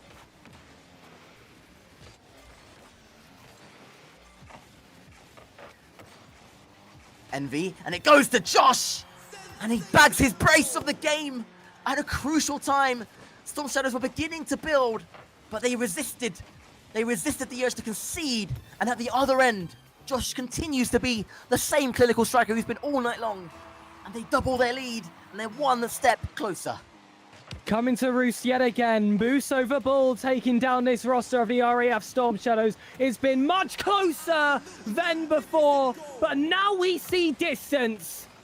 A 3-goal difference just shy of the end of the first half of Game 7. Storm Shadows with their work cut out for them now, as if the rest of the day was not enough. This next 2 minutes and 35 seconds is all you can call for. 3 goals to the good for boost over ball. Surely they can't lose it from here. It is theirs now, and the Storm Shadows have it all to do. It might be one step too far, and either way, what a series it's been. The fourth of 4 instant classics, and they fight back again. They are not done. Of course not. Never going to see that from the likes of Envy. And I like that he's gone there for the ball off the tyres to delay the touch slightly. And as well, I've been really impressed by how they're able to keep themselves going, because frankly, it has not been the greatest of positions they found themselves in consistently. They had to try and reverse sweep in that upper finals, but still, you see them fight tooth and nail to the very end, kicking and screaming. Boost over ball, look for that fourth, and a 3-goal difference with much less time left on the clock is really going to up the volume of those alarm bells. Cosmo dummies this one away for that second man. There's no damage to follow either, so it's going to be all left to that third man. Josh actually makes up for that previous misuse. Cosmo to Zatic yet again, and even if they just pass this ball around Stelios, they're not in need of a goal. They've already got that insurance in their favour. Game management, the key now for boost over ball. You're right, they don't need anything. They need to defend and not let anything go past into their net now. They've done all the hard work. They've set themselves up for success. and they have to just put the onus on the Storm Shadows to come forward. P searching for the top right, slightly wide of the mark that time, but he recovers in time to center. Josh contacts it clean enough to just divert the ball away, and it's going to be in trouble for the Storm Shadows. It's off the crossbar and they survive, but is it enough? Is there something of a comeback left in the tank? It won't be. It will be Cosmo, and it will be Boost over Ball, Qualifier 6 champions. Congratulations, because it has been so well deserved. And the battle of the Storm Shadows and Boost over Ball, I hope we see it again. This has been legendary. Boost over Ball again against Storm Shadows, turning those dreams into nightmares.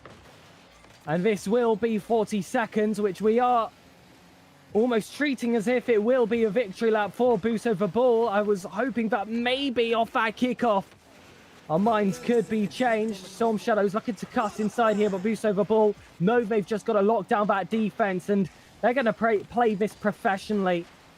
They know what position is ahead of them. They know what game it is. They know what is in store if they just hold on. And if goal 4 had not convinced you, the 5th certainly will.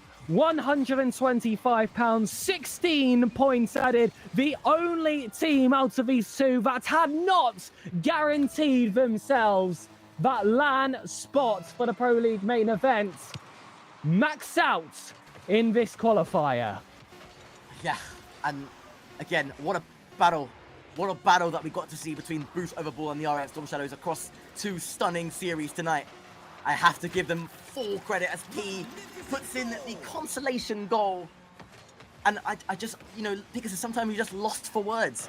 How have these players played at such a high level through 6 hours of Rocket League almost?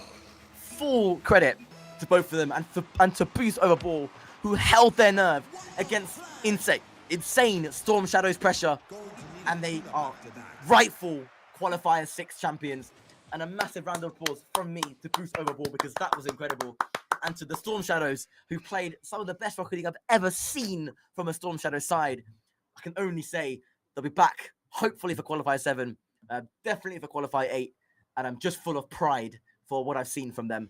And yeah, I mean, Pig, again, where do we even begin to break down that series? Started off in Storm Shadow's favor, and it kept ebbing and flowing. In the end, Boost over Ball are your Q6 champions. Listen, I've casted a lot of Rocket League by this point, and I'm not just talking about this grand finals now. I'm talking about this entire qualifier. It is very rare that you have consistent, entertaining Rocket League like that, sustaining such a long time. We saw it in day one. We saw a few 2-0 sweeps, but if you looked at them individually, if you were actually here in chat watching the action unfold, you know how close those games are individually. And even here, even when you already see that game 5 potential reverse sweep show itself on the bracket in uppers, and of course that grand finals going all the way to 7, it was even more of a treat when you got to pick it up play by play, actually on the pitch, and see how it was the smallest of margins. The greatest deft touches there from P that kept Storm Shadows going to those game 7s, and just those one-off misplays eventually sneaking their way in through for 2.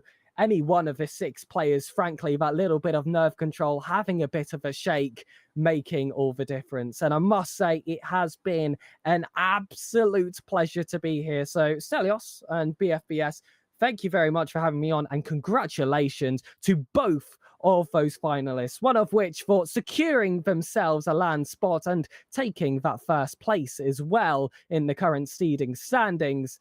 And of course, Boost over Ball, because, well, I'm sure the championship speaks for itself. They do, and we are going to take this opportunity to wrap things up. It's been Stelios, it's been Sir Pigasus, and what a pleasure it has been to have you in Qualifier 6, Pig, and I certainly hope we see you again. I mean, phenomenal performance from you as well. We hung in there and we witnessed absolute greatness. And from us in the commentary booth and from everybody at BFBS, we wish you a great night ahead, and thank you for supporting the stream. We'll see you in Qualifier 7. Take care.